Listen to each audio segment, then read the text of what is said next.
Hello everyone, it is the UKEL Spring 2021 Finals and it's gonna be a great day. I'm Viper and joined on the UKEL Analyst Desk by both Reclamation and Melvin Izzle for this massive matchup between Demise Academy and Lucent Esports. Gentlemen, how are we doing today?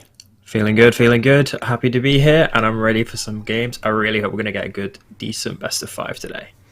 We absolutely should. I am so excited to see these teams go at it on what should be a pretty banger series. Yeah, it's going to be really exciting. Of course, the finals is a best of 5, so there's plenty of League of Legends action to watch regardless of the outcome. But before we get underway with our discussion on this matchup, and maybe with a little bit of discussion on this matchup as well, we're going to be very, very happy to announce our MVPs for the split. So let's start up in the top side with who has been voted as our player of the season for that position. And this one, not really too surprising if we can grab the graphic up on your screen. It's pretty typical who grabbed that one. This is pretty close. I mean, Rangus coming into playoffs absolutely showed up for Lucent and then pushed typical all the way here. Obviously, Demise Academy, typical in such a short time span, managed to pick up so many votes for his role, so you can really get an idea of the impact that he's had in the short time that he's been with us. Very impressive by them as what is the third top laner coming in now for Demise this split, managing to edge out Ringus by barely a point, which really just goes to cement how amazing their performances have been at the latter end of the split. And I mean, that's going to be a very, very exciting matchup if Rengus can get his revenge in this game today. And let's move on to support, the real MVPs of every team. And this one a little bit more surprising, Raisins really making an impact here. And we saw it here basically that we came through. Raisins really respected despite the placement of Munster. As soon as he came in, you could see the impact from his week to week, like really bringing that team and literally becoming a win condition by himself. And that's coming from a support role. That's crazy. And then obviously you have your usual contestants here. Little Pants in our finals today has been playing extremely well, brought a lot of flair to the bot lane, and then Flazian for his game-winning ultimates, once again in a similar vein to Raisins, really stepping up for his team and being that condition to play around for team fights. And really, you're looking at these supports and they're all 3 people that were making plays, making the difference. We're not seeing any of that Lulu or Janna kind of stuff. Get that out of here. We want like Alistar, we want Thresh, we want all the big playmakers. And that's exactly what we've got in our MVP vote. Absolutely. And Melvin, is your pet role jungle next up for our MVP voting? And again, nothing too surprising here. Feels pretty righteous seeing Johnny Rico up there. They obviously were one of the best performing members of Viperio, falling yesterday to Lucent in a dramatic 3-game series, but nonetheless they were the main movement maker for this team throughout the entire split, so they really did deserve that number 1 spot up there. Then we have Dunlossie, another big mover and shaker for the team. Unfortunately, they did not manage to make it as far, but that even more so goes to say how significant their impact was. And then, again, we have another Demise member, Leon, just tagging on at the end there. Demise Academy really dominating these MVP votes, but one role where they didn't dominate over their opponents for today is down in the bot lane with that marksman position. There could only really be one winner here. So we have Vanguard coming in hot, and then you also have Kumkum in second. Fuyu managing to just eke into 3rd place, very, very close. By the end of the day, you're really looking at the ADCs that have been carrying their teams, who get the resources, who make the difference. Vanguard from yesterday making some big plays on his Kai'Sa, being able to play against London in that series against Kumkum. So you actually had your 2 MVPs playing against each other, and Vanguard showed why he's on top. So all credits to him, and basically we're looking at this and saying now we'll go to mid lane and who is going to be the actual MVP for the split, because then we'll find out. Yeah, we're going to be looking at mid lane last. You can note we've done a little bit of a weird one, but it was so dominant in this role. Nice Guy Dom in 2nd place. Obviously we'll be going up against his lane opponent Kurosh, but that's an amazing margin of victory there. 31 points above 2nd place goes to show how Kurosh, even more so than the rest of their teammates, all 5 Demise members making it to the MVP top 3s for their roles, and we're rightly so. When you look at it, Nice Guy Dom, they had a stellar performance yesterday and rightfully tops out at 50, which is, if you compare it to the other points, would be a first place MVP in basically any other role, with Killikin just making their way in at the end there. So we all know who that makes our split MVP then. Absolutely, and we're proud to announce that the UKEL Spring 2021 overall MVP, of course, is Demise Academy's Kurosh. Massive congratulations, and of course, Demise Academy looking so good all season, but their mid lane in particular has been stellar. But can he do it once more? One more series is needed out of this guy and the rest of the team as they come up against Lucent Esports in the final. And let's have a very quick chat about these two teams. Demise Academy, Reclamation, have looked so great this entire split. Precisely, and they've just carried it on. That form hasn't stopped. They had one or two wins or losses where you looked and went, okay, maybe there's a problem, and that was coming from Lucent. So you're looking at there and saying maybe this finals isn't completely over, but at the same time, if we're going to talk about Demise Academy, every single role is in that MVP vote for a reason.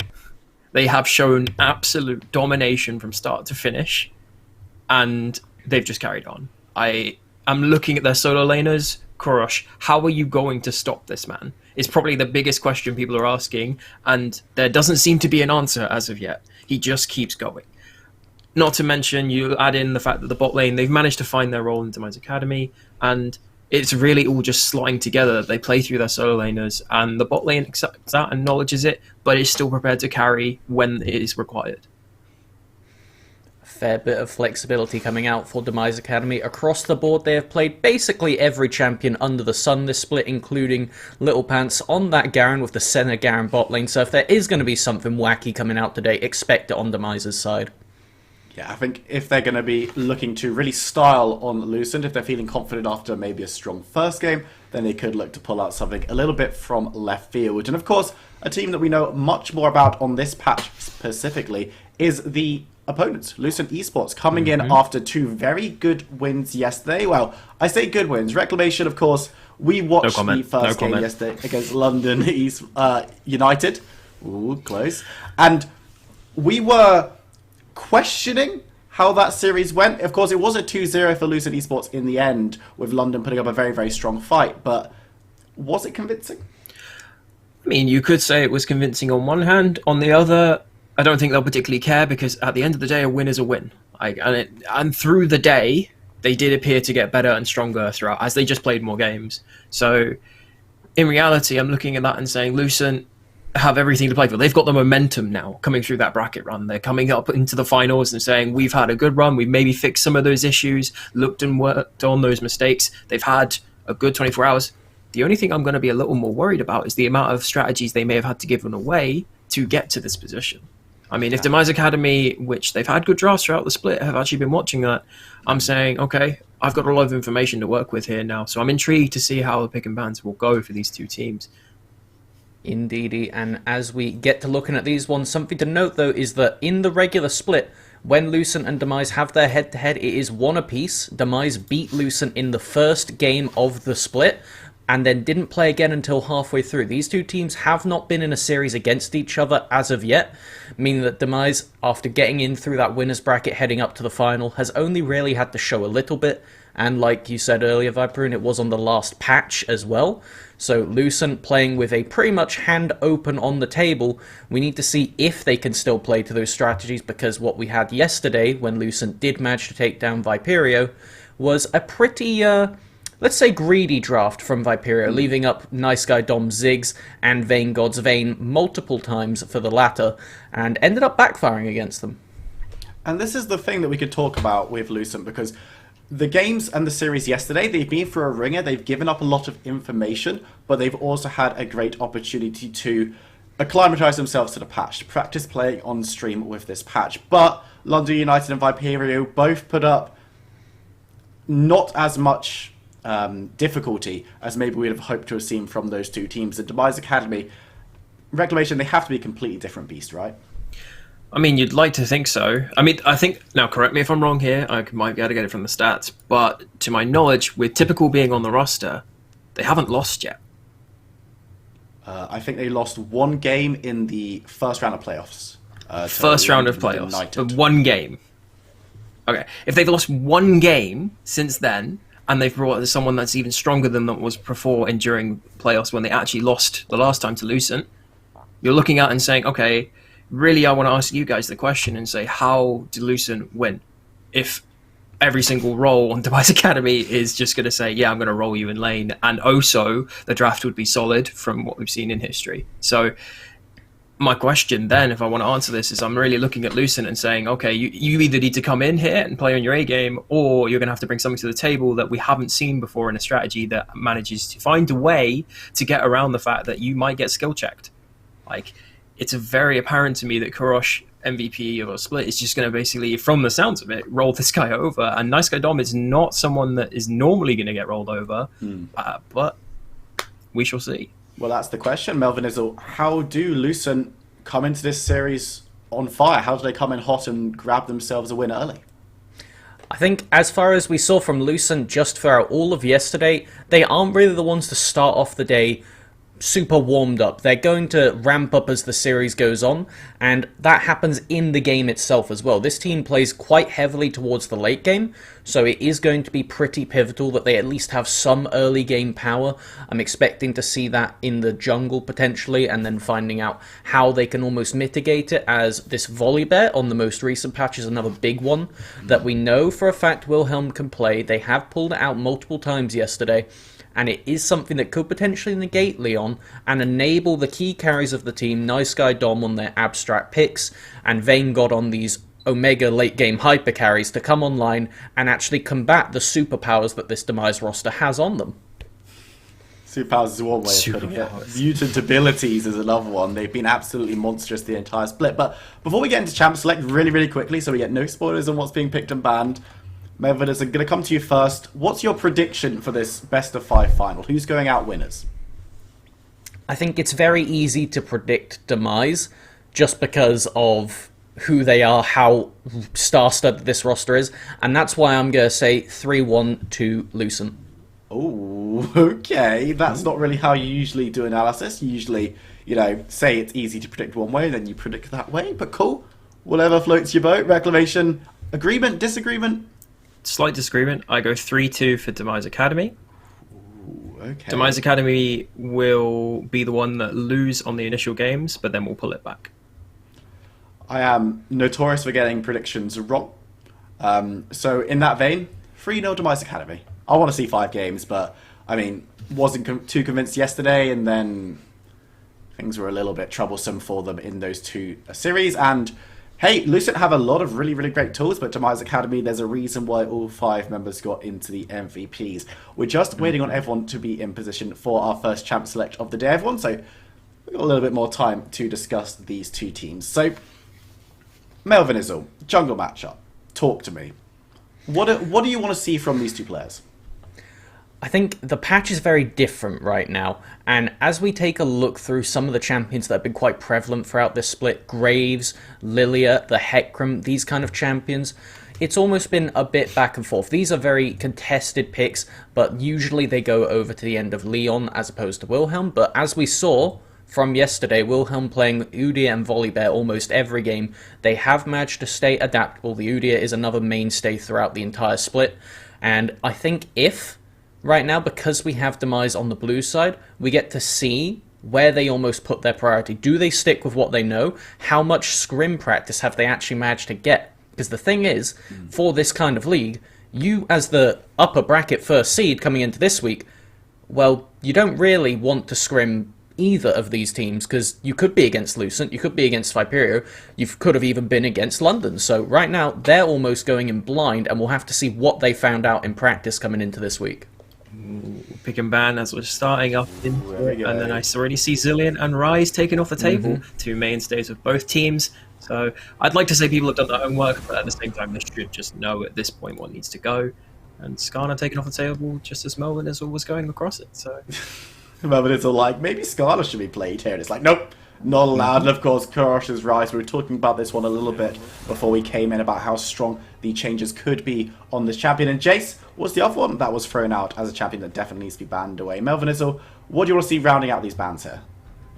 As far as it goes, just rounding out the bans, I want to see if Udyr makes it through right now, and if they just take this Udyr Volibear flip that Lucent took for 3 games in a row yesterday, and that will really be one of the main jungle powerhouses. Hecarim found themselves on the bans a lot yesterday, so this might be another way that they finish off, but frankly, if you look through, all of these are target bans right now, so the meta picks are pretty much wide open for the taking right now. Absolutely. Seraphine going to make his way through as well. Now, this could be a bait, because they've banned Hecarim, which on this patch was being enabled to go into full tank Hecarim and still deal lots of damage, and was quite considerably strong. But then they've left Seraphine, which we all know the Demise Academy with Fuyu, they like to flex it, they like to move it around, and they're probably maybe debating it of if they're going to deviate from draft strategy or just go with that. Yeah, Udyr is available. It's going to be locked in. Melvin is you look nonplussed about that one.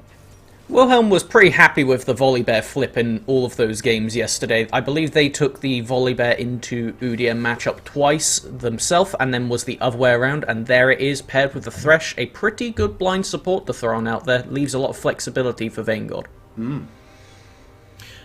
I'm going to guess here that both teams just don't want to play Seraphine today. They're just looking at it and saying, Lucent, if we pick in Seraphine, it gives them a way to win. If you were going to talk about Lucent, I think the main way that you're going to look at the weakness, I say perceived weakness, would be in the bot lane between Fuyu and Little Pants. But there it is. It makes it to the second phase, and it's then locked in. So I guess they were just trying to make sure they got the jungle matchup of their choice, as Melvin is always talking about. And now we're going to start to see the little bit of things that are coming out with Seraphine, and I would potentially expect a support pick here, which may end up being a Gragas or a Nautilus or something to soft counter. We know how good Nautilus is for Little Pants, but just teasing us a little bit with the Viego hover. It's actually going to be not teasing. Is production, is that enabled? Oh, Viego's Okay. Alistair, right? It's a proxy pick. Okay. Oh. Okay, everyone calm down. Everyone hold your horses. Alistair makes a lot of sense in Little Pants' hands. We'll have to see what Nice Guy Dom wants to be looking to pick up for his team. Hovering at a lot of mid lane pickups, but could really be going in any direction. And the Twisted Fate Reclamation, we like this pick in his hands. So we had seen it yesterday in a number of games from Dom. Basically, he's enabling his side laners, and Lucent were playing around it very well. They're able to enable top lane and also bot lane, and Dom is slotted in and saying, I am the utility mid laner alongside with a tank jungler that is going to play for our side lanes. And I think that's the right way to go, and now they can drop 2 mid lane bans into Kurosh. I don't think it's going to be enough. Don't get me wrong, I don't think banning 2 here is going to be enough to stop Kurosh finding something that he can play into this. So There he goes. That's the Malphite pick that's been banned quite a lot yesterday, specifically when you're running things like this Seraphine. You pretty much just want that gone, off the table, never want to see it, because you're just insta-dead if it's on the same screen as you and you don't have flash. You don't even have the Thresh or something like that that can give you that added safety, so looking forward now, I'm trying to figure out if Lucent are going to put Vanguard on their pick here, or if they're going to leave them counter pick last. This shows the priority for which of those side lanes Lucent really wants to lean to coming into the next rotation.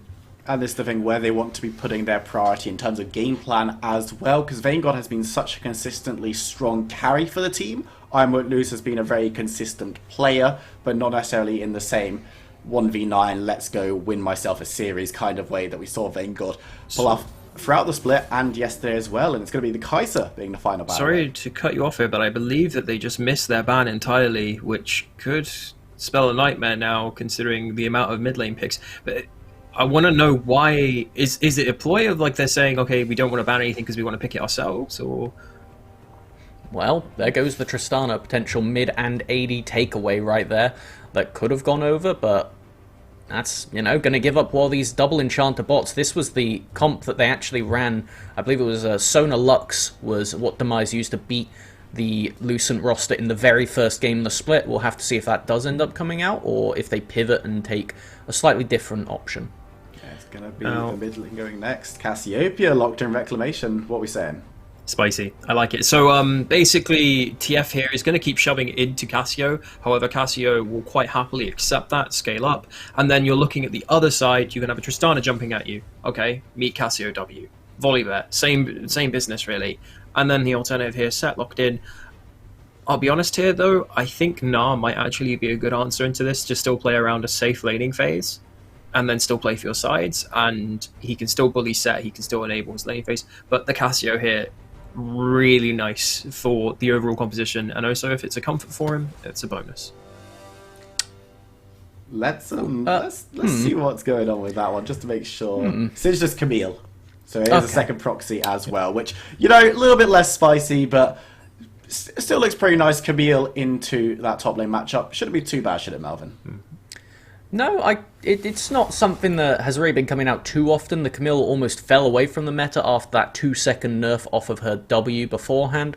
So as we're remaking into this one, some of the real just points on the map that I want to be looking at now is how they can make this TF work, because like you were just talking about a moment, the Casio is pretty deadly for just disengaging these picks, and when you're jumping into Casio plus Seraphine with an Alistair to peel them, Lucent need to play these fights very well, if not just opting for side lanes only, because otherwise they can be just sprinting it into their death in these fights.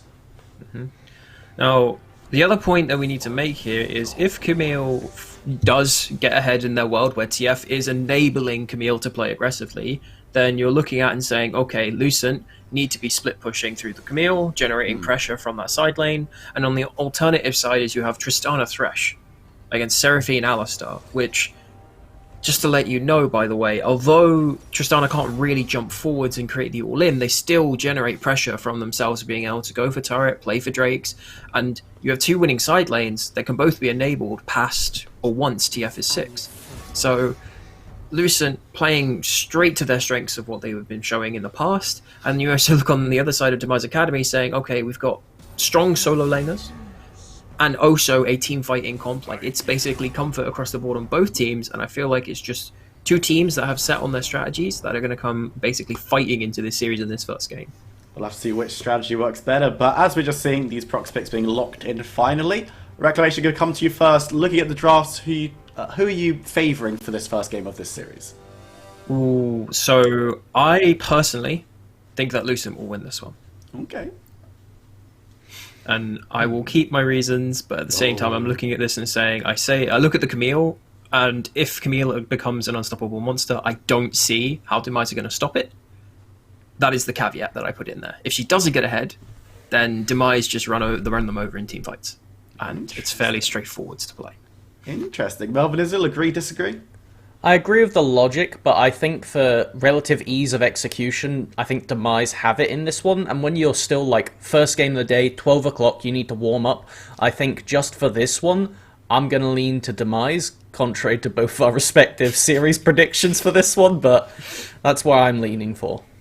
I think Demise will take this one. They're just too good. Kurosh is too strong, but we're going to leave you here on the desk in the capable hands of our casters for this series. Initialize and Nymera. Take it away, guys.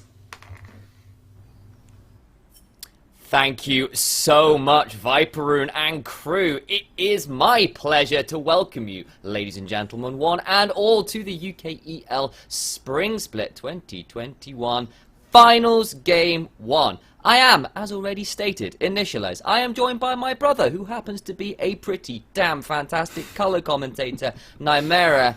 And, sir, we have a hell of a matchup to get into. You're very kind. I may be a great many things, but one thing today, above all others, is hyped. Best of 5. We rarely get to see them, rarely get a chance to cast them as well. Between two teams of this caliber, huge day for us. Absolutely is. Demise Academy have been the utter reapers of the league. They barely dropped any games. They've come through to the finals pretty unscathed. The other side, though, Nymera, a little bit of a different story. A little bit different, but I mean, Lucent have made the climb. They're on their way to the peak of Olympus, and, well, if Demise Academy are, the heir apparent to the UKEL, something that Trajan was saying, actually, there wasn't that clear heir apparent, but Demise have done their best to stake that claim. Well, Lucent, well, I mean, they are trying to make a bit of a scene of things because, well, Regicide is always a fun occasion, right? Well, see whether it's Regicide or Deicide. Of course, there is a vain god on the other side of the table, and see whether that one can be dealt with Longinus style. That said, I suppose at this point, we ought to dive into these matchups. You've heard the analysts. Split decision from Melvinism and Reclamation about which side they're favouring. I guess you need to be the tiebreaker then, Nightmare.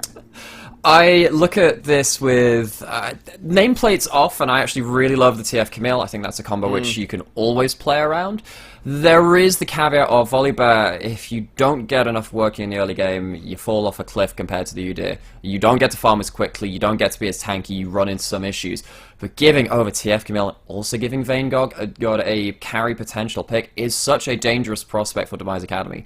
However, the split MVP of Kurosh is on a champion that can also carry. We have two of the heaviest carries in the league on picks which can do just that.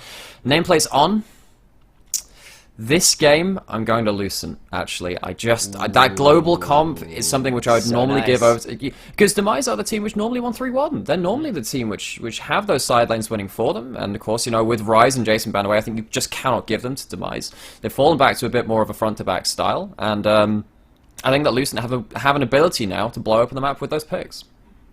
Alright, well, we'll have to keep our eyes on it. Nymera tips it to Lucent for this first game, and I think nameplates off, I potentially agree. The ability to just turn towers off with the Volibear, dive in with Camille, with Twisted Fate, with the Ziggs rocket jumping and the hooks flying as well. Side lanes become a nightmare for anybody to play, whoever you might be. Nameplates on, that's Kurosh on Cassiopeia. I have seen him do unholy things on that champion, and you know, Fuyu's not a bad Seraphine either. They hit the team fights and haven't fallen too far behind. I wouldn't count them out yet either. No, absolutely not. And this is the best thing about... Well, the really good thing is that it doesn't end here. If we won't even just have 2 games of this, we'll have minimum 3 and hopefully getting up to 4 or 5. And that gives these teams the ability to adapt, improvise, overcome other words which are in that meme, which I can't remember right now.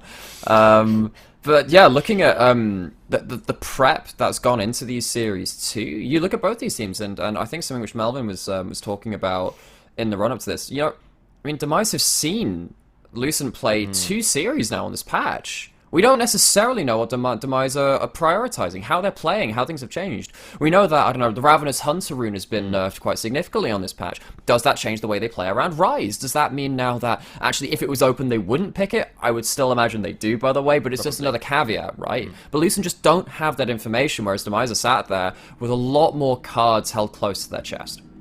No pun, considering there's a Twisted Fate in the game, but there you go. We have been debating here on our little desk beforehand, like, do we want to plan a little bit of a skit, a bit of an intro? And we kind of decided, no, probably not worth doing, because this game is so damn hyped to begin with. You're one of the best, you got the best, this is potentially the best matchups we could ask for. Is instead we got a bit of F1 racing out the back window there for Nightmare. Yeah, I was saying, like, wow, really getting off the start line quick. I'm trying to set up a nice serious moment, and just behind it is just like we're actually at Silverstone instead.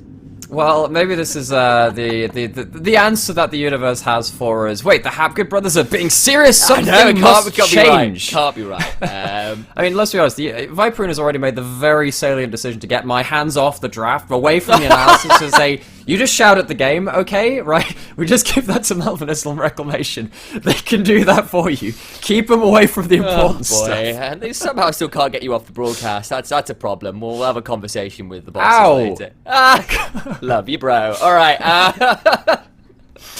All right. We're just waiting, of course, to load into the Rift, spectator delay, and the like. But it's not going to be all that long before we get our teeth into this first match of the series. And the moment I mention it, the moment we're onto the Rift, it is time. At the camera angles. It's absolutely gorgeous. Mom, get the T-Tours out. We're going on a bit of a safari trip here. Demise Academy start fanning out, whereas Lucent have started a bit of a 5-man stack. It's getting spicy at level 1. And in the bot lane, we see the lesser seen 5-man stack looking for first blood in these finals. You can't just say Safari and not give me any advanced warning, Sam. Either way, Lucent, I mean, with a player like Zerg on their team, it is always the option to rush bot, right? It is kind of in keeping with it. Lucent looking for something. The problem is now that you've shown what you're doing on bot side, and there's a chance you're giving overvision on that top side. Actually, looking at it, Demise have not managed to get any of those wards down, a little bit slow to the punch. And with all that said and done, bit of a much ado about nothing in this level 1. Yeah, the Zerg rush doesn't work, all puns intended. And we're left with a very standard level 1, no deep vision, No crazy flashes blown, nothing of the like. Just a straight laning phase. Just a straight laning phase, and oh my gosh, how big is this mid lane matchup, Sam? Because Kurosh is by far the MVP of this split. I mean, there were a couple of other names maybe in contention, but they were always having to argue against Kurosh rather than just being the out-and-out favorite themselves. However, on the other side, Nice Guy Dom on Lucent has only won when they have played against Demise Academy. Of course, it is only I believe it's just that one game, right, in the second round robin, but they haven't actually, yeah, I mean, the fact that Nice Guy Dom is on one of their prioritized picks in a lane where you can survive, farm well, and then just leave and impact the rest of the map, that bodes well for Lucent. Look, I've been talking a little bit with Temporal, the coach of Lucent, and like he has had nothing but praise to say for Nice Guy Dom. I remember casting this guy right back in the initial rounds of this playoff. They lost that match, but Nice Guy Dom, on the Ziggs of all the things, just had this random pick where he was throwing out one shots against a Victor at the late game. This kind of talent on this guy. He's going to step up and want to match up with Kurosh, show that he is here and willing to play at the level of Demise Academy, potentially better than them. They want to take this finals. Yeah. And is this anything strange in the top side, zoning people off waves, doing anything like that for Demise? No, it's just typical. He's pushing in top side. Set into Camille is not a matchup I really favor for Set. Sure. You do get to use it, but ever since your passive was nerfed, so you can't really take very heavy trades and then be happy about it and kind of trade blow for blow, and of course the Haymaker, amongst other things, had a lot of damage stripped off of it. Set has struggled into a lot of fighter matchups. You need to run that Conqueror into most lanes now for the extra, for that elongated trade power, because it's been stripped away from the rest of your kit.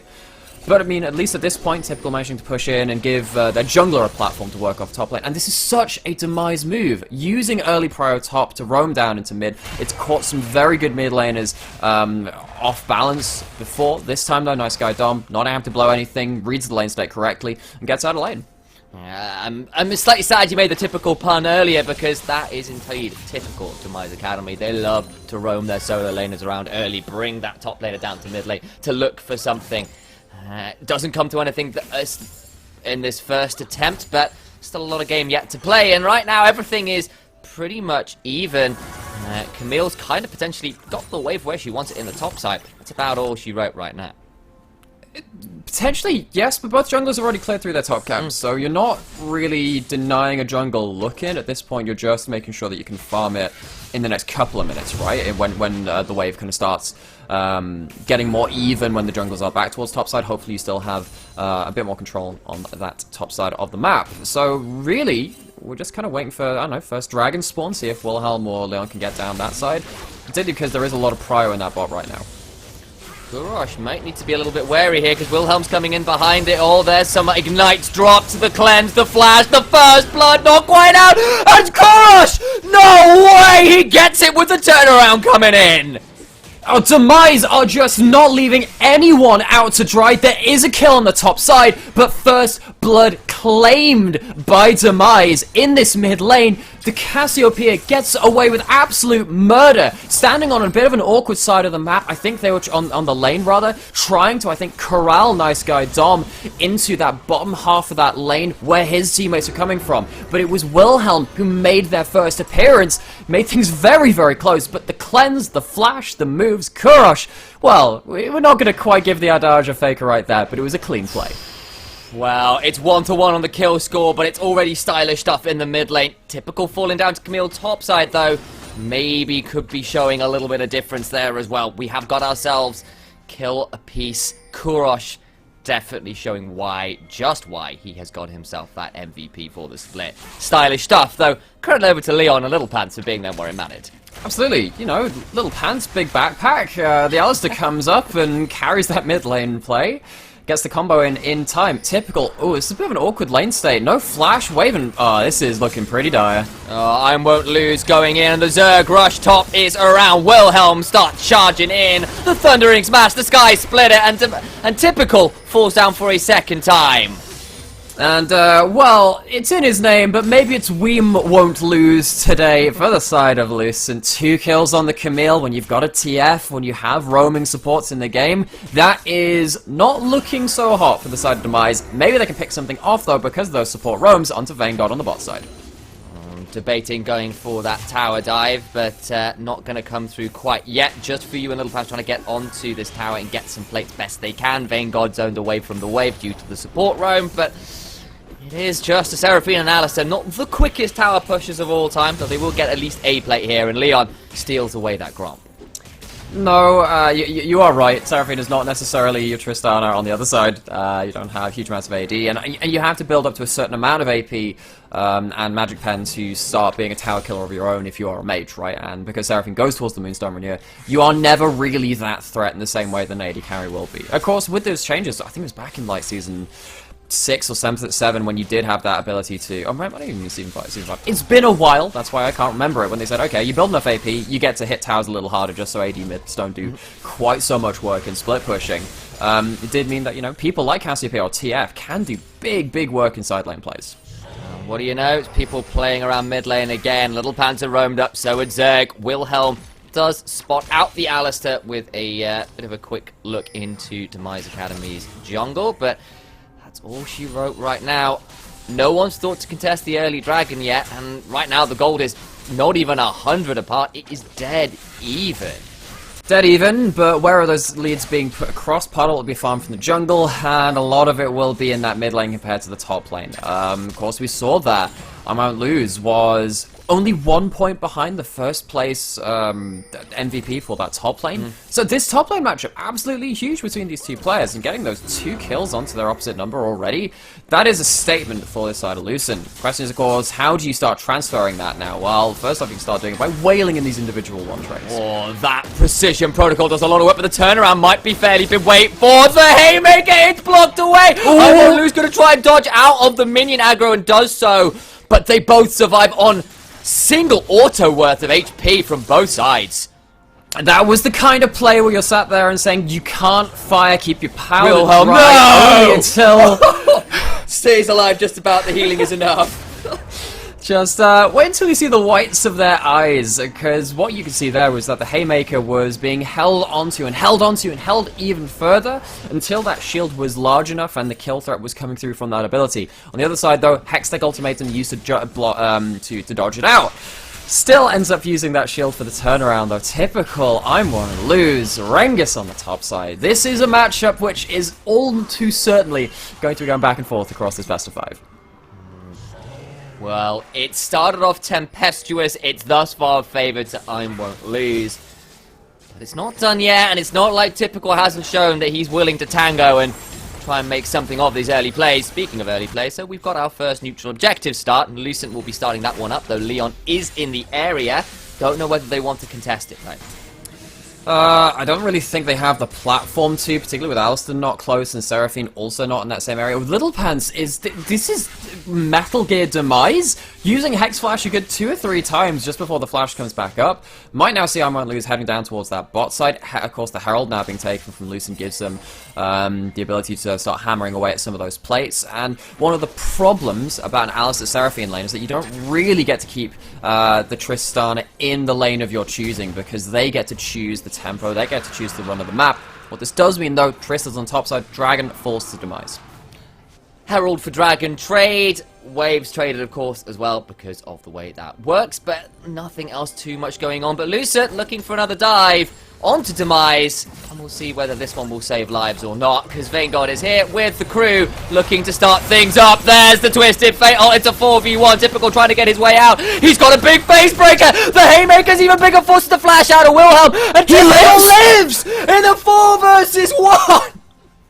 Bring another member, says Typical. 4 are not enough. He somehow gets out and is being allowed to recall. Lucent, they look for blood and find nothing for it. Oh, Typical might have died twice, but the 2 plays after, he has played to the wire and gotten out alive.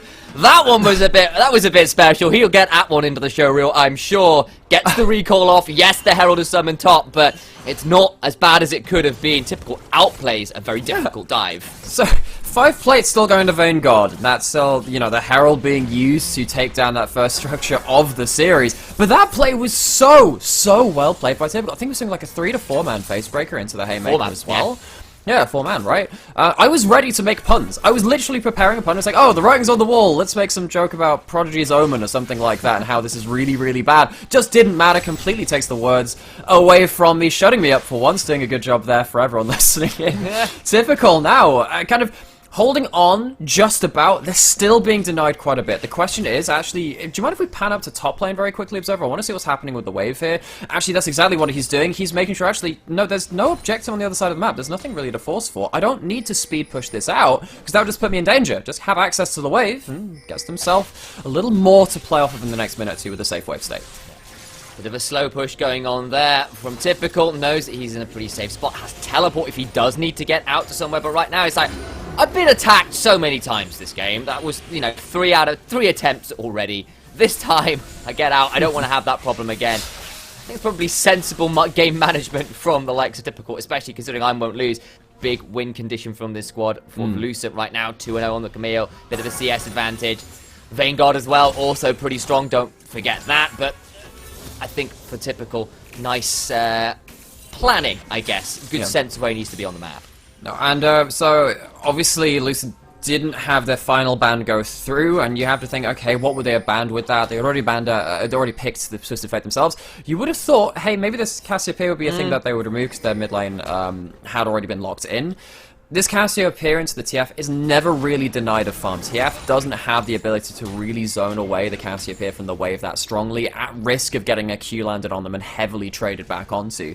Speaking of that, because they haven't been zoned off of any CS, because they haven't been forced on that, Kurosh is sat at 130 CS at 13 minutes, 10 CS per minute. That normally doesn't happen very early into the game because you get more CS funneled into you as the game goes forward. Kurosh farming up an absolute storm.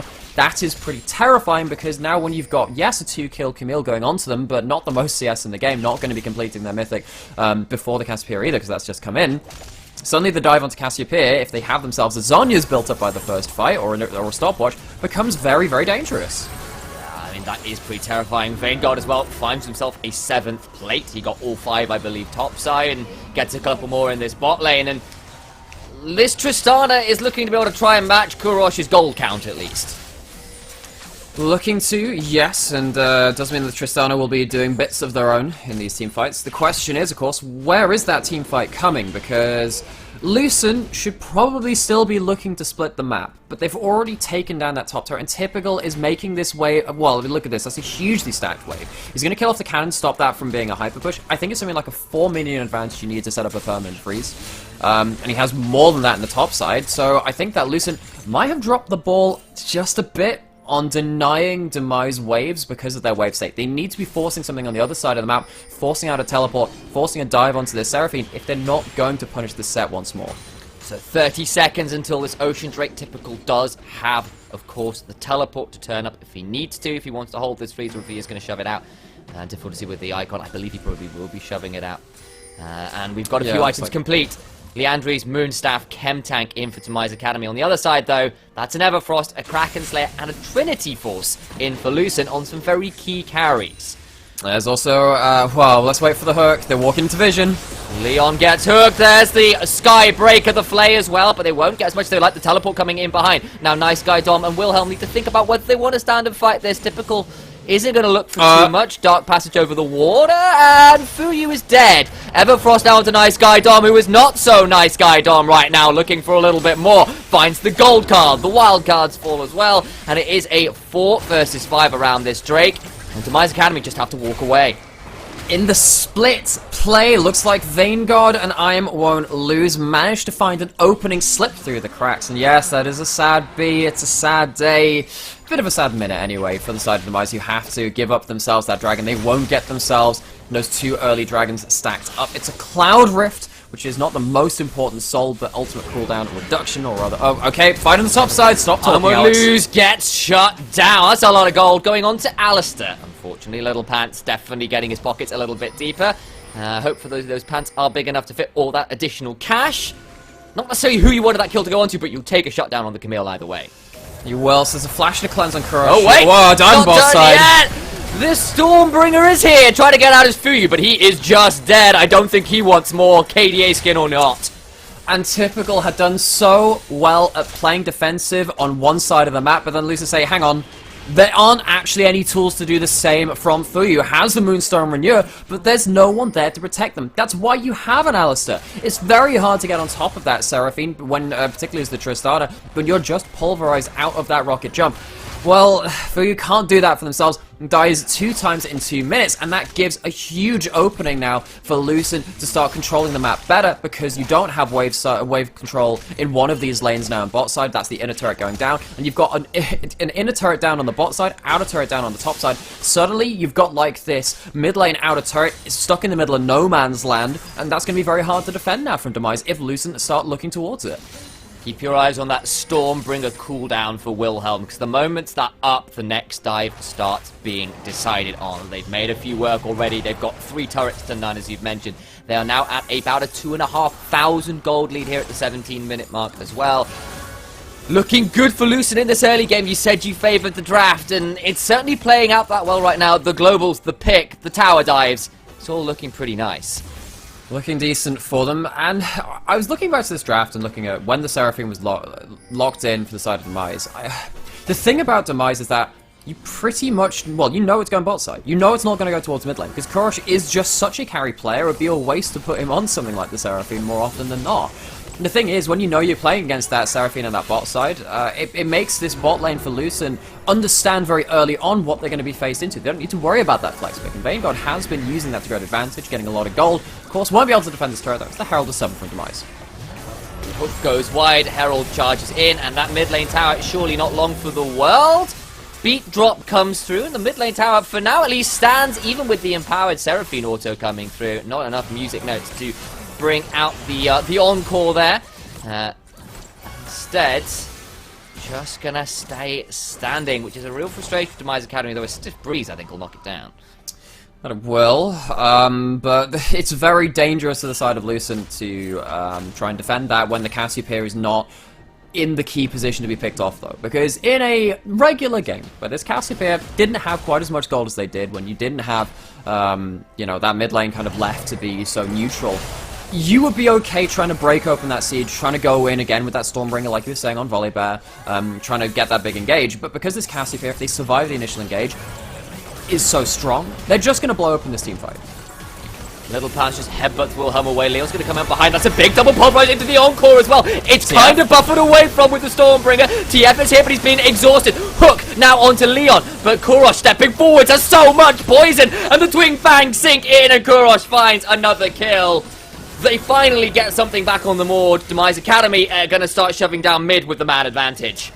And about that Cassiopeia being strong, absolutely shreds through nice guy Dom. Just no way to outplay it in that time. Does get the gold card down, and it will actually be the mid lane turret falling for Lucent after they had made the attempt onto Demise's outer turret. We've got about 30 seconds until Baron, though I don't think we're going to see Demise Academy pop it that early. Kurosh might be strong, but there's only so much mana a Cassiopeia has. And instead, they're going to move back towards mid. 45 seconds or so until Cloud Dragon will spawn. It's a Cloud Rift this game. Vanguard and I Won't Lose just retreating back via Demise Academy's red buff to see whether they could take that away. Don't quite feel confident to stick around and finish off the buff, though. Well, they don't. So, and also another big thing about that mid lane player is that was not a global coming from the mid lane to split open side lanes and move out on the map. It was to move into the play. Nice Guy Dom was on a side lane, or at least not at that, on that mid lane play, and ulted into that fight, which they then lost. You now no longer have the Destiny and the Gate for the next phase of play, and that kind of means that, well, without a lot of those key ultimates, again, Kurosh has to keep farming. You don't get to snowball this game with your Camille in the way that you really want to be doing at this point in time. And Won't Lose wasn't even in that fight, which is, you know, the 3-1 Camille, well, he turned eventually. Eventually, but it's when that's your most fed member alongside the Tristarter, it does become a little difficult in the 4v4. Dragon started up by Lucent though Demise Academy are here to contest. Play goes wild, that gives Alistair the free range to go, and Little Pants does get stunned by the Everfrost though. So stop it into the backside, but it's matched by the Stormbringer. Kurosh though on a killing spree, the Cassiopeia, the MVP on on that killing spree. The encore comes through as well. Typical gets Zerg. I Won't Lose has to hookshot out, and Demise Academy in the 5v5 with this comp, with the Moonstone, with 2 items on the Lamia in the mid lane. Find another fight. And Lucent wishing they could take a lesson from the Blue Oyster Cult and don't fear the Reapers, but they don't have that option. Little Pants is terrifying on this Alistair. Backsteps the Flay, then goes back into the combo. 2-man pulp, gets another one in that fight too. Baron now on the table, and I think Kurosh has enough mana for this one, Sam. He does indeed. A blue buff in the back of his pocket will allow him the mana he needs. He's got Twin Fangs to spare. And this Baron already down to sub 3,000. And I don't think Wilhelm's going to be around quite quickly enough. It's going to be close, but it's down. Zerg will find a hook, but they won't get any more. And Lucent aren't there in time. Demise Academy rotate from the team fight. They get the Dragon. They get the Baron. Vangel flashing in though. Petrifying Gaze is there. It's stunned too. Won't quite find it. Flash is not enough from Vanguard to take the turnaround onto the Cassio. Trying to look for some Baron snacks, trying to get some of those buffs away. It does not find anything more than just the ultimate out of Kurosh, though. Flash now away from Vanguard, and Typical just had an absolute pinpoint ultimate onto Vanguard. Just points and clicks him after that flank and brings him right into the team. Brings him onto the grounded, I believe, from Cassiopeia too. There was just no way out for Vanguard, who is the main carry for Lucent right now in the teamfight setting, particularly when Camille can struggle versus the likes of the Alistair and the set punishing lower range champions, and then the Cassiopeia ground being put into play too. Vanguard just didn't have a chance to make an impact in that fight, and Lucent are now left kind of scratching their heads wondering, what do we do in the next play? Because we have to now play against, you know, at least the gold is even, but they don't have the run on the map. They're up against Baron buffs, and that's dangerous. Well, that snowball that Lucent started has stopped and frankly melted away. The gold is now all but dead even with the Baron going down to Demise Academy. And we've seen their teamfight comp is well and truly online. And some members are just a little bit more equal than others. Gold might be even, but Kurosh is certainly not. 3 items complete. Over 10 CS a minute on the Cassio, as we mentioned earlier. And he is an absolute terror, and he's being backed up by Fuyu, who's got that Moonstaff combo already ready and willing to go. As over the wall goes Little Pants. I wonder who's flashing away. Encore lands, but I don't think they're going to be able to get too much more. Empowered Beat Drop doesn't give them the go-ahead. They'll get that tower, and they're going to try and back out. Zerg, Vanguard, Wilhelm are here. It's a 4v5 with Typical in the top side. No teleport to his name. But I don't think Lucent can quite get on top of people, and that 4-man blast cone gets Demise Academy out of dodge. And this is the pain about having this Cassiopeia in the game, because you don't get to choose imperfect engages now. You just don't. You couldn't a couple of minutes ago, particularly now after those next round of kills and the Baron gold and the extra waves have been funneled into this Cassiopeia, who now has a stopwatch, didn't have to go for that. So even earlier into this game, which is one of the things I was worried about, saying, hang on, how do you get on top of this cast if they have that stopwatch? It just means that Lucent have to pick very good fights, then they can't really go into... They can't be dealing in grey areas with this kind of lead right now. They are bush breaking now, and that can be dangerous to them. Kurosh gets flashed on, he gets the Everfrost, the cleanse won't be enough, he's got a stopwatch so he's still alive. Gonna surely fall! Gets a petrifying gaze off though, Typical in the backside, gonna try and get something with the haymaker, he's got Zerg, won't get more. 2 for 1, Kurosh eventually falls, and now I Won't Lose gets pulled out of the hookshot. Leon still here trying to buy space, Fuyu in the mid lane as well. They throw the beat drop to get the slows, but Lucent finally get the Snake Lady. They finally get them. Huge shutdown too. Gets a load of gold into the pocket of... I'm trying to remember who actually got the kill there. Looks like it was Nice Guy Dom, which means that that TF will be a little quicker towards that next item and try and even things up in that mid lane. And Lucent find a way to split the map, make it a little wider for their globals to come through, and they use the vision advantage which they briefly had on that top side of the map to punish Kurosh, who was out of position, but he still damn nearly outplayed it. Ends up using a stopwatch, the flash, cleanse, ult, gets a 4-man petrifying gaze, and then yeah, it does end up only being that 2 for 1 for the side of Lucent, really. They could have got so much more out of that were it not for the wily plays of these solo laners from Demise. But all of those defensive tools are now down. Petrifying Gaze is nearly back up, so at least that will be in inventory again, but it just gets harder to stay alive. We've already mentioned that Lucent have got a hell of a dive and a pick comp. If they can land the CCs onto that critical Cassiopeia, then they can look for those team fights. Kurosh dies and most of Demise Academy's damage disappears with it. And Lucent have got the rapid fire cannon TF now. Little Pants seen on a ward on the flank. Lucent do have tools to play around the pick. There's no flash and no cleanse on Kurosh. No longer able to play quite so brazenly as they have been in this game so far. And we are once again left staring down this dragon. Watch out for Little Pants. He's destroyed fights around dragons already.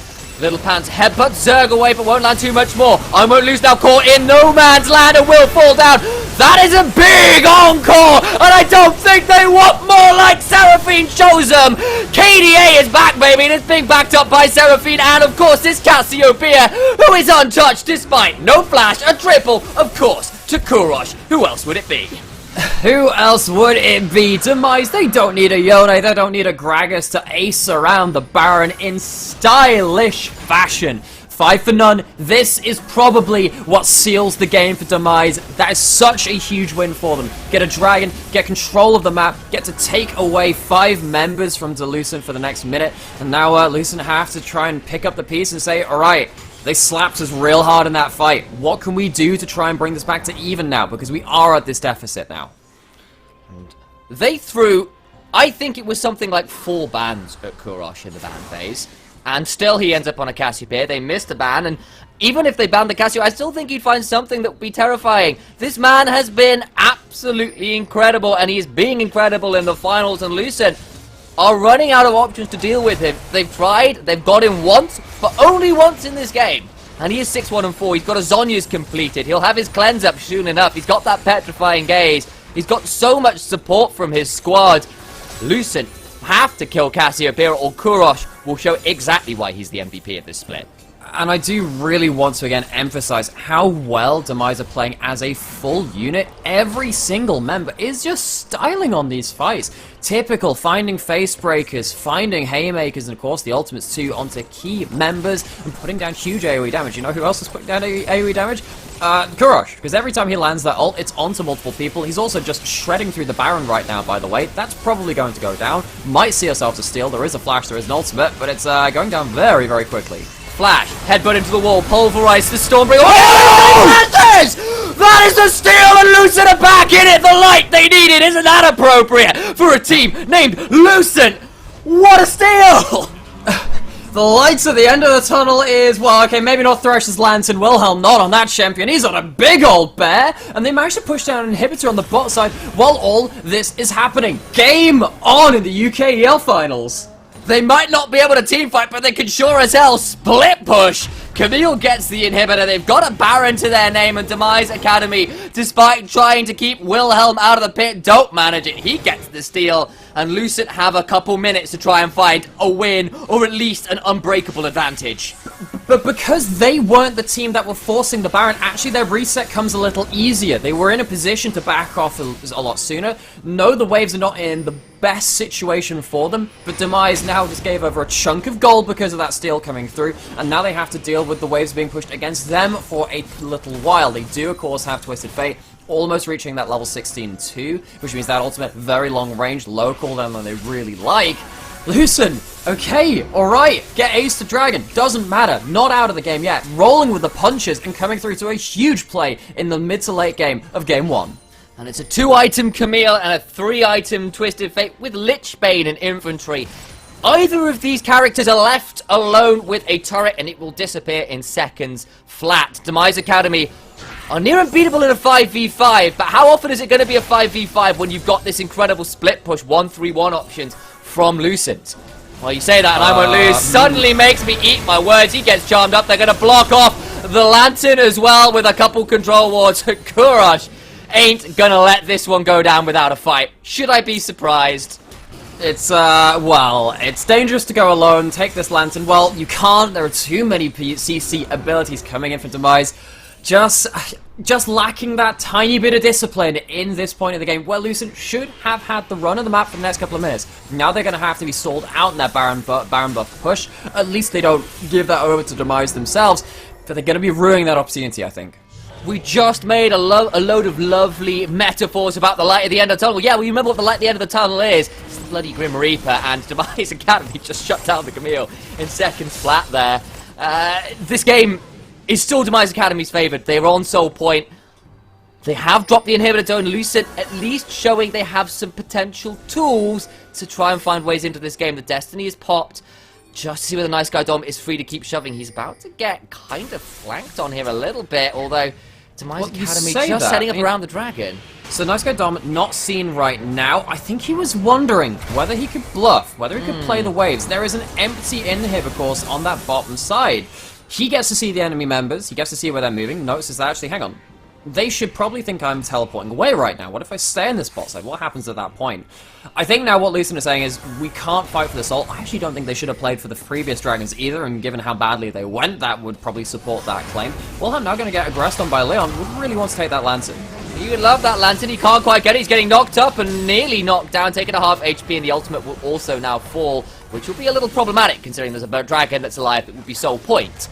I don't think they can fight it, but look, Camille and Tristana are saying, screw it, we don't need this, we're just going to shove in this top side turret. Exactly! Instead, they've got so many turret to fight the dragon! You don't need to take the dragons. It's a Cloud Soul. It's not the end of the world. Yes, that ultimate being up on a lot of Demise's members and having the extra move speed is good for them. It's not a non-zero amount of stats, but it opens up the Elder in the next couple of minutes. Maybe they could try and get a steal around that. They get to take an inhib too. Question is, do they survive a collapse on this top side if it happens?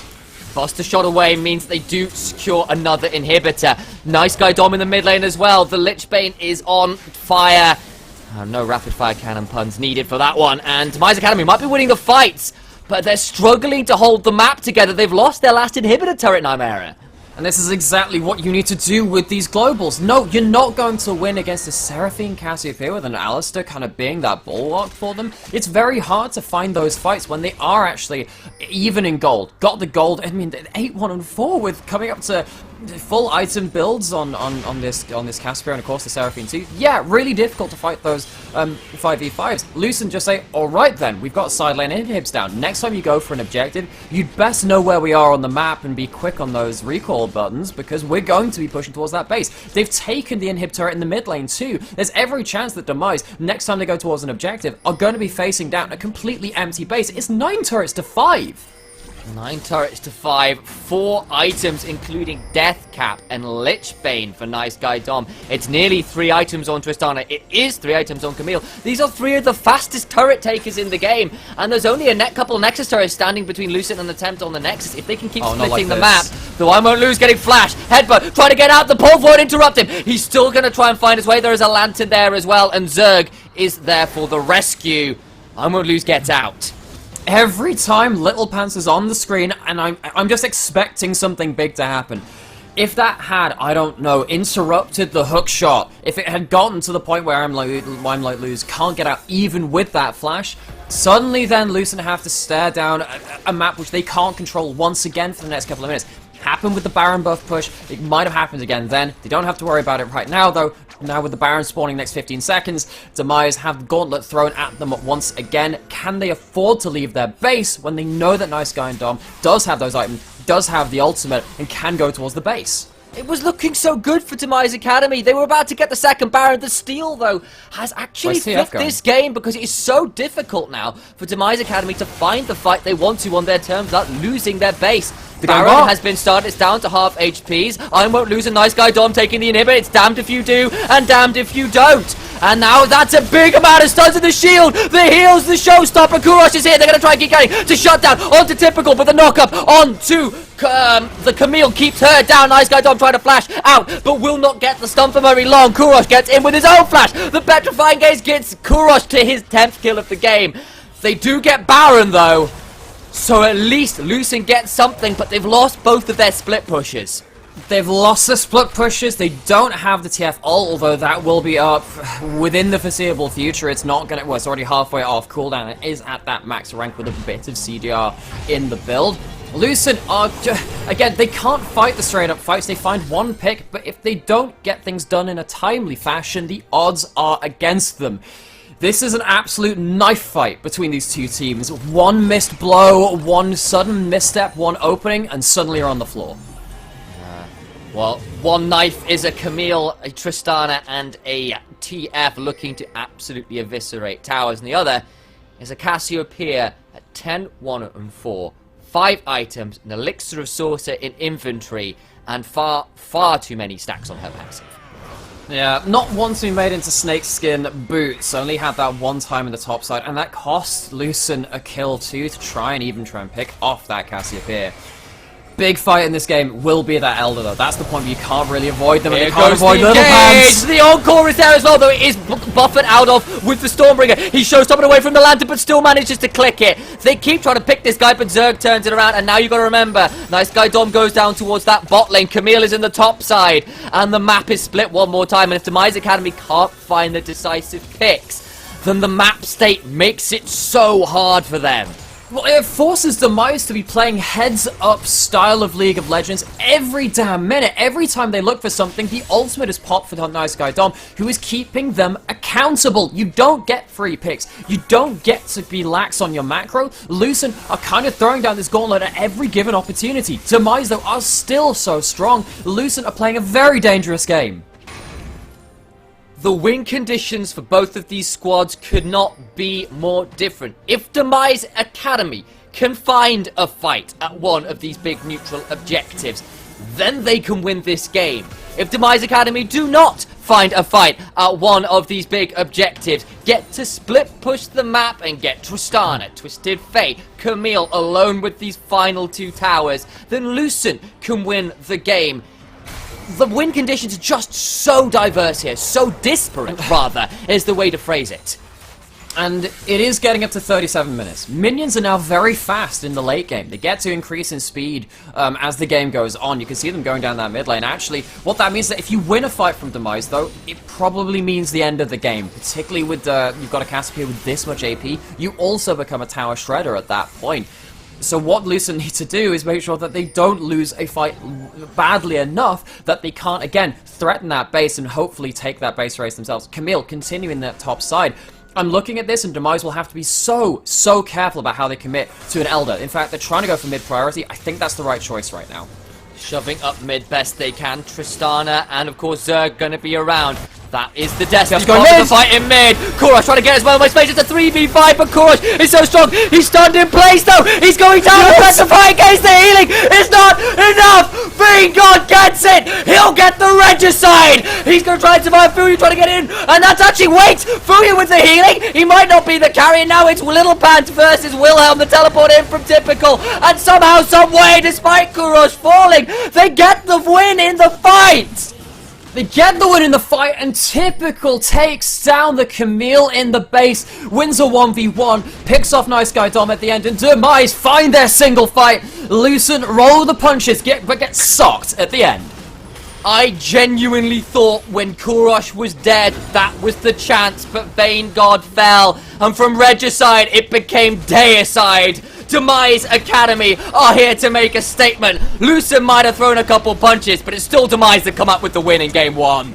And they find themselves a 6-kill fight. 5 members of Lucent and also my voice. They find themselves the game, though. Nexus falls for the first time in the finals. Oh, man. You play with lives and you get your demise. It'll be a fantastic game one. And I just don't think we could have asked for more. What a finals first game. I'm not kidding. My voice actually feels quite ropey after screaming that much. I think it was the Baron Steel which set it off. So Wilhelm, thank you for that one. But you might have to find a bit more magic to claw yourself back into this series. First game down. And this is the kind of level we always wanted to see from the UKEL. And it's such a pleasure to be seeing in a best-of-5 format in the finals. It definitely is. And Demise Academy, you saw how they wanted to play the game. We said it could be a bit challenging, but if they could get to the team fights, they had such a brutal composition. But that Baron Steel that allowed the other side of Lucent to get back into the game a bit, get the Camille and the Twisted Fate free time with these towers, get inhibitors, make the map so wide, sort of split away the lack of teleports. It was so good from them as well. Because to me, from that point, it seemed like there was a switch flipped in Lucent's hive mind, I suppose, and it kind of sat there just thinking, okay, we need to start splitting the map. We need to be playing these side lanes. And from that point onwards, it become kind of like, you know, that RNG SKT game from Worlds in those group stages so long ago, when you are trying to just find your ways into those inhibs and play a different win condition. Then right at the end, they play right into Demise's win condition. Korosh gets a huge petrifying gaze, huge amounts of damage and healing coming out of the Seraphine too, and Demise, at kind of the death of the game, clutch victory. It was a tight, long game with plays going either way. Early game Lucent, mid game Demise Academy, and the late game could have gone either way. That said, Demise Academy, the #1 seed coming out of the regular season, did get the win. Lucent made them work for it though. We have, fortunately here in the finals, got ourselves an analyst desk to tell you exactly how they managed it. Let's head on over.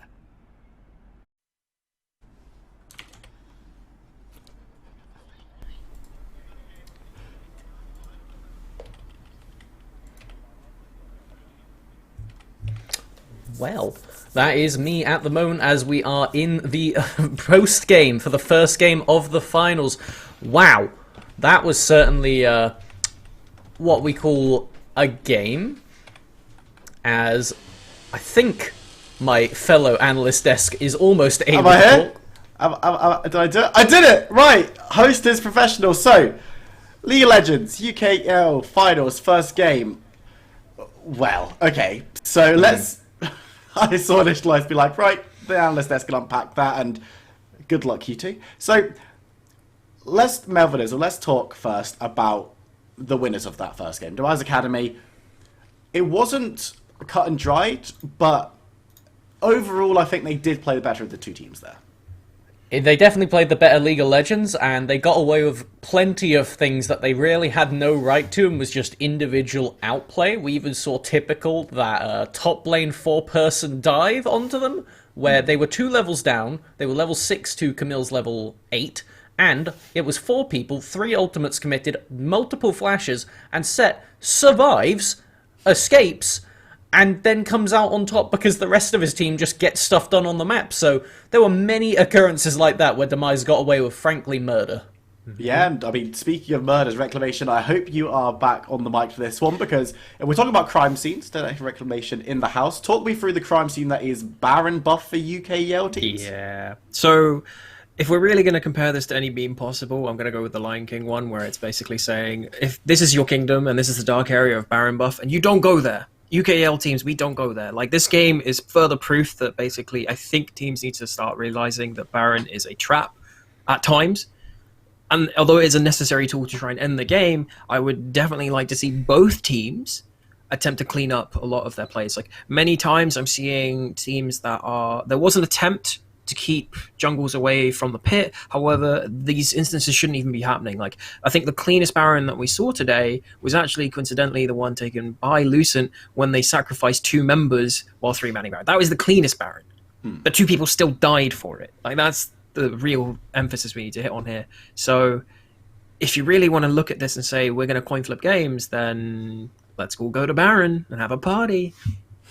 And it was a case of both sides struggling with it, because we saw Lucent yesterday struggled with Baron control a little bit moving into games, especially against London United, where of course they allowed the steal over, and the whole situation around that quadrant on the map was a mess from both of those teams. But Demise Academy still managed to pick themselves up a win in this game, even after losing away the second Baron to that really nice steal coming through from Wilhelm. Melvin Izzle, what could have Lucent done? Because we were talking while we were watching those games, and Lucent didn't really utilize the Baron steal as effectively as they maybe could have.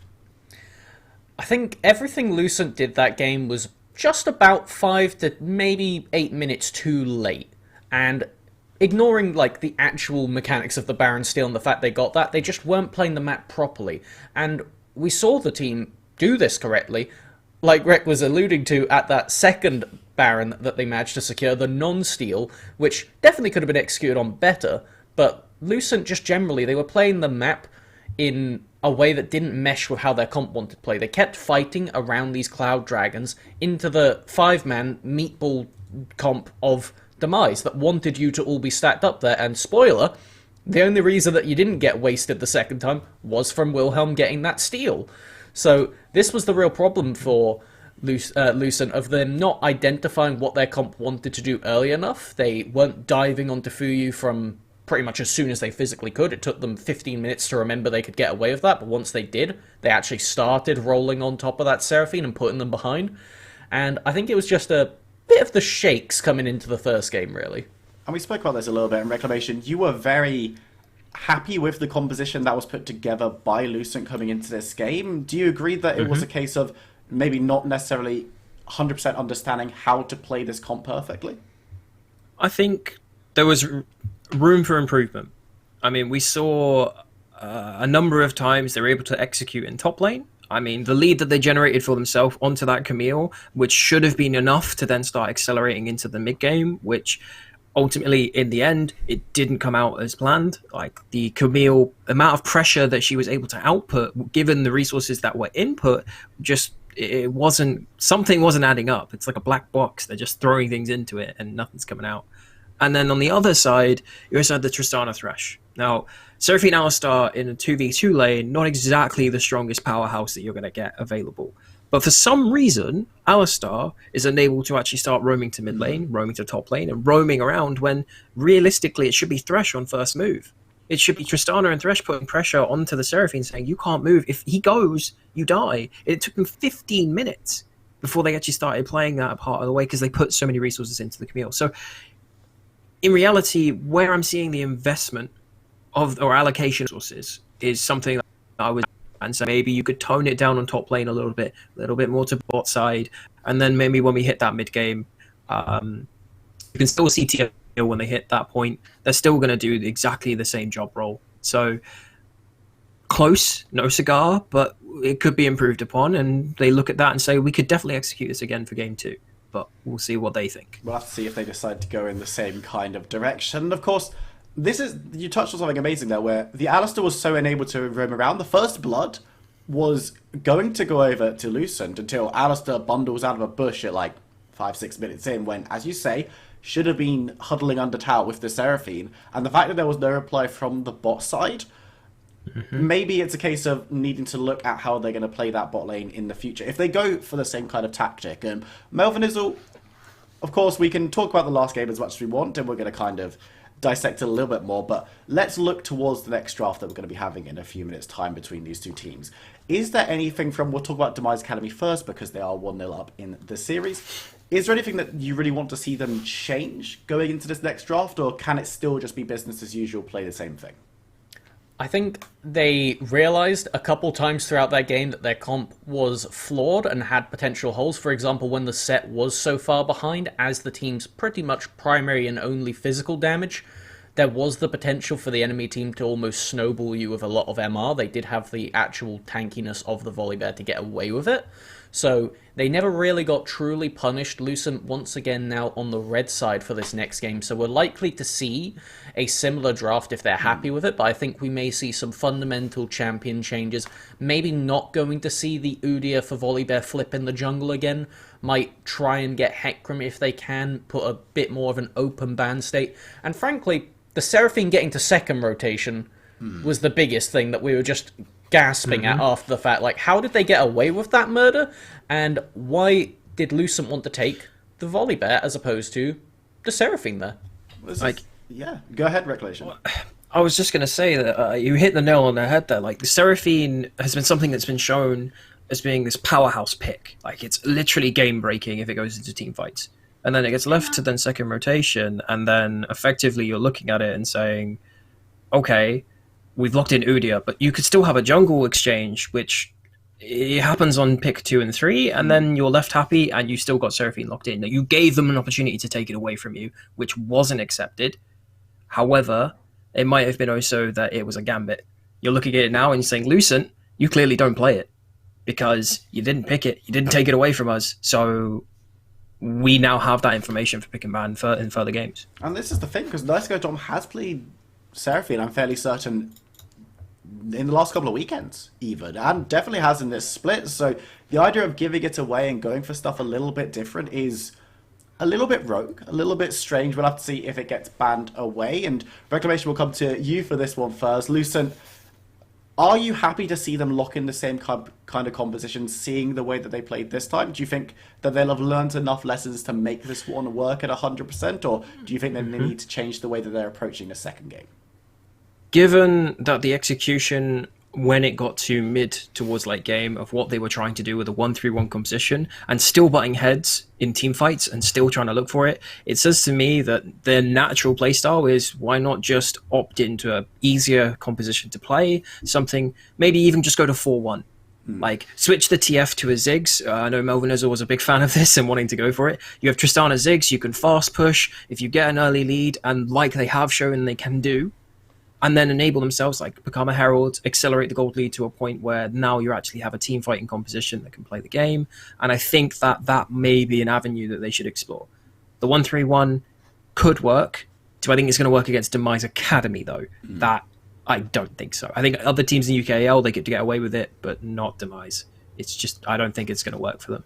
It's a little bit too player versus player strength from Demise Academy, which, as we said, we went into this game, we said, right, Lucent won 2 series yesterday, and we weren't 100% convinced with them in either series, much more so against Viperio than against London United, but it's kind of that you need to warm up, you need to get yourselves game face ready on the Rift. It was an early start like it was today, but Melvin Izzo, we compliment a lot as we move into the second round of picks and bans, a way that teams like to control objectives, especially Lucent, but in the past couple of days we really haven't seen it. So as we move into picks and bans, talk me through what we're expecting to see in this ban stage.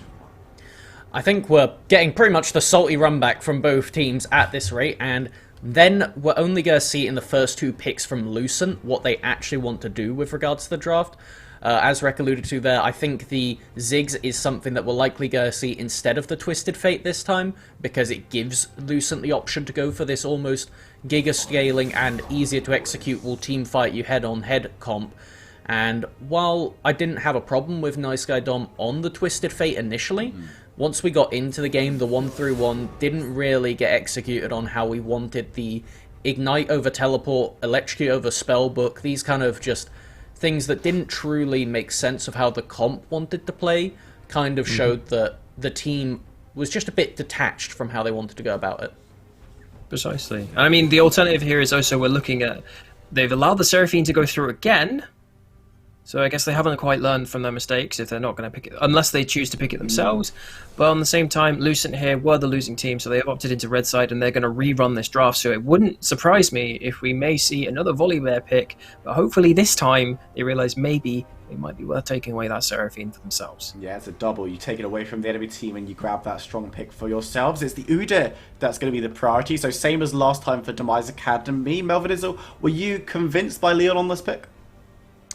I don't think they got a massive amount done. They were pretty quiet throughout the game. I think in the series we saw yesterday against Viperio, you could really tell that Johnny Rico was getting a lot done on the map with just regards to objectives, while Wilhelm was on this Volibear, and I don't think that Leon was the biggest reason why the team came ahead. I like their later game itemization that just helped keep the team alive. They were very cognizant of how the game was playing out and how the team was going to win, but in the early game, I think we favour the Volibear as we see the saltiest of runbacks come out. Okay, I guess we're running into the same exact problems again. So, Udyr first pick, run into this. You can just exchange on jungles. It does not matter. You're gonna get Udyr, Volley, Graves. Like, all these champions still exist. It's still fine. Like, there is no point to first pick Udyr anymore. And not to mention that the response coming back is also blind picking Thresh, and now we've just seen the exact same lock-ins again of Seraphine and Alistar. I assume I'm going to make that assumption. Yep, it is. We haven't been told as of yet, but if you were doing the exact same thing, then in reality, Lucent say it was good enough early, now we need to execute and really be more disciplined in that mid-game, but historically speaking, now we've already seen this once. What's going to be the change here? Well, we'll have to see if Nice Guy Dom's going to make the change. That's going to be the Tristana. So same pick, but in a different place. The mid lane not going to be shown early. Melvin, how are you feeling about that one? Well, that is Nice Guy Dom saying, hey, I can actually go to second rotation, which is odd, because I'm trying to think of like their main champions that they pulled out. Obviously, there's the Ziggs and the Twisted Fate that are likely to be the two bans Demise pull out here, unless they're okay with letting through the Twisted Fate and saying, well, you couldn't execute last game, so give it a go, I guess. But then after that, I guess Xerath is another one that could come out. It looks like that Malphite, again, very critical one to get rid of when you are running the Seraphine. And really the first significant change we've got is the Cassio is off the table for Korosh now. Yep. It's also now, if you're thinking about this logically, there is a real world where Gnar becomes a very nice, easy pick to play that can be blinded if you are going to take mid lane on fourth here from Lucent.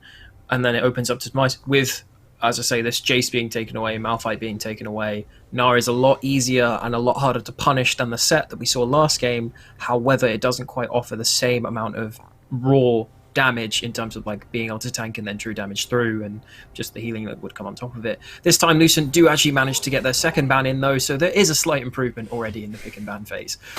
Draft adaptation, make sure to ban all 5 champions, but you say Narc could be a very, very sound one. There are a couple of picks that Nice Guy Dom does like to play that are left available. The Orianna is the one that springs to my mind most readily from what we've seen him dominate on, but we'll have to see where Lucent decide to take their big pick and where they decide to have the counter choice. Just going to be running this one down, and we'll see. Reclamation, Redexon top. Oh, I guess we're going for an all AD composition. Volibear does do a minor bit of AP, and however, I mean, fair enough. I mean, that's throwing down the gauntlet, but my worry here is that now you have 3 AD, but they have taken away the Malphite, so in actuality, they've kind of banned themselves a little bit. Kind of curious if we do see the set here, as the Renekton with the Empowered W can insta-shred through shields. That's like the first thing that jumped out when I saw it, imagining why you would play it into this Seraphine comp that is looking pretty much identical. The real question now for Demise is, what do we sub in blind to go against Nice Guy Dom? Maybe they could even take away the Twisted Fate for themselves. Korosh did play this multiple times throughout the split. It is something that I don't know if it is necessarily the best pick for the comp. I think they want something with a bit more DPS, ideally, as right now it's a relatively low damage team Demise is running. Don't let Nymera hear you say that. He'll be fuming as R8 is locked in the mid lane. We'll have to see what Nice Guy Dom decides to go into Korosh with. The Twist Fate, as we say, still available. Could look for the run back. It wasn't... Melvin, it wasn't something that we were necessarily 100% hot on as the game went on, and it was mentioned already, but he played the laning in the early game pretty fine. Well, Okay, that's different. Ah, boo. that's not boo. That's really the good. point? We like It's this. Victor. It's Victor. Oh, wait. I mean, I still hate it, but I like it more than Vigar, so we'll take that one. No. Like, Vigar's so good here if he actually did take that, but he decided to go with the Victor instead. I wish people could actually just pick, like, Timo or something so they know that they're trolling rather than baiting us with Viego and also Vigar. But at the end of the day, I mean, Victor is a stable pick. It is something that is able to team fight, so they aren't necessarily... They're still kind of leaning into the same strengths of being able to play around topside early, being able to play around that and play to that lane, but this time taking a more team fight approach with the Victor. However, is that going to be enough to offset now the fact that you've also got Ari on the other side, who's not as great at team fighting, but it's still the exact same composition. Like we already spoke about this in game 1. Alistar, Seraphine, Udyr, set. It's running at you, it's coming fast, and it's very menacing. Yes, it is kind of scary when it just gets into a team fight position. Are Lucent going to be disciplined enough now? Well, these are the questions, and it's a point of saying, right, Demise Academy, we're playing very similar to what we played last time. The pieces are all kind of there. We've got a different mid laner, but that's just about it. And Lucent on the other side have picked themselves up a couple of new toys in those solo lanes. Melvin, gotta be going to you first. Prediction on this one. You didn't quite hit the nail on the head last time, but we'll see. No, I said Demise was going to pull out the first one, Yeah, but actually. for the I was reasons. expecting the Lucent to be sloppy in the first one. I think I'm going to lean this game to Lucent, and that's because they've actually gone for the Victor and put the scaling away from Rengus in the top lane and given it over to Nice Guy Dom, who I think is a far more reliable late-game powerhouse who knows how to operate these picks. Now, I personally, maybe like looking at this, I would personally go with Lucent. My only consideration or worry is if Nice Guy Dom does miss position, that he doesn't really have a great escape for himself, and there is a lot of catch potential with a lot of speed that's going to be running at you, which makes Victor very difficult to play, but he does have a big enough front line in Renekton and Volibear. Slightly nerfed on this patch in 11.6 with the item builds that they may choose to go for. However, still a fairly beefy front line. And you have a Tristana and Victor with great range potential, great DPS. It really just comes down to who's got better targeting. Not to mention again though, we have the same damage spread again from Demise Academy. It's 4 AP and Set. This time he's against a Renekton. Renekton pulls ahead, Set falls behind, no AD, and then you just build a little bit of MR, and Banshees is certainly looking really good for Nice Guy Dom. I am predicting Demise to win this one because Victor's terrible. But before the analysts get to shout at me too much longer, we're going to be throwing over to our casters, Nymeria and Initialize. Take it away. Now, before my fellow caster says anything, Get on with it. I have to put out a disclaimer. I am not responsible for any bias that will be coming in this cast because of Nymeria, who is an RE one-trick. Tell me about it, buddy. Really? Really? Is this I'll not put a obvious disclaimer by this out. point? You guys understand this cast is not going to be as even as it might once be because of that one pick. I mean, congratulations on the 2-0 demise, I suppose. No, I look at this, and given that there is a point-and-click stun from the Udyr, you've got a lot of CC coming in from the set, 2 roots and charms coming in from Few. There's literally every person on this team of demise has a CC ability. This Ahri is going to have a field day versus the likes of this Volibear or Necton trying to make their way into the backline. They're going to get pinned in place, have a charm put on their head, and I would suggest this game, it should be probably Everfrost into something like Horizon Focus second, go for like full nuke build. I think that Lucent are going to struggle to keep their first member into the fight alive. Okay, so that is the call there. A lot of pick CC, a lot of difficulty getting into the fight for Lucent. That said, Demise Academy, no AD carry, no hyper-scaling member either, so if they don't fall behind or don't get to play the mid-game the way they want to with all of their ridiculously dangerous pick, like so much agency to get picks in between the Ahri and the Seraphine and all their charms coming through, then maybe Lucent with a Victor, with a Tristana, who, you know, they hit 3 items and some upgrades on their passive abilities for Draw a Bead, the Hex Core from Victor, you know, their abilities then are going to start absolutely shredding people. No, they will do. The problem is if they can stay alive, because I don't think they win the frontline battle. I think that set is going to have a better time surviving than and the Udyr, well, the Alistair especially, really. It's basically just the set and the Alistair using the Haymaker and then the Unbreakable Will to survive the first couple of seconds of the fight. Whereas Wilhelm and I Won't Lose are going to go down pretty quickly if they do get pinned in place and you know, set and Ahri are off to the races in terms of their itemization. But then, again, there will always be that problem of, yes, you don't have an AD carry, and you can build up stuff like Banshee's Veil on the Victor.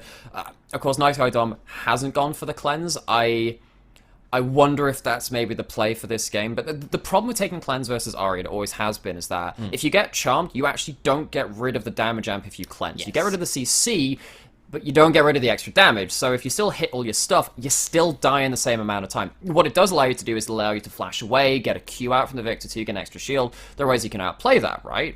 But I'm looking at this mid lane matchup, and it's definitely one which Ahri can have kill pressure in, particularly if you start hitting 2 AQs at level 1, 2, 3. Level 4 is often the sweet spot for Ahri kill pressure, and when you have an Ignite in inventory too, and you're probably going for the Electrocute, there is a chance there, so we'll have to see what happens around that mid lane matchup, although I would imagine it's going to be farm up until first items and then see what happens around those fights. But then again, it's also Kurosh, you know, the UKEL Spring Split MVP, which is one of the reasons I'm so hyped about this. I mean, it's not just anybody playing this pick, it is the best player in the league this split playing my OTP. There you go. So, alright, all you mid laners out there, all you wannabe mid laners out there, get your notebooks out, because there will be an RE clinic on show, courtesy of Nymeria here to give you some interactions. You also play a fair amount of Victor, or certainly used to, so you know this matchup pretty damn well, which should make for some interesting deep dives.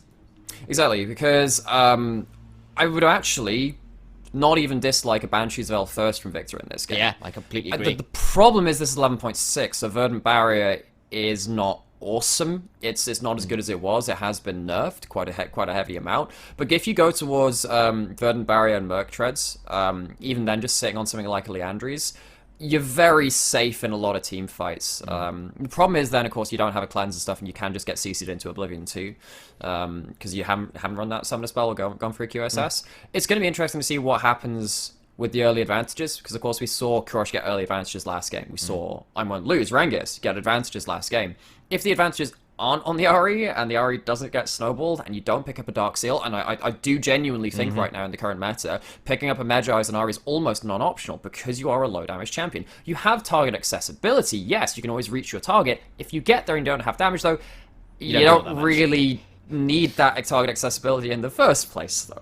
Yeah. So, So, the target then gets accessibility to you, which is it's not as fun. Certainly. Well, Yes, onto the that's Rift how it here. goes.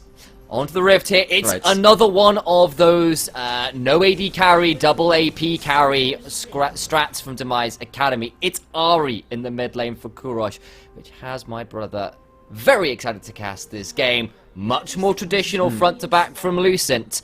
But they have got to be able to survive all the pick that comes out of Demise Academy. I am expecting a lot of Merc Treads, my friend. Yep, that'll be on the table, of course. I'm not sure Renekton can afford to do that into Sep, so we might have to see these toe caps coming out of them, but then also a lot of CC coming out of Uda and Sep, right?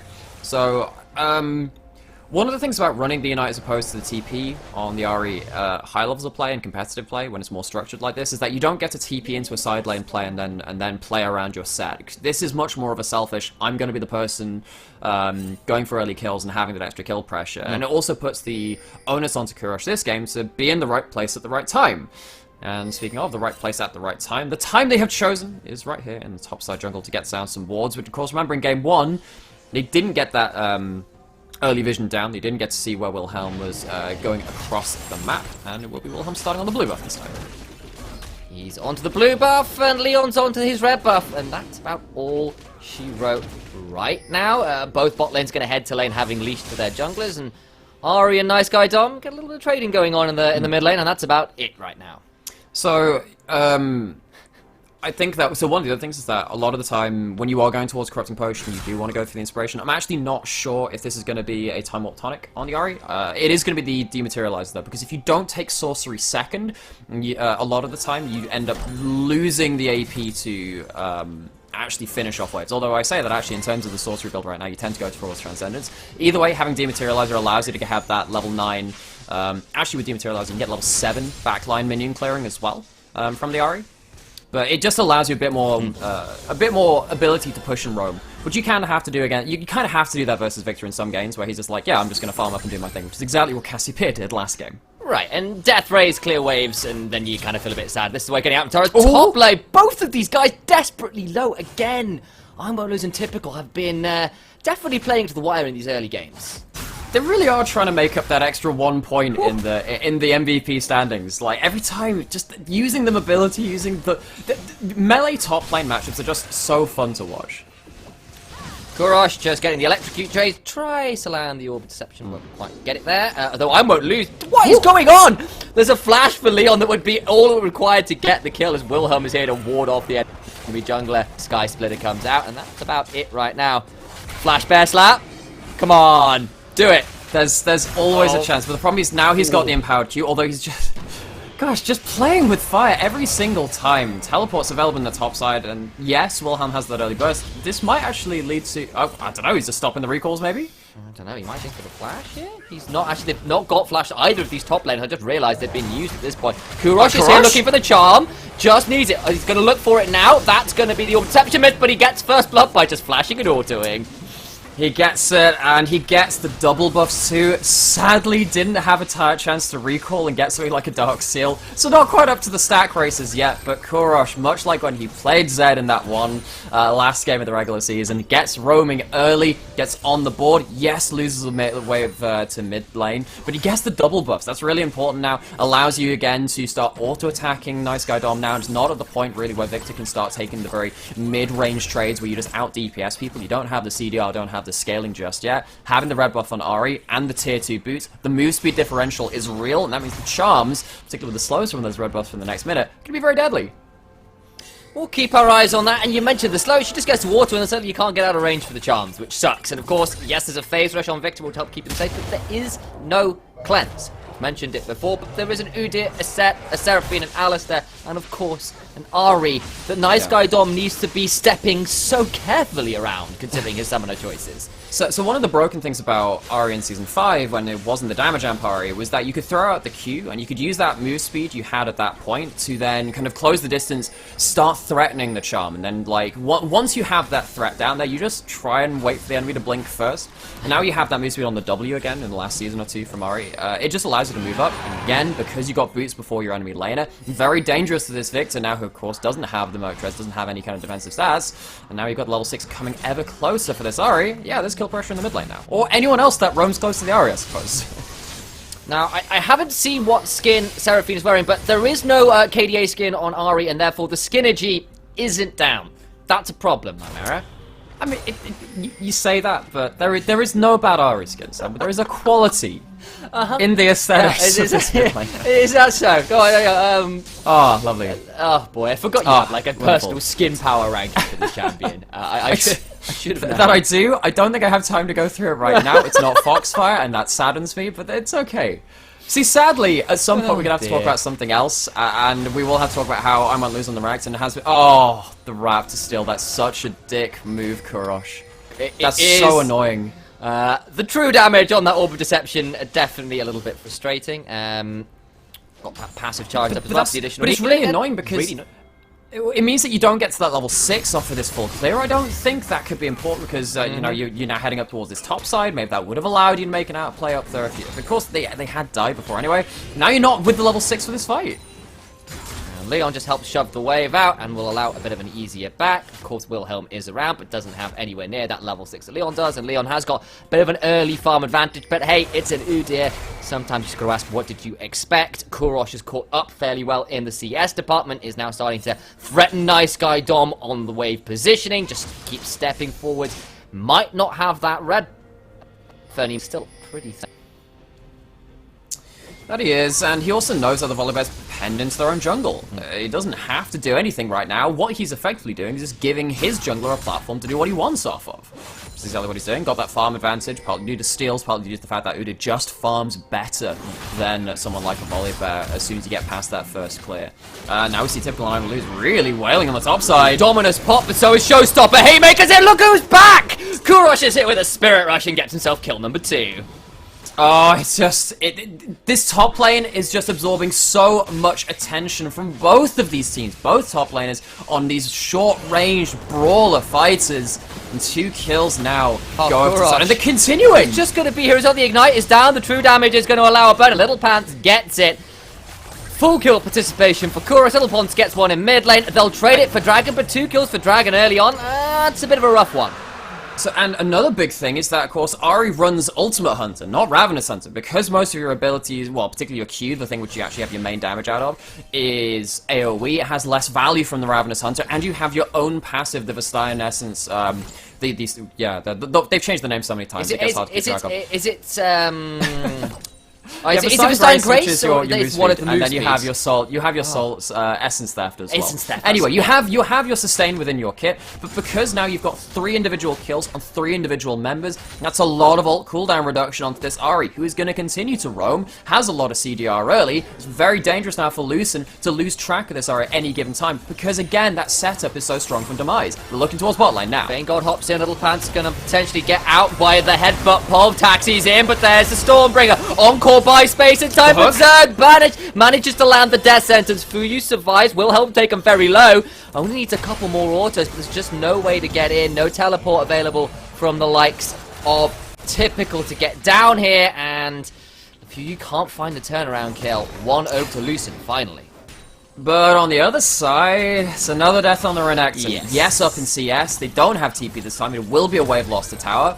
Though there's a wave also going to be, well, okay, not actually lost because it's the cannon wave. But there's a plate traded on the bot side, at least either way. Little Pants does go down in this lane. This is something that Lucent kind of failed to do last game, was unseat this bot lane, which had played so well so defensively. Little Pants almost gets out with the phase rush. Doesn't quite end up doing that, though. And we are now seeing an early 1.5k lead to Demise, mainly off of those roams. The question is, again, what's that going to lead into? Because the early Dragon has been picked up from Lucent.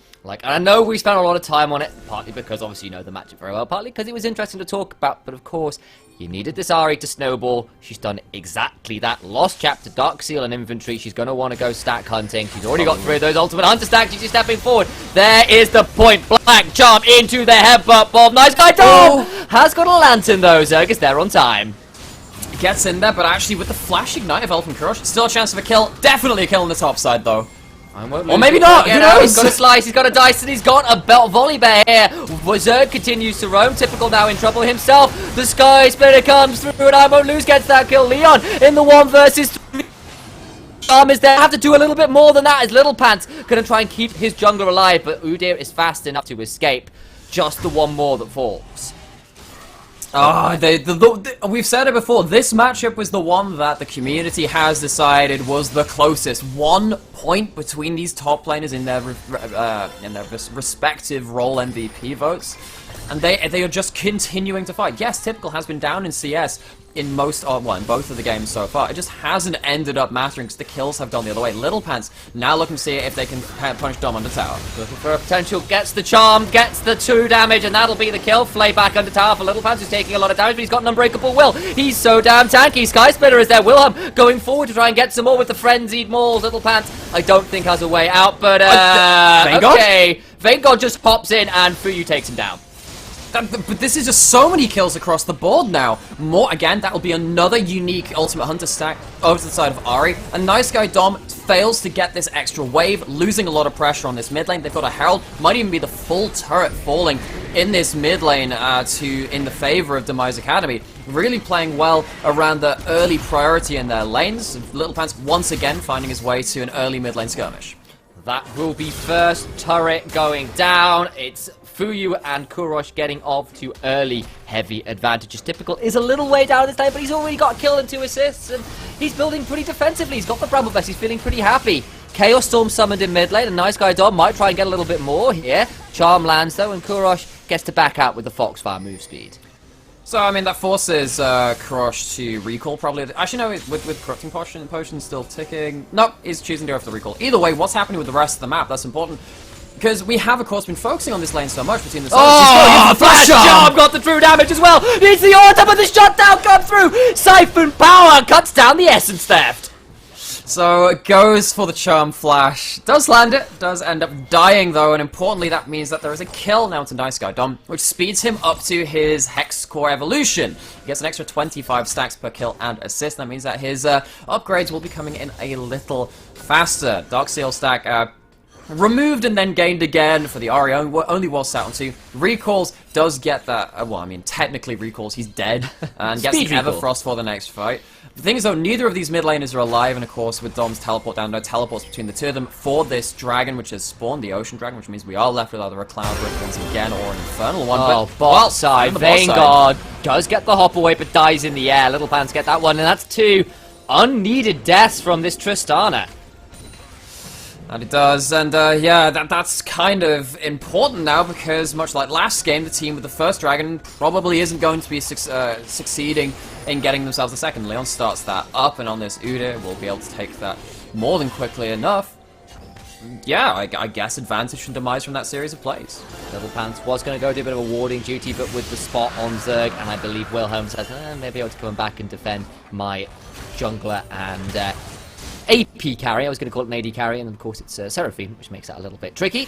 And so instead, it'll be a dragon over to Demise Academy. They're continuing to scale. They've got about 3,000 goldie. The Spirit Rush is popped, and Kurosh thinking about hopping forward still. Takes a little bit more damage than I think they would have hoped for, but do get to clear the wave. Spirit Rush is down, but of course traded for Chaos Storm.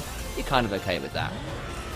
Maybe not so okay with this bot lane play. Little Pants. Ooh, turn around though! And the backwards headbutt to get Zerg onto turret! That's not the way you want to be rushing, and I'll stop with those puns. We made enough of them already. They have, that's just, again, really heads-up play with the headbutt from Little Pants. Gets him under tower, gets the extra turret shot. They're working around a very low mana bar from Fuyu, just doesn't matter at that point. Alistair really coming up with a big play, 1 for none on the bot side. Little Pants, but big plays. I think you take that trade. Alistair, both of these games been absolutely stunning. 4-2-2 on the Alistair, by the way. The most kills for Demise Academy. That is the carry cow. It's going to be Palpatine. It's going to be old Thunder Cow coming back to haunt us from seasons past. It does hurt me a little bit that Alistair actually does more damage than Ari. But, you know, worries about my main champion aside. We'll wait and see what happens with the rest of this game. That would hurt you to admit, didn't it? A little bit. Tiny bit. It's going to be alright, buddy. It's going to be alright. Alright, 4,000, well, 3,500 gold lead to Demise Academy, once again proving I can't do maths. They're in a very commanding position. Herald number 2 will be spawning very shortly. They've got wards down. They will be happy to come and start looking for it. Kurosh about to pick up a blue buff, I believe. does so just now, and Demise Academy are ready to fight, but it doesn't look like Lucent want to make it completely easy for them. There's the Dominus pop, the teleport's coming through with the showstopper on the back end of it. Oh, Charm onto Zerg, it's not see who you want, but Vanguard now in a difficult position as well. Hook onto Leon, can they turn it around? Though the amount of damage with the Encore! That's what you call KDA synergy, the massive pull-down balls! Little Pants, take your hat off! What a gorgeous play from him. Double over to Kurosh. Triple kill over to Kurosh. And this Ari, this Alistair have allowed no breathing room for Lucent. Well, I mean, might not have enough damage, has more than enough kills. 4-man pulverized Little Pants. This guy just cannot be stopped.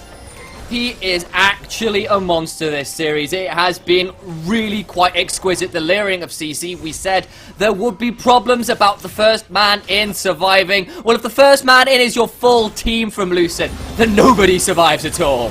He'll try and hop in his Vanguard, but he just takes so much damage. There's a decent hook onto Fuyu, but there's going to be the double shield coming out. Just gets a turnaround kill under turret. Vanguard's dead for the third time. Just bops him with a double Q. Damage coming through in Vanguard. Not finding the correct angles to go in, the correct timing. Thinks he's under thinks he's safe enough under turret, but doesn't quite respect the Haymaker turnaround damage. And Lucent, at this point, 6,000 gold down at only 16 minutes in. Very dangerous position for them. They've been snowballed on very heavily now. Little Pants uses his phase rush to try and escape. This might be getting run down here a little by Lice Guy Dom, who's going to be chasing quite deep, but it's just going to be half the HP bar. And the Ramos OK symbol comes up and says, Little Pants like, well, nothing on the map to play for. I can trade my health bar for that.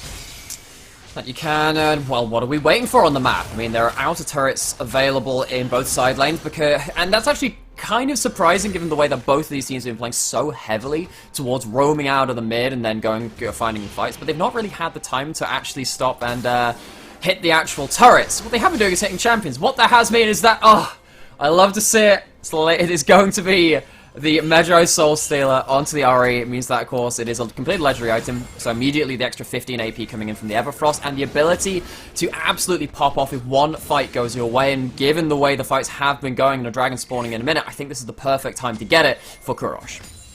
Well, turns out Reapers in Japan are called Shinigami, and they work with a little thing called a Death Note. Magi's, as you mentioned, in Ari's inventory, looking to continue living up to the thematic truth of their team org name. 7 stacks already, 10s when you get the move speed, and Ari becomes even more difficult to deal with the way the game's been going. I feel like it's just going to continue stacking, and Lucent have such a difficult time getting any vision control, because how can you face check? I won't lose, has to pop Dominus on the tower, but it's so stopping away from the tower. Typical takes a lot of damage, but will still get out. Kurosh gets that one. It's Fuyu getting Zerg as well. Wilhelm gets a stun, but they're still going to try and get out. Typical is alive, the Spirit Rush still there, the Stormbringer gets him away from the charm, shields are big for Little Pants, and the tower falls, and they just don't have the damage. No, they don't. Wilhelm holding onto the ultimate, trying to ignore a piece of CC, uses it to dodge out the charm under tower. Makur still gets a kill, now past that 10 stack mark, has the extra move speed. Vanguard left alone on the top side of the map though, so it's a structure for kill, and well, I mean, it's kind of a structure for structure, but then the extra is going over to Demise too, so it's still not a positive trade for Lucent, but at least they get something out of it. They were struggling to get anything a couple of minutes ago. Seraphine is there to wall people off. Those shields are getting pretty difficult to deal with. It's already 10 stacks on Seraphine's own Dark Seal. She might be looking to join Ari in that Shinigami style. Magi they have. And there it is, literally the moment I make talk about it, the Soul Stealer comes in. Double Soul Stealers for your double APCs. Looking very, very scary for Lucent right now. They're down over 5,000 gold. It's not even 20 minutes. There's Magi's on a snowballed Ari and a snowballed Seraphine. Zerg's going to try and 1v1 an Alistair, who is 2 levels up. Has to flash away, but the flash for the stun. The Spirit Rush comes through the Everfrost as well. Who cares if you miss Charm when you've got so much extra CC at this point? Little Pants will get traded back, though. Oh, that's another teleport. Too much now. Typical's in a difficult spot. They might finally have got a bit too deep. Nicely buffered out there from Vanguard. Doing this pop, but Fuyu's going to come through with the Encore. They're going to try and find more one more time. That's the showstopper in the backside. The damage from Typical nearly gets him another in the back end of that, but will eventually fall. I think he could have just got out there and walked away. Alright, so we find another kill for Demise, but this time it costs them a lot more. Overextension, teleport in an awkward position for Typical, and of course you can't cancel them yourself anymore. Been a number of years since you can. Demise still in the advantage, but nothing really to play over besides the kills there. At least no one dies that has a Medjai's on their team. That's the real caveat when the cat starts saying, alright, okay, I guess that's fine. Demise feeling so at ease with this game. They summon the Herald mid. I don't think they're actually going to get a charge off there. It's going to start walking up. Actually, with the wave that, no, they won't end up getting that. It's a bit of a wasted Herald from the side of Demise, but honestly, with the lead that they have, I don't think they're too worried.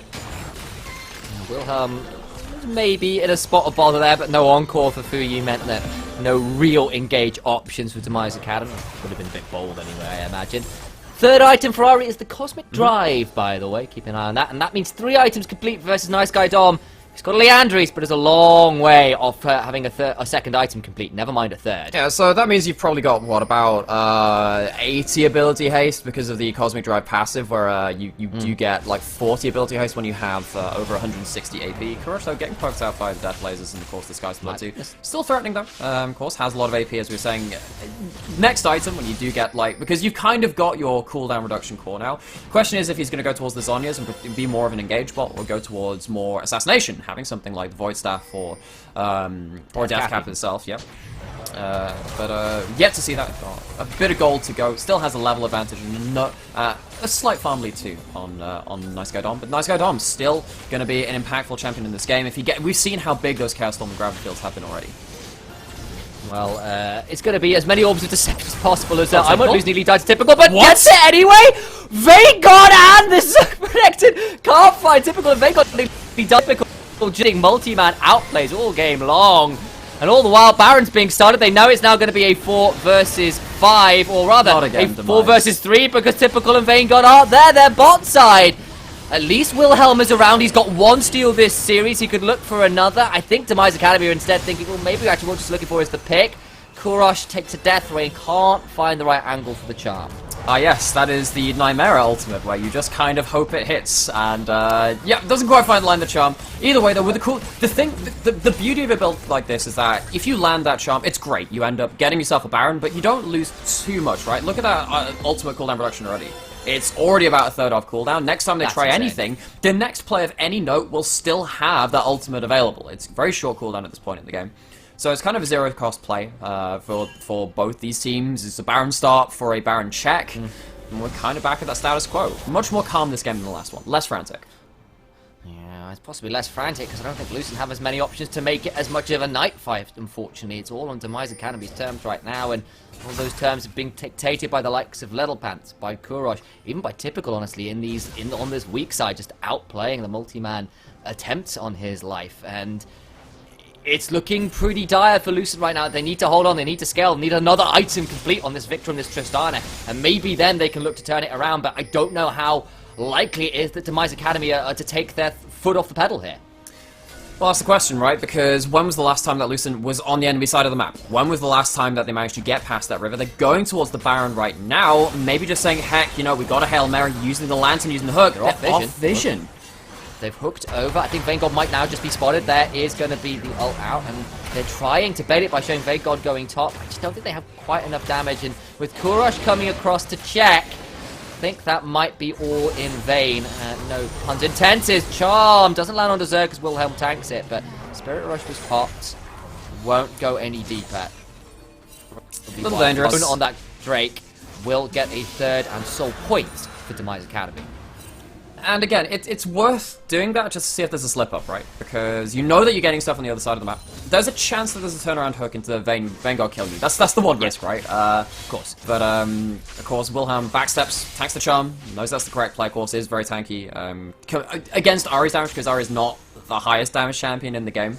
And doesn't have, and has also been building more towards trying to get to their second rotation of spells rather than having their first rotation of spells, but packing a little more punch. Who's going to have pretty much the best of both worlds on that though now is going to be the Victor. Got to those 2 items, has a Mercury Treads built up too. So finally, Nice Guy Dom feeling maybe able to fight in the next couple of minutes. But the question is, can you do that? Can you cut through the front line through this Medjai's Seraphine on the bot side too? Because that really does hold up a lot of the elongated fight potential from Demise, and Fuyu is very much online in this game. Demise Academy have no problem. They don't really have the best Baron take. They've got a lot of ways to stay tanky in through it because of the members that they have, and of course it's Seraphine to keep them healed, but they don't really have the most damage onto that Baron, and thus they're going to continue trying to bait it, but Lucent don't have to be that afraid of a quick Baron being snuck from under their nose. No. They are still getting their items though. Staff of Flowing Water just came from Foo, so extra move speed.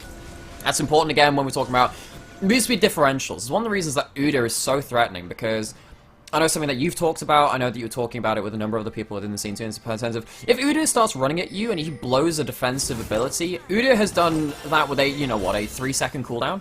That's all he needs, right? He doesn't need to throw anything impactful at you, and having the Staff of Flowing Water and the move speed aura coming in from the Seraphine just makes that much more dangerous. You don't get to kind of hold on to it and say, maybe I don't need to blow it, because he's that fast. He will just punish you for that. Couple wards in the back of the pit there for Lucent means that they know that this Baron pit isn't being used, the Baron being attempted rather than be a better way of phrasing that. Instead, we're going to talk about Typical, who's going to get attacked on here, does have a Haymaker, but it's not going to be enough, and will finally go down. Little Panther, they're getting the engage. Kuros comes across well, that's a massive extension on the Encore, and it's turned back around Zerg for the top laner. Over the wall goes Wilhelm, but the Everfrost was there. Not that much damage from Ari, though, and Demise Academy running a little short on exactly that. There, Wilhelm going in, but his ultimate's about to fall out. Kurosh gets that one. It's now 4 versus 3, but look at the big, tanky Crocodile. Leon buys space, but the healing from Demise Academy is pretty huge, but nice guy Dom, not under threat at the minute. The high note does chunk him, though. And actually, it's still the advantage to Demise Academy, but it's getting a little closer every moment now. It is, but then we also see again Magi stacks picked up for Demise. When it's a close trade, when those two champions of the Ari and the Seraphine don't die, it does still add that extra bit of value. Little Pants once again coming in, some huge combos. Typical, kind of starting off. Going in, he's gonna get teleported in. Why are you doing that? He gets stunned, he goes down, but not before taking Little Pants out. No, I won't lose is here, trying to buy space, buy time. Typical needs to get out, flashes over the wall, 1 for 1. But I'm not sure you want your AD carry for that. The charm is huge, the last order won't be enough because of the Cypher power. Flash away from Nice Guy Dom, and now it's in trouble for Kurosh. The auto's not quite there, and Fuyu's shield keeps the Ari safe. Oh, so damn close. I was wondering if we would see one of those rarely seen raptor kills onto Nice Guy Dom. What this does mean, though, is that because another kill comes through, it's another set of Magi stacks. Yes, Demise have started trading down, and that's very worrying for them, because this is still getting gold over to Nice Guy Dom, over to the likes of Vanguard, too. And as you were saying, the damage discrepancy at 6,000 gold should be much more for a lot of teams, but not when you've gone for this 080 carry, less damage on your mid lane build, composition, rather, from Demise. But they're still somewhat happy. They did just get that voice staff onto Ari. Maybe it'll sting a bit more next fight. Still got a massive gold lead and still got themselves that 4th item onto Ari. The Void Staff, as you mentioned, complete. That should help chunk through a little bit more of these resists, make it a little bit harder. And at this point as well, you know, Fuyu's got his 2 core healing items, can look towards something a little bit more threatening in the Seraph's next, which might be helpful as well. They have. So, now we're seeing what's happening with the mid lane priority battle, because of course, Baron is still alive, and as you were saying, neither of these teams have Demise don't have fantastic Baron damage. Lucent do, and they actually have some items onto their carries now. They're going to start it up, force the check, they do have a momentary vision advantage. Kurosh needs to be very careful here, gonna get jumped on, doesn't have cleanse, doesn't have a way out. Kurosh has got the Spirit Rush though, stays alive, not strong enough for long, but Little Pants in the front line, so very low, does go down. It's a 1 for none right now to Lucent, who have now come online. The snowball was there, but was it fast enough? They've got the health bars, and instead they might just trade it for this Cloud Soul, but it will be for Baron, and Lucent are in this game, Nightmare. They absolutely are. I mean, it's still going to be one of these fights around a Baron, much like in the first game, which keeps them in this game. Kurosh doesn't get to hit an important target. It's just firing a charm into the volley bear and then using the secondary charges of the Spirit Rush to try and maybe get an angle elsewhere. But the grab field was already down. Death Rays start flying out from Nice Guy Dom, and this Victor and this Triss are being protected adequately by their front line. They are. It was supposed to be frontline dies too quickly, and that's all well and good earlier on into the game. We're nearly at 30 minutes now, and that's less of a problem, even if you've been put behind. 5 deaths on the Renekton means a little less now. He's at 2 items with a Gore Drinker and a Sterix, but Nice Guy Dom does need to be a little afraid of where this Ari is. Though he has actually finally out-leveled Kurosh, interestingly. Got that one extra 1-3. Must have been around a few more of those more important shutdowns at the end of it all. It's got him back towards an XP advantage. That he has, but we're waiting now again to see, well, okay, Demise, you have the Seraphine, you have multiple items on them, but you just lost a pretty big fight. What's going to be the turning point which actually allows you to come back into this game? Do you need to start committing to more of those 5v5s? Is it a vision problem? As we can see, that actually Lucent have put a large amount of... they've put their vision line much closer towards the river now. They've started to step that up. That's an improvement on the last couple of minutes. Maybe they can use that as, again, the platform to play the next couple of minutes around, because they're going to time out this Baron buff eventually, and then you're going to have to fight around Elder. The Baron problem turns for Demise Academy turned into a Baron boon for Lucent, who have that one to their name, but of course they did trade it for Cloud Soul. There's a lot of people here who would love the move speed after they use their ultimate. I'm looking at Nari and Udyr, a set. Hang on, can we just Seraphine. Yeah, can we go? Alistair. Can we just quickly go to Seraphine and have a cool check on the cooldown ultimate of that ultimate right there? It's only rank 2, but looking at it, I mean, if you just hover over, that's actually not that bad. If we go over to Ahri now as well with the full haste build, it's 31 seconds. They're using a top lane. I won't lose. Gets chunked pretty hard. The Void Staff does its job. Leon gets that kill. The top. Big fight. Shot down. The double Vanguard is dead. That's one of those carries down. And we were saying maybe it's too late, but now the front line dies, and the pick CC from Demise Academy is massive. Typical goes gone, but he's in a Chaos Storm. Does survive the Sky Splitter as well, and that will be a 3 for none in favor of Demise Academy. We shouldn't count their damage out quite yet. Apparently not. With 3 Cloud Dragons, they're running around as if they got Talon ultimate cooldowns at 30 seconds odd. They find themselves a series of picks. I think they might finally break into the base of Lucent. This might be the turning point of the game for Demise. It was once again similar to a story to game 1. A Baron ends up putting it in the favor of Lucent for a little while, but they don't quite capitalize, and Demise strike back. They get the inhibitor tower, but don't feel confident enough to go for the inhibitor. The respawns are going to come through. Set, though, pushing along in this top lane is typical, and Kurosh hunting off the sides. That cooldown, unsurprisingly, completely off the Spirit Rush, so can definitely look for the pick. Little Pants is here as well. That big, tanky Alistair's found a lot of key engages for Demise Academy. They're going to try and get that turret and do so. The explosive charge on top of Typical, shielded away, takes about half his HP, but it's a set. He'll heal up just fine. Another tower goes the way of Demise Academy. So, of course, now we have the kind of shoe on the other foot. Demise once again getting a bit of advantage towards that top stand. They're trying to play around this lack of vision. Vanguard. Oh, Vanguard, you are not in the right place. Not like this! The CC is too huge to Little Pants. Of course, his Little Pants finds his 5th kill of the game. That he does, and they are going to trade this for a mid lane turret, it looks like. What's going to happen with the resets from Demise? Everyone goes back up onto the map. 2 minutes until the Elder Dragon. No big objectives, but taking the Tristana off the board, important for the side of Demise, because it allows them now to kind of have uncontested vision control, because they know that Tristana's not there. Leon decides to join the F1. We heard your race cars out the window earlier, but Ambaru's now going to have to try and escape. The Merc treads by time, but the Dominus is properly stunned again. The Bear Slaps keep coming through, and the Crocodile stance from this Renekton might not be enough, but the Dark Passage gets him further along. Box is there as well, but the Showstopper backwards keeps Typical in line. Fuyu is unstoppable. Kurosh and Typical continue to go forwards. The Bounce House is here, and I Won't Lose loses his life one more time. The name needs to change. It's just so hard to get away from this comp. As soon as they pop their ultimates, Typical just says, okay, yeah, I'm carrying you away from my team. It doesn't matter, they're too fast. Using it for the damage and to reach the next person along. They're going to take themselves a bot inhibitor. Heck, they might take themselves another chance at a fight too, because those cooldowns are so low. Everfrost Ahri is putting Lucent's chances in this game on ice. They are in such a difficult position. We thought maybe they had turned the corner, but the Void Staff has come through. The CC and some of the damage is now coming in as fully stacked Medjais for Seraphine and Ahri, and they just can't get away quick enough. They just can't, and when you've got the Staff of Flowing Water, a lot of movement speed champions, like, of course, your Set and your Udyr, which have that those abilities to just run really quickly, buffed up by the Seraphine doing that too.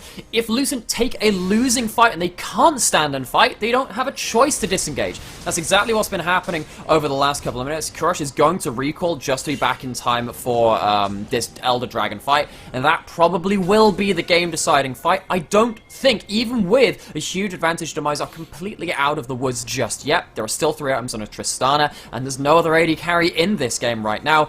But the death cap comes in for Ari, and if there wasn't damage earlier, well, now it's significant. That is a very terrifying Fox Lady. 9, 1, and 10, full build. Death cap just got picked up, as you mentioned. 321 CS, 25 stacks on the Magi's. Kurosh will never be stronger than he is right now, and I don't think he necessarily needs to be. They're going to start up the Elder Dragon, and maybe they don't take it quickly, but all they're looking for at this point is the fight, and they're never going to lose much HP with the amount of shielding and tanks they have. Down to about 2/3 hit points. I won't lose. He's going to get chanked out, but that's a massive format pulse again! Little Pants, you can't keep fighting those! This fight is all Demise Academies! The dive goes their way, and it's triple kill to Kurosh. Too fast, too furious. We've had the cars outside. We've got the Little Pants in the game. I don't really know if I've got a car pun for an Alistair, but he's got an absolutely massive backpack. This game came out with a huge performance from the support role of Demise. I made jokes about Shinigami and Death Note, but really we should have been talking about Tokyo Drift, because we're on to Game 3, and it's Demise Academy with Fast and Furious in number 2. Nexus falls again, and this game could not have been different from that first game in so many different ways. This wasn't, you know, Lucent kind of playing the macro game and trying to find their way back into the game. It was them just trying to survive the skirmishes each and every time, occasionally buying into a fight, but no real one member of Lucent could eventually come around to a winning fight. Even Nice Guy Dom had that death cap for the last fight. He just could not buy enough space, couldn't buy enough time. The Gravfield was in a great position in that choke point. They were just too far behind at that point. Demise snowballed to a worthy second win. Yeah, I think that's the way to call it. That was a really aggressive snowball. We saw Kurosh get involved in all 3 of those early kills. The top side roams, got them that early lead. It kind of went from there. There was a moment in the mid-game when we thought maybe the damage was there from Vanguard and, of course, from the Nice Guy Dom on that Victor as well.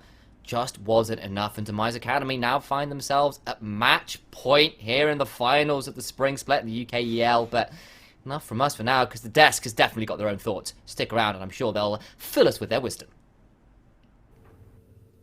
I don't know if I'd say wisdom or if I'd say something a little bit different, but it's back. Viper and Melvinizzle and Reclamation on desk once. Melvinizzle, what is going on with your sad crocodile, Pepe? It's my Pepe neck then, everybody, after that game. So we got to see the crucial swap over from Camille onto Renekton and didn't really seem too fruitful for Lucent at the end of that game. It was not necessarily the most optimal game from Lucent, but we're going to break it down. Let's talk about the way that Demise Academy went about this one first and foremost, of course, because they do take the 2-0 lead in this Best of 5 series. Reclamation, much cleaner this time around. Reclamation, I can't hear you, buddy. Oh, he's muted on Discord. The stream could probably hear. Oh, excellent. Oh, he's... Okay. Well, Melvin, why don't you talk to me about Okay. how much cleaner Demise Academy were this time around? Alright, so with regards to that game, we just saw that, frankly, everything we were critiquing in the first one got narrowed up for the early game, at least from both sides. There wasn't a massive lead again in the top lane. There was the CS over to the Renekton, but after a while, and after that initial attempted reset that we saw around the level 5 mark, Wilhelm ended up dying, and that ended up snowballing the game a fair bit. Wasn't the point where Lucent were out of the game, it just seemed that Little Pants was the main progenitor for that win for Lucent there. Or a loss for Lucent, I guess. Okay, and now I'm back, hopefully, and you're able to hear me. Excellent. I can hear you. So, as I was going to say, it was more so that we just saw Demise basically coming in and saying, we've had enough. The early game is basically where we're going to say, we've decided to take the more aggressive mid lane route. So at this time, you had the inverse. So previously, you had Dom that was on the TF being able to make plays and then play towards side lanes. This was the inverse. You had Kurosh bringing that attention to mid lane, and once he got that attention from Little Pants, was then expanding it onto the side lanes and basically saying, okay, this game is done. And in reality, I mean, I've never seen a more aggressive cow in my life, but apparently Little Pants just decided to turn everyone in and said, yeah, we've had enough, I've got beef with you. And yeah. Yeah, I was wondering where the pun was going to come in with that one, but this is the thing. Alistair was able to roam again. Seraphine bot didn't die, so that there was not a solution gained there. And because Alistair freed up the Ahri was then able to go around the map, get early kills, double buff on Ahri so early on with First Blood. Not necessarily going to be the one. But Melvin, with Kurosh playing the way that he is, with Little Pants playing the way he is there any way to stop Demise Academy right now? That's a hard question. As we saw in the first game, having them on the Casio, this pick that was mainly for the lane, they were still just gapping in CS at that point. They were building up ridiculous leads ahead of the 10 CS per minute number by just freezing their lane. In this game, we got to see it right there. Kurosh was every which way across the map. And then, that's not even touching on Little Pants, who is getting away with murder again, but this time it's everywhere. They were actually killing people constantly throughout that game. We were doing a little bit of maths a moment ago. And in the regular season, they had 2/3 of the kills of Fuyu. So this bot lane, it's a pretty support-heavy dynamic between them, and I don't really know how you can combat that when you keep letting them go on this playmaking cow. I think, playing off of what Melvin is touching on here, I'm really looking at and saying, okay, this Seraphine probably needs to go. Because at the end of the day, we would like to be able to play off the priority, be the first move from bot lane, but we don't want to keep pushing it into a Seraphine that's going to become a monster when it hits team fights as it's just getting free waves. It needs to be something that's being set up. So this Tristana going to bot lane that auto pushes every single wave is not allowing them to build slow pushes. Isn't allowing them to actually build a wave big enough for them to then dive onto the Seraphine, to deny anything. And in the meantime, Demise are just quite happily taking and saying, okay, we'll take the 1v1, we'll take the 2v2, the 3v3, like wherever you go on the map, make it about the solo lanes and push it away from that Seraphine. And I'm really looking over at Lucent and I'm going, okay, you need to work out a situation where you can form a 2v2 or a 3v3 that you win. Like, I think Zerg really needs to start stepping up and realizing that Little Panther's taking over the map. You can still do that on Thresh too. It's not impossible. Like, leave Tristana on her own. She'll come join you later on. I think this is support combat is where we need to see Zerg really step up and prove to us and the rest of everyone watching at home that Lucent can be competitive here. That's a really good point, and we have got word that Lucent are going to remain on the red side for this third, and it could be final game considering there's already a 2-0 lead for Demise Academy, and if they're going to be on this red side, as you said, Seraphine maybe has to go on the ban bench for this one, but there are so many, because we've focused so much on priority picks in terms of comfort and exactly what players play. Reclamation, is there the opportunity to ban Seraphine even, because then you might be letting something else through that could do just as much damage? Now, honestly, for me, if you're looking at this team, you drop that J-Span. I know it sounds horrible for like in top lane about the 1v1 matchup, but at the same time, I'd rather isolate it to being it's a problem in a 1v1 rather than Seraphine when it comes to a team fight and she ults your entire team with a 5-man stun and just goes, okay, good team fight. I'm so glad that we were able to actually have a productive meeting in game. Let's go to game 3 because it's just a complete replica of game 1. Just this time was you got accelerated on. And something needs to change. And if something doesn't, I'm very worried for Lucent. Yeah, something definitely needs to be shifted. Melvin, what in your eyes needs to be the one big change that Lucent need to pull off to get themselves back into the series? Well, in the first game, it was pretty close between both the teams, and not necessarily for good reasons. It was Lucent not executing on their comp that, in theory, should have been superior to Demise and should have been able to take that game away with them. But they just misexecuted, didn't really have the full fundamentals down for how to play it.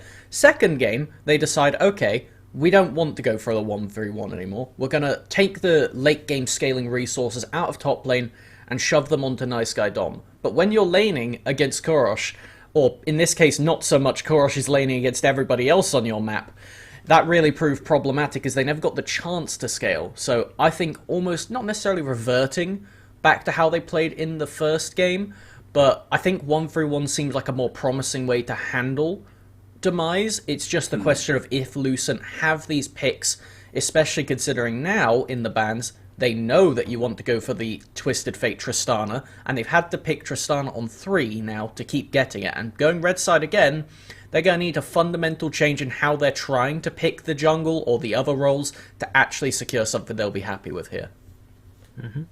And fun fact, by the way, that with the way that Lucent have been drafting, Volibear, I'm going to put this out there and say, it is not the highest priority jungler on this patch. I'm going to be brutally honest and say, honestly, they should just accept that they can pick their jungle later on. Why not take Tristana? Why not take TF on the first rotations here? Like, you Thresh Volibear doesn't exactly sound like the greatest answer to what you're seeing and put in front of you of, like, in terms of priority picks to aim for. I think what they might want to look at here is potentially saying, okay, maybe we try and prioritize some of the other parts of this composition first, and then give counters to the support. Maybe pick a matchups like Thresh versus Alistar. We've seen it twice. Little Pants roams, Zerg isn't answering him. And then on the other side, you're also seeing, like, last game, we saw the TF lock in. Nice Guy Dom is still okay with this. He's still fine. Like, mid lane, I don't think is the area where you want to get a counter for you, because no matter what you counter with, Kurosh seems to just demolish it anyway. So just look elsewhere for something that you might be able to target. But that's up to them to decide. Yeah, it's up to them to decide how they want to go about that, even if they want to go that direction. But I guess the real question before we jump into picks and bans in a couple of minutes' time is, Melvinizzle, do you think Lucent have what it takes to get back into this series? I think based on what we saw from them yesterday, they had some pretty sloppy first two games, we'll call it. The London games were definitely back and forth, and I wouldn't say they were the best showing for the team. But as we went on into the Viperio series later, they really ramped up their team cohesion, and it's kicked off with that Ziggs pick for Nice Guy Dom. Using that and playing around as a full team, they ended up tying together and showing that they know how to work these comps. So taking a look into this next game, I'm curious to see if they actually just completely bomb both of the drafts they've said so far, pun intended, and say, you know what, we're going to Ziggs, this is worthless, it's not working for us, let's go back to what we know, play around Nice Guy Dom, and enable them to just not get Korosh gapped, basically. Reclamation, same question. Can Lucent get back into this one? Okay, well, I'll pray for a 5-game series, and I hope they win it. But at the same time, my analytical brain is saying that from what I've seen, it's not going to happen unless there's a big shake-up. Do I think it's a big enough shake-up that it's going to change how things are playing out and Demise Academy with momentum? No. I think Demise Academy, unfortunately, will be 3-0ing this series at this rate. Okay, hands up at the beginning of the series if you predicted Demise Academy to 3-0.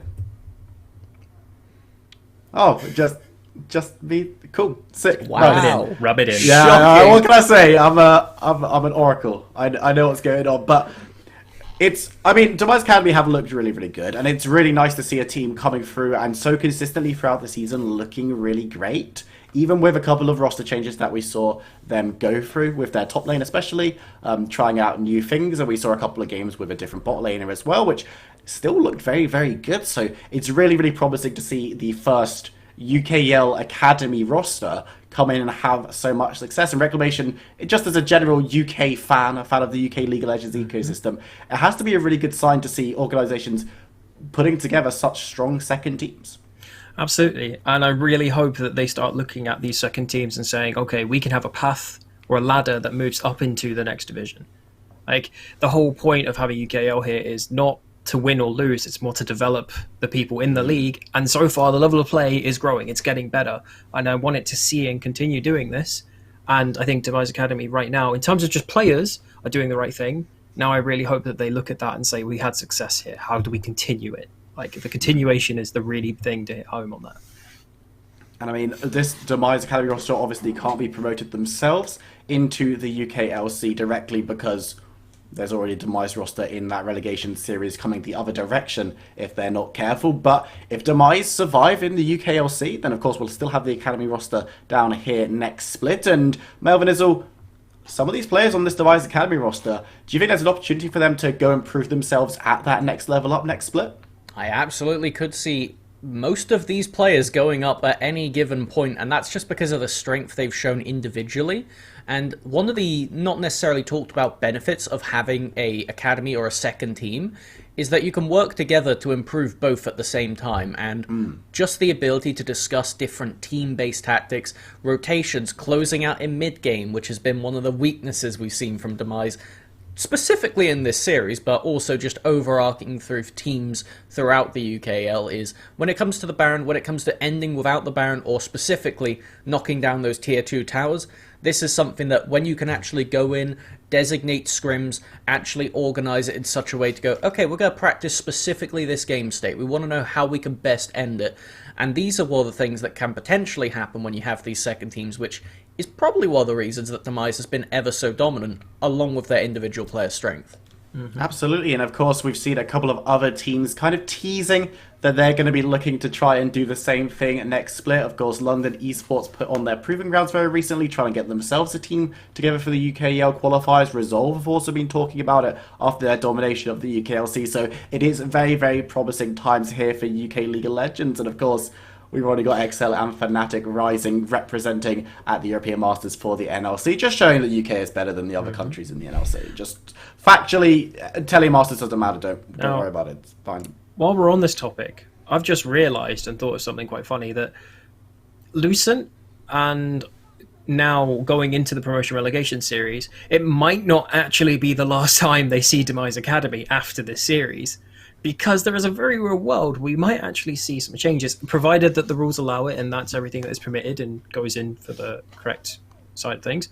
But there's a very real world where we might actually see some of these Demise Academy members move up to the main roster and then play against this team again. They've already got experience of beating them here, now they're just doing it over a different... Can you imagine? Nice guy Dom, he gets into the promotion series like, right, it was a rough series in that final, again. but let's go back. And then Lil Pants just wanders into his lane level 1, is like, hello, let me We're polarize you.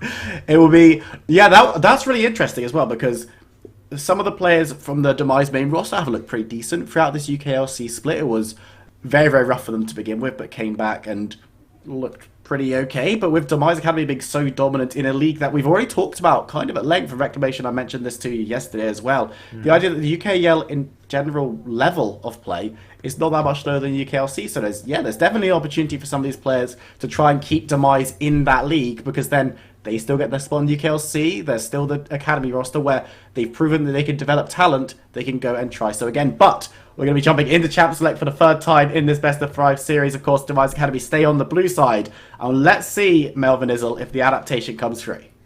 So far, we're not seeing it. This Rise once again taken off the table for potentially the final game of the series. And right now, these Lucent bans are where you want to be staring, seeing if that Hecarim shows their face again. There it is, seeing if the Seraphine is the next one to go on the bench, or if A, Lucent will let Demise take it again, and B, if Demise are happy to just first pick it this time, because they may have actually just lured Lucent into a false sense of security and say, actually, we're not even going to give you the opportunity to take it away now, as finally she's gone. There you go. Like, we've been asking for it from game 1 to game 2 to game 3 now, and they've finally done it. Yes, they are going to try and go for this. They hover the Jace to say, haha, it's an option, but we do not care. Like, you can just go with your standard rotation now. You're going to be forcing Fuyu onto an AD carry matchup. Potentially that slows down the amount that Little Pants is going to roam, and you can actually play off the 2v2. And I think Vanguard and Zerg, that's one of their strengths, is this primarily in their laning, and then moving into like the team fights after. So I think this is a nice change, and I'm an advocate of it for the last 2 drafts. Oh, and another change coming through. It's not going to be the Volibear response. It's going to be the Olaf going over to Wilhelm this time around. So already looking to switch things up. We'll have to see if the Fresh is also going to be changed. But Reclamation, positive signs if they're going to go for something a little bit different. Yeah, I think this is an okay point of view. Like, maybe that Tristana then moves as a little bit priority just because of the damage spread that you'd be presenting yourself with. It's not the greatest flex with an Olaf Tristana both in mid. So we end up with a Kai'Sa blind, which is in Vanguard's wheelhouse. He's quite happy with that on the blind. And I'm personally not the biggest fan of Olaf into Udyr, especially after the changes, but I'll let Melvin sort of delve into that one if you so desire. Yeah, it's not the greatest of duos because the Olaf does not offer anywhere near the utility that Udyr can just in general, especially if the Stride Breaker buffs now. That is something where it doesn't really have much of an effect of them, as we see Little Pants once again on the Alistair, and I was just taking a scroll through Fuyu's champions, and this puts a lot of priority on things like the Sivir, the Xayah, the Ezreal. These are the champions that we want to be looking out for here, so they can almost act as a Seraphine surrogate and say, hey, yeah, you can't dive me on the tower still, and Little Pants will be able to just get across the map and do what they want. And the best part about these champions is, I just listed 3. The enemy's picked ADC, you don't even need to lock it in here, as they get the Jace flex coming in right now on the 3rd pick.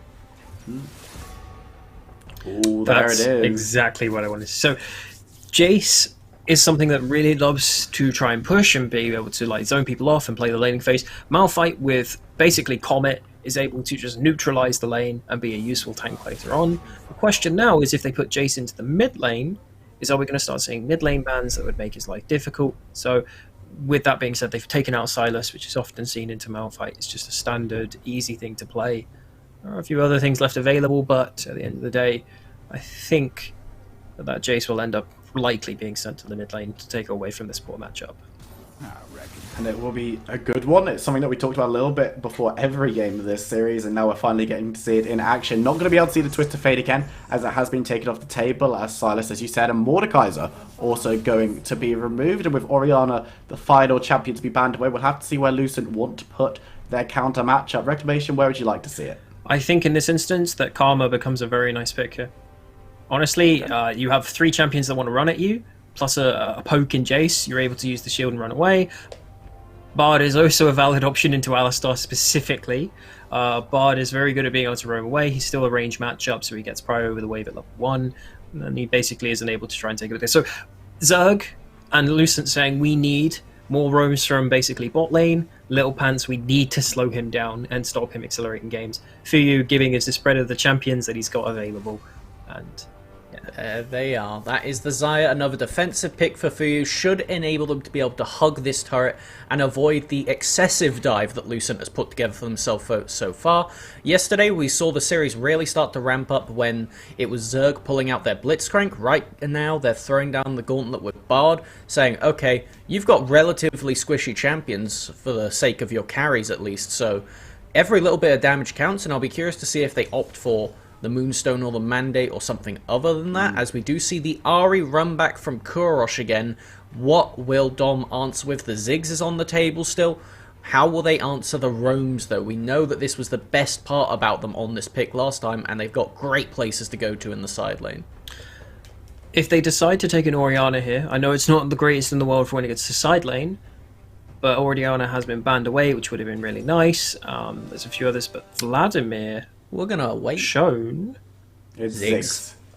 Which has been confirmed as 6. Okay, well that makes some sense. We've kind of wanted to see this pick up this entire series, but Reclamation, is that the solution into the Ahri? Does that help against the roams that we saw last game? So if we go by just standard things, I'm assuming that Ziggs will get pushed because he has lower mana cost than Ahri and is able to throw out. Ahri needs to retain her mana cost and able to all in, or she has a choice between the wave or alling in. Once after first base, there's going to be a lot of potential where Ziggs constantly shoves wave, but we could see Kurosh just go into a situation where he keeps freezing again and then just holding the wave or trying to. And there's a very real world where no one is going to be answering Ahri on a side lane. Demise Academy 131 right now, who answers that Ahri? It's going to be difficult. So Lucent can only send Malphite to one of those two people. So... I would actually like to see Vanguard potentially picking up some of these side lanes at given point. If they do opt for the cleanse, it does give them a good amount of safety against the Ahri, along with the outplay ability that we know Vanguard will happily take. They are more than ready to pull out some fancy feet if need be, and as we take a look at just the overall comps together, Lucent have opted for a relatively simple style compared to the previous games of we're now the 5-man comp that want to come at you. Malphite ults, Ziggs ults on top of that, Kai'Sa ults to clean up. It's all very standard point to point. Whereas Demise now, they want to be playing the map with this Ahri and Ziggs in the side lane like you were alluding to, and that means that when they are all clumped together, it's going to be a fair bit less effective unless Fuyu goes massive on this Xayah. And there's something I always say, I like when team is 2-0 down, backs to the wall, needing to get a result, go for something that's easy to execute, because sometimes it can be difficult to go for these more complicated or nuanced compositions, especially in a final when it's very, very stressful, you're on stream and things can be tricky. But Reclamation, coming to you first, winner of this game? Demise. Cool, good analysis. I like that, good stuff. I don't need to offer anything else apart from what's already been said here. I think Demise have looked strong in the previous two where they've played the other iteration, and then also that during the split they were playing 1-3-1, and that was kind of like what was they were known for. They've gone back to that route again, And now they'll say, okay, we beat you with teamfight, now we'll beat you with 1-3-1, and we've beaten you with every single strategy that you've thrown at us, and just said, okay, but we can do it better. Mervyn, agree, disagree? It's hard to disagree with all of that, and I think this time I actually will opt for Demise, but that is on the caveat that Nice Guy Dom is the main component for this team, and if they do get behind, that's pretty much the game done. I also think Demise Academy will be taking this one just to prove that I know what I'm talking about when it comes to predictions. We'll have to see if our casters know what they're talking about. Initializing Nymera, take it away. So sorry, Viperune. I don't know whether I can. I'm being choked out by the aura of smug coming out from Nymera, who's changed his top. I may have gone and rifled through my closet very quickly to see if I had it around, and well, congratulations on the 3-0 to... Okay, it's fine. That's okay. So many things have happened today. I'm very happy. My PayPal is empty. I actually couldn't afford 2 RE games. I thought I'd broken the bank for just the first one. Getting a second one, buy one get one free, I suppose. Going again back with the Ignite. Jace Ari, really strong mid-game poke combo, well, burst combo really, because you land one piece of CC with stuff like the Udyr, Xayah Feathers, and Alistair follow-up and all that other thing. Having a Shock Blast coming up on top of that, having more mixed damage, this time having Ari being the sole AP threat too, again gives them a lot more agency to make their own plays in this game. I think that Demise had themselves, again, another draft where Ari works for their 5-man comp. Problem is you're into an Olaf and into a Malphite too, do you get very tanky. The good thing about the Olaf is that, of course, he can't run you down so easily because, of course, your Spirit Rush allows you to get away. But you know what? I talked enough about this pick last game. Maybe we should focus on the rest of the draft. Yes, I actually want to talk about Nice Guy Dom on the Ziggs. The last time I saw it, he literally 100-0 a Victor in a Satchel ult combo that was utterly unreal. They may have lost that game, but the damage from that Ziggs was frankly ridiculous, and they were talking about on the desk. This series has been, to an extent, Kurosh diff in the mid lane, and Little Pants roam diff on things like the Alistair, which I believe he's gotten for the 3rd game in a row.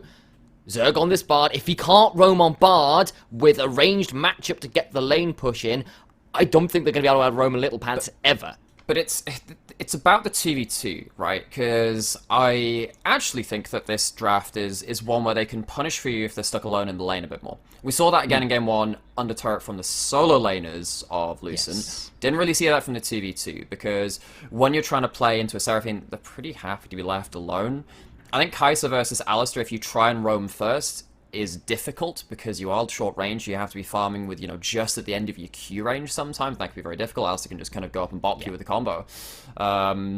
So, a little bit of danger from Zerg if they try and roam first. Also, if you're trying to roam up towards mid, post 6, well, Ari just has ult, right? If you can get that tool away from them, that's good. Question is, what are you likely to get from your roam, whilst also what are you likely to lose? There's a chance you get Vanguard dying on the Kai'Sa when you do roam out with that Bard, and there's not a great chance of you really getting anything in mid lane, particularly unless you set things up well in advance. I've also kind of got to call out here the Malphite v Jace matchup. Jace obviously picked very early on into the draft, and the response being you can see big changes in the draft in general from Lucent. Different bans, got rid of the Seraphine finally, off some of the picks they were going for. They get a hold of the Malphite, which is great for them. They're away from the Volibear in the jungle. All good stuff in my eyes. But I have got to say, that Malphite v Jace matchup, that's a tough one for Jace. Like, just pull and Comet, stack armor, and Jace gets to do nothing, and you just poke him out for free when he doesn't get to do anything to you. I mean, unless you fall behind. If you fall behind on the Malphite, then suddenly Jace just gets to leverage things. But that's the case with so many Jace matchups. This is not just a straight Jace versus Malphite matchup, though. This is a Jace when you have Kurosh on your team versus Malphite. We saw what happened with that last game. Yes, these two top lanes are going to fight. Yes, there's likely to be a lot of attention drawn up there. Ziggs is unlikely to have priority over Ari just because you can't walk up into Fog of War in the river, whereas Ari kind of can versus that duo, right? You're actually okay to walk at them. You might have to blow your ult, but you're not going to die. Ziggs just does not have that same level of security.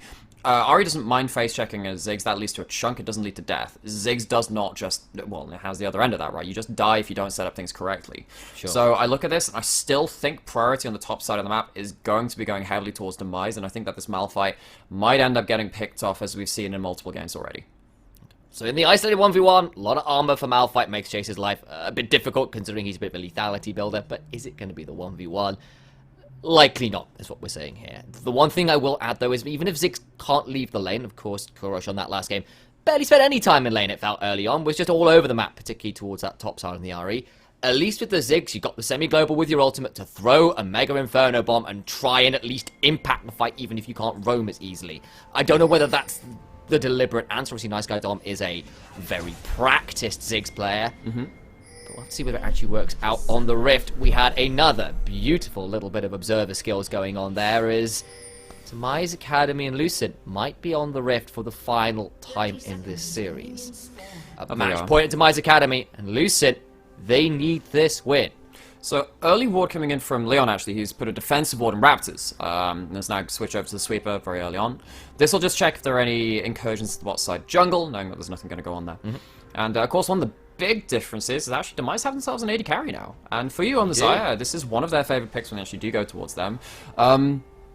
And it is also, again, still in the same vein as something like the Seraphine or Sona, which can sit back, be defensive, have the ability to self-peel, and have slightly more utility than something like, an Ezreal or the Caitlyn or whatever that occasionally we see in these scene for you go towards, I suppose. Of course, the Caitlyn didn't work out for them in the last week when they ended up playing it, last week of the regular season, rather. But it doesn't necessarily have to be the main carry on this team, either when you do have, again, snowbally lanes of the Arya and the Jace too.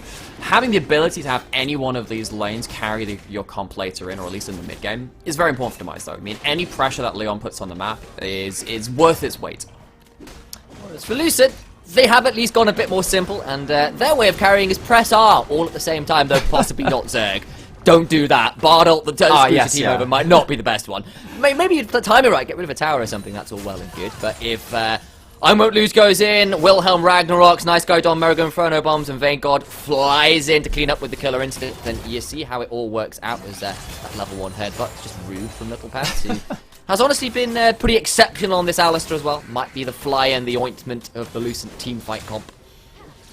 Yeah, and I mean, of course, Raisins ended up getting the support MVP for this split, but Little Pants has been so dominant in his own right. And I do think that Raisins did deserve that title, of course. Well, really, there are some players on the Rift which just they're just scary to watch if you're a fan of a team, because you just know. It's like, for instance, Hillsang on Fnatic, or I guess Core JJ on someone like Team Liquid. You're sat there and like, oh my gosh, these people can just turn a game on its head at any given moment.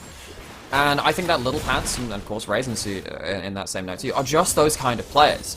I think actually the thing about Demise is that they have those kind of players in every role. Every single one of their members has been really pulling their weight at some point or other. Typical getting early top lane priority, again, not going for a top lane roam this time. A bit of an all-in on both side though, 2v2, but Guardians pops. It's a bit of a trade, but nothing more than that.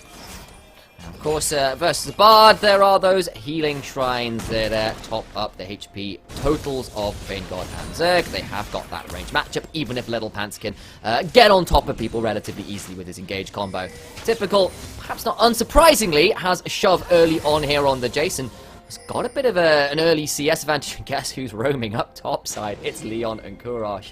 They do pull away relatively quickly. I don't know whether Leon might still think about this dive. The Comet just forcing comes him off the out, tower, getting the XP lead, make sure they don't have... I mean, what else is there to be played around the map from Lucent? They know that bot lane's not really got anything to play around. All of the camps are down from Leon, apart from those Croaks, which I'm sure he'll recall and go towards. He knows he's not getting that bot lane scuttle, and Kurosh already had lane control. It's the opportunity cost is very little, and I'm gonna lose going in pretty deep. Are you sure you want to go that one? There's going to be a bear slap there. There's the stun. Typical thinking about going forward here. Got to be very careful of the tower. No mana either makes this difficult, and the turnaround damage from some of those minions put Typical in a slightly difficult position, but no mana meant no shock blast, no to the skies, all the likes, and can't look to finish up the kill. Instead, Wilhelm's just hanging around in this red side jungle, waiting for some camps to spawn, waiting to see if somebody face checks who shouldn't. Looking for that.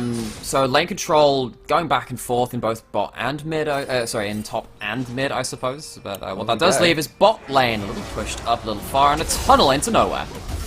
The Little Pants flashes to get Zerg on a tower, forces him to flash back out, and that's going to be the pullback, surely! Don't have him, and the autos are there! The TP's in behind as well, and Demise Academy outplayed the gank. Wilhelm now getting flashed on. He gets hammered into the bush, and the shots start flying with the accelerated shock blast going wide, though. Not sure how easy it's going to be. They're going across the minefield, but it's not that much AP yet. The slows, though, get Wilhelm out. Shock blast missing prevents the kill. teleport not leading to anything from Typical, but still the play gone awry for Lucent. They don't roam out of the lane with the bar, they try and make a play in lane with the magical journey. Kurosh picking up the top lane wave, meaning that of course that doesn't go to waste, and Jace now going towards the mid lane to pick up that wave. You see what happens to these lane allocation, that's something which Demise has also been exemplary at. But guess what, it's happening again, bot lane magical journey, it's coming back!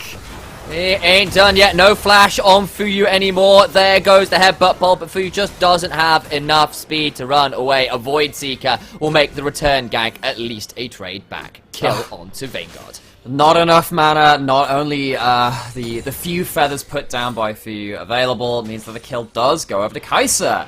Now Vanguard, supported by a front-to-back team comp, might be able to do something with the side of Lucent. There is actually... Well, okay, nice guy Dom, though. Nice guy Dom's in a lot of trouble here. Yeah, he's got no satchel, has got flash, doesn't need to use it as yet, though. Just trying to trade back with the bouncing bombs, but takes a bit of his HP bar, but no real risk there. And all the while, Lucent have got onto the dragon.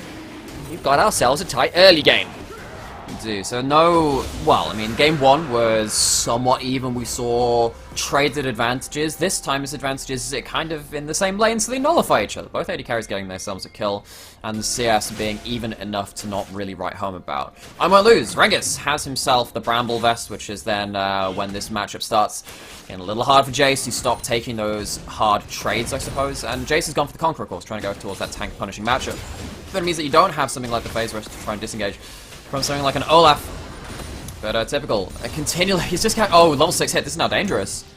Got to be a bit aware, no flash on this Jace, could be punishable, there he goes in, but look, Little Pants and Leon are here, flashing for the bear slap, doesn't matter, I won't lose, does get Typical, but it's looking like it could be a 1-for-1 right now. Zerg is around to try and save people alive, Bard is there, but the headbutt Polv means that Little Pants gets that kill. But that's not going to matter because Wilhelm's going to continue coming forwards. But there's still going to be a headbutt Polv available. But Wilhelm brings down the axes and gets the kill anyway. It's 2-for-1 on the top side for Lucent. So, no roam up from the Ahri this time to turn things around. Fuyu caught out on the bottom side. This is what happens when we have these level 1... Well, these 1v1s with the AD carries. Going for the flash passive. The Cathian Rain and a final auto. We'll get that plasma stack going through. And Vanguard gets the solo kill. Lucent finally getting an early game to be proud of. That they are, and one thing we talked about is, oh, what happens when you roam first? Well, if you're roaming at the same time, things get a bit awkward, right? Because 1v1 between the AD carries, that's exactly why Kai'Sa feels confident in their own abilities. Hits the level 6 first, no level 6 from Desire, particularly because they did die that one time, not quite up on that experience amount themselves. Now 2 kills over to Vanguard.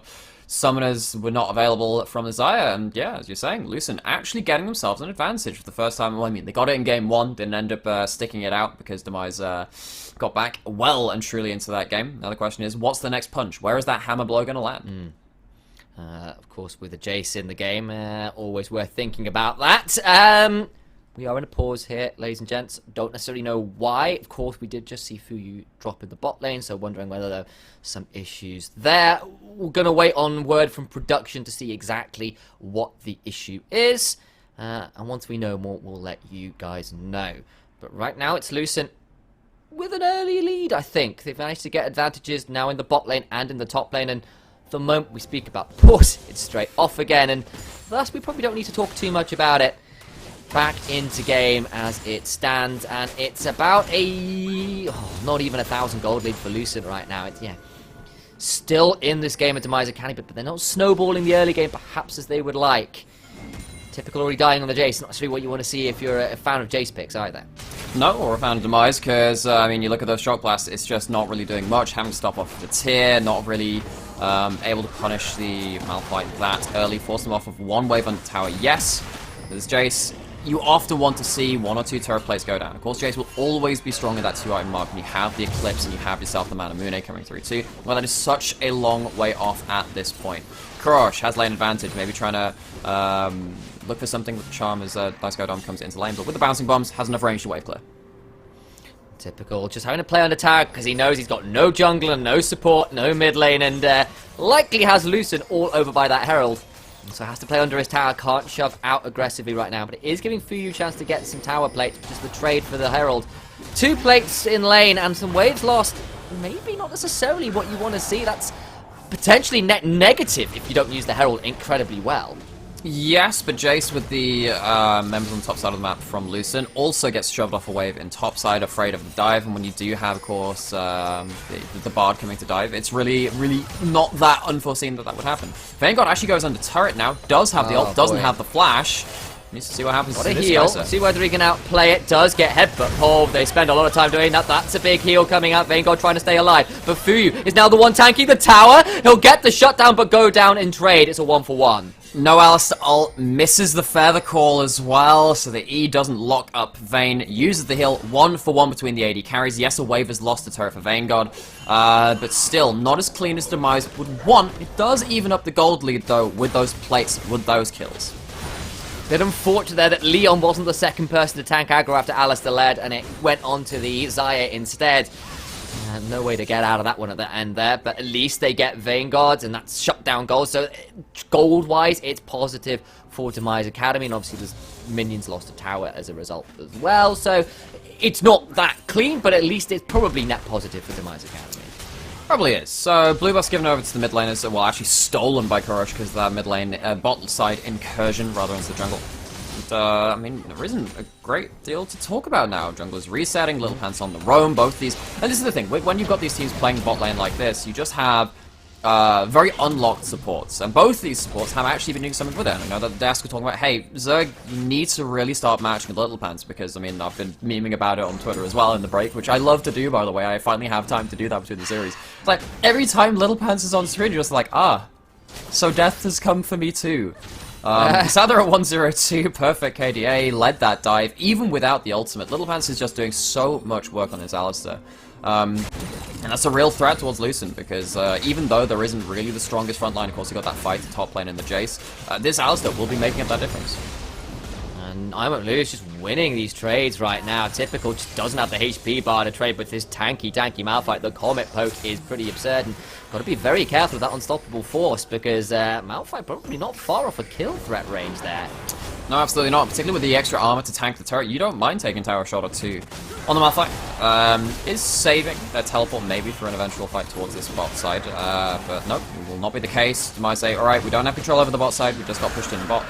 And that leaves us with 2 dragons up for Lucent on an Infernal Rift. First one, which isn't a Cloud Soul on today's Rift in this finals to the UKEL. And Lucent, happy to have rolled that one. 2 dragons stacked at 11 minutes 30 is a good sign for Lucent. They're very even in this game, aside from the fact they've got a Herald and 2 dragons, which makes it not that even. And with a team fight comp, Well, which it's can even, all dive except for in the and press fact up. it isn't even. Well, okay. My point being, there's no towers down. The gold is pretty much dead even.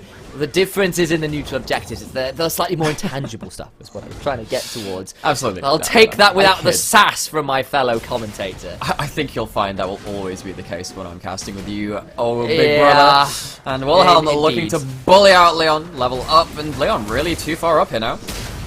Just a flash away for the blast cone, but does get out, and that will save me from more sass from my younger brother, who should know his place, really. He gets too big in his shoes now. He's seen Ari win a couple times, and what are you going to do about that? Speaking of, I've got ourselves a couple items complete. Everfrost and Gale Force in for the side of the Demise Academy, so those mythics are down, but Kurosh gets forced to ult away after a great satchel comes in from Nice Guy Dom. The Everfrost looking to try and help clear the wave to make this Herald push in mid a little less clean. Of course, Herald plus Ziggs is a terrifying combo, because you can satchel to follow it up and really look to take down a lot of plates. You can, but Sham actually lands. Dangerous now. Nice guy. Dom takes a shock blast as well, has to flash away. The ignite comes down. Kurosh not quite going to be able to get out as he gets turned around on. Fuyu on the bot side, though, does get Vanguard somehow. Now, typical quarter tower with the golden tower. I Won't Lose. Press the tower afterwards, and it's 2 for none in the mid lane. Oh, such a sad situation in the mid lane, because the Guardian comes through, the flash auto ignite, not enough to cut through that shield from Bard. The roams, the plays, the incursion onto the mid lane out of turret does lend itself to an advantage now for Lucent. Get to go into the jungle, get themselves a lot of control. Kurosh dies. He's only done that. I think he died once in the last game. Before that, on the Cassiopeia, I think he only died 1 time, or 2 times again. Actually lost his life in the very last fight of that game and 1 pick earlier on. So Lucent get themselves kind of like that coveted prize of that mid laner's life from Demise, who's found themselves so hard to get caught out in this series so far. Ah, that was so close to getting Nice Guy Dom. It looked real good, and then suddenly everybody turns up. It was a 2-for-1 in the end, of course, because Demise did get Vanguard under the tower in the bot lane while all that was happening, but first turret, all plates on Ziggs, plus, you know, the 2-for-1 in terms of the kills. It is probably a Lucent, well, it is a Lucent favourite play, no probably about it, even if Demise Academy make it sure it's not completely for free. Now, the question now is, you know, who's starting the plays for Demise? Does it have to be Little Pants again on the roam? Because he is again unlocked, but the vision is kind of important here now, because we see Little Pants off of it once more. They're getting them more down there. Kaiser's stuck under that top turret. And yeah, actually, both of these AD carries now getting more kills towards each other. And for you, picking off that last kill onto Vanguard 2 means that actually Vanguard isn't as safe in that 1v1 support, and Charm leads onto Zerg. They're going to time it up with the Everfrost and the Headbutt pole. There will be the Tempered Fate, but it will only show as a little monument to his dead corpse. I don't think you want statues of your murderers over your grave, and that instead is going to be just a nice clean kill. Goes over, of course, to Little Pants and not the Ari, because it's Little Pants, and why wouldn't he take the kill on the Alistair? It was a close run thing. Of course, no, the ultimate was used at the start of that from Corruption. Now it's down, and there are no Lucentivities this time, so not quite as much early CDR. Of course, it does come in from the Everfrost, but having both of them would have been really nice. But now level 11. Crush at least getting something on the board, failing to roam it towards that top lane, and that has led to a huge advantage for the Malphite. And Jace falling behind to this extent is absolutely not what you want. This is not the play pattern which Jace wants to fall into, holding lane rather than pushing it, getting punished instead of punishing himself. Typical, getting strong-armed in this matchup versus Rengus. And we saw it as well when they went for that first Herald. That Typical had to back away from the tower, had to lose waves there as well. He's died twice, once from a bit of a rough sort of attempt in the top side, and the second one as well, just Diamond getting on top of him. Especially after the teleport burned early as well, and he didn't get the kill onto Wilhelm, so he lost the advantage he had early on in lane. It's just been tough for the Jace, and it really is showing in the matchup between Bramble Vest, Balmy Cinder, Steel Caps. I saw an empowered Shock Blast land and literally not move the health bar it fell. Well, I mean, it just took off the passive shield. That was it. That's one of the problems, of course, when you don't... Well, I mean, you went towards the Vamp Scepter, not the Dirk. You kind of need that versus the Bramble Vest and the hard trading of the Malphite at this point in the game. But a lot of this has come from the fact that Lucent actually had a very solid early game. He didn't get dove in all the places to the most punishing extent. They managed to fight back, managed to get that Malphite well and truly into this game. 3 levels up. Herald summoned as a counterweight by Demise in the mid lane. With Lucent, I think they're more than ready to take this fight. Jace is not that much better than a cannon minion with that level discrepancy right now. He's only just ahead of the supports. He's 2 levels down to the enemy jungler right now, which is not what you want to see for Demise fans. Lucent, though, definitely feeling a lot more confident in this game. We will not see the Herald charge. Once again, Demise Academy are thwarted by the minion wave and their Herald charges on the second ones. Unstoppable Force does go in, but Little Pants just ults it, and he's feeling a little bit happier about it. That's going to be Olaf trying to get in the backline, had to flash out, but in goes Typical going for the hammer. Oh, Everfrost. To the skies, helps get one, and Kurosh gets that with the Everfrost as well. Leon escapes with his life, and so much damage coming up to I won't lose out the flash away, but the flash is a shot down. They're going to keep trading as best they can. Nice Guy Dom gets Little Pants who went in too deep. Now Leon having to run away, trying to get out, but the slows are a little bit much. It is still a better trade for Demise Academy who come out with that fight 2-for-1. It was, and somehow Demise fight against the Malphite, who's so strong in this game, and come out ahead. Of course, Crush not caught by the initial ult for you, caught by some bouncing bombs, which is making this a dangerous situation. Nice Guy Dom. Oh my gosh, he is doing damage. Typical just teleported in at no HP. I don't know where he teleported from. He just dies. I think he teleported in a little over aggressively there. Didn't have the HP bar and got blown up then. He did, and Vanguard finishes off with the auto Q, kills that. And, now you have to stare down the Infernal Soul point unless a steal were to come through. There is vision in the pit, but there's a smite. This is unlikely to come through. Ooh. It doesn't come through. Close enough. Nice attempt. Yeah, and that was after actually a beautiful team fight from the Ari, because we saw the dodge on the Malphite ult, the turnaround onto Wilhelm, who then flashes out, and then Kurosh just goes back in for 3-man Everfrost, pinning enough people in place that for you could actually do a lot of work in that team fight. But Dom wasn't the one that was caught out. Dom was the one that was putting out damage right towards the end of it, and while he did, yes, kill off the front line of Lucent, The backline has stayed alive long enough to get themselves that dragon, and now Demise are forced to fight for the next one. There is no question about it. And that'll be against a Ziggs with a much more gold in their pocket, more items. That's very dangerous now for Demise. They need to find themselves some kind of winning advantage between these objective spawns because they're struggling to find much right now. Oh, they're going for it! Flash on ISO Dom does not land. It doesn't matter because Little Pants just gets him. And they get the kill onto the Ziggs, caught under tower. Unstoppable goes Olaf, but he's in a 3 versus 2. Shut down on the top side, goes the way of Malphite onto the Xayah, who's got a bit caught out. Big stun onto the double members of the back of Demise Academy. If they're still going to get Wilhelm, Leon gets that one. 2 for 1 overall across the map. Though Malphite continuing to be a thorn in the side lane. It was less of a thorn, more of a boulder to the... Well, it's stuck between more A than a large rock and a rock, hard yes. place. You're not even just stuck between the rock and a hard place. You are mushed between them. No ultimate for you. Things that you can hold the side lane absolutely cannot. Of course, that itemization works against the Jace. Absolutely works versus Xayah too. What happens in the mid lane, though, is that Wilhelm and Zerg say, okay, there's no ult on Kurosh. Maybe we can outplay that. The Undertow doesn't land.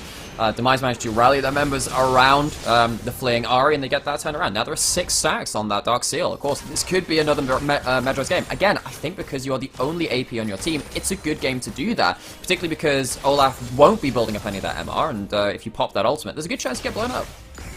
Still 3 levels down to the Malphite is typical though, and that's what's really worrying me for Demise Academy. This Jace is just not online, not in a position really to impact fight as much as we like. Elise has been involved in a couple more kills now, even if he's not got them to himself, but he's down gold, he's down experience, he's down a lot of CS, 40-ish now to this Malphite.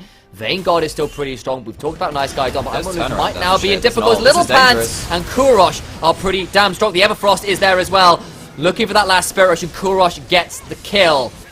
Nice stuff from the mid and support of Demise Academy, who have been fabulous all series long. It's more stacks, it's a kill onto the Malphite, who has proved, again, to be so difficult for Demise to deal with. Are the recalls going to come through in time? They are.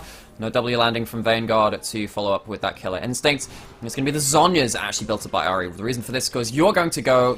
Well, this is basically what Demise is saying. Okay, we can fly in with the Ahri, use that Everfrost, and then try and buy time with the Zhonya's to try and allow basically for you to come in and be the backbone of the damage for Demise in these team fights. Which, of course, being that Xayah, having those... I do think that we're going to need to see a Molten Reminder out of them very soon, particularly because of the strength of this Malphite. But actually, Xayah, unlike the other games in this series, is an AD carry for Demise who can hold up that damage pretty well. 2 items complete for both of those AD carries, as you mentioned. It's another outplay tool for Ahri alongside the Spirit Rush and the Everfrost, now the Zhonya's way. Lots of way to make other people's lives very difficult for the side of Lucent, but it is a very close game. Again, much like game 1, which was very close for a long time, but a little bit more back and forth, that one. This one has just been quite even. Different advantage traded across the map. 10 to 10 of the kill score. About 1,000 gold lead to Lucent, but that's not that big an advantage at 21.5 minutes into the game. The big difference, though, is this Infernal Soul point that Lucent can threaten for the rest of the game. But they can, because they can choose to take a fight, whereas Demise can't, really. They have to be at that objective. They don't get to say, like, well, Lucent did in game 1, and say, oh, it's a Cloud Soul, we don't care about it, we can try and split the map. Leon now going to take a small amount of damage from Wilhelm on the Olaf. Just a few love taps, and we see Ohm won't lose. Come back down towards this mid lane. Let's see if Kurosh can actually pin him off, though. Misses the charm. Does miss the charm. Tries to predict the sidestep and doesn't predict right. 10, about 45 seconds until this No, he did predict right. Drake He just moved spawns. left. I wish I had more to say about that. Ah, bare left. By that I mean Udyr. That was... I wasn't expecting that pun, but nicely done. I'll take that one. It's the right way to make him. And again, the rest of Lucent are just in this river with vision control to boot. Face checking a Malphite sounds a bit nightmarish to me. Typical, at least has got Eclipse to his name, so might hit a little bit hard on some of the squishier members, but he's got to be able to find vision to be able to know where he's aiming. Wilhelm and Nice Guy Dom just over the back of this Infernal Drake wall. Little Pants is kind of around. Kurosh off to the flank as well. Has got Spirit Rush. This Infernal Drake's about to start up. Watch out for the Ziggs though. Minefields, heck, just one of them tag typical, and it makes him feel a little bit awkward. Hack tags Little Pants there. Dom just controlling this zone so well. Kurosh looking for a flank, just holding them back, trying to keep them accountable. And Typical needs to find poke on someone named I Won't Lose. The old Nightmare tried to go in and missed it. Now he's caught at the back of the pit, but all the while the Dragon's going down. I Won't Lose, about to fall down. Kurosh buying time at the back end of it all. Little Pan's very, very low. Vanguard needs to collect, and the Everfrost is dodged away from. And somehow, some way, the other side of the fight, it is going to be Lucent who wins this one out. Wilhelm trying to run down Leon, and the feathers won't come through quick enough. It's Typical trying to run away, won't quite be able to survive. Zerg who flashed in for that kill, but the charm comes through. Gonna try and get the order, but the satchel by space forces Kurosh to flash in and gets that kill. Now Wilhelm trying to run down this story, but she's still got a lot of mana. The Everfrost is big, and the Foxfires get the Olaf. All the while, though, Vanguard got the Infernal Drake, and so Lucent will come out with the bigger prize. Absolutely. 3 for 3, but the objective goes to Lucent. It's only a 3 for 3 because of the heroics coming out of the mid laner of Demise once again. Gets themselves a Magi's off that play, finally maxes out their Dark Seal, but it's just not enough to win that fight. The Bard ult in particular into the Zigzag turned around those HP bar amounts just so much in favor of Lucent. Yes, Fuyu ults the Malphite ult. Yes, they managed to get a good amount of turnaround damage, but Rengus had already done their job. They kind of get in there, they don't get the maximum value, but it is more than enough for Lucent to split up the fight and take the Dragon on the back end. It's going to be tough now as well. Infernal Soul on Ziggs is just destructive. He throws a single Q, and that additional burst of damage really, really hurts, especially when he's already at 2 items. He's going towards what looks like either a death cap or perhaps a horizon focused third. It's continuing to get harder and harder for Demise Academy in this game. They are not giving up easily, but some of the snowball on some of these members is going to make life incredibly difficult. And particularly because this is going to be the phase rush onto Ziggs, you do take yourself Mana Flow Band, which is extra mana to give yourself more stats from the Seraphs when it stacks up. Luden's also gives you that too, because you have a good amount of AP to walk through. Wilhelm really deep. Yes, the Tempered Fate notch dodge away from Kurosh, and that's a Mega Inferno Bomb that throws Kurosh very nearly dead. The last order with the flash in from Vanguard gets rid of Kurosh. Gets rid of the Magi stacks too. Just misjudges where the ult's gonna land. Zerg, huge pick. This Bard, so important for Lucent. Massive plays. It's gonna net them a Baron. Demise falling really far behind in this game now in terms of the objectives. That's going to be the teleporting from Typical. I don't know how much it's going to do. Little Pants goes in, but he does get eviscerated. Survives for a while, but not quite enough. The heal keeps this nice guy, Dom, alive. Vanguard on a rampage. The ultimate from Malphite knocks up the Xayah, and Lucent have everything they need in this game. And Lucent have everything they need from their team fight. They are so far ahead. Game 1, we saw Demise give away the Twisted Fate to Nice Guy Dom, one of his signature picks. Turns out they could deal with that one. They cannot deal with this Ziggs, nor can they deal with Vanguard's Kai'Sa right now. Yes, it's been nerfed across this season. It's not enough, though, to keep away this AD carry from his prey. And she lifts up the Championship Cup there, the Summoner's Cup. Might not be quite on the same scale as the World Championships, but Vanguard would sure like to be lifting the UKEL Spring Split Championship.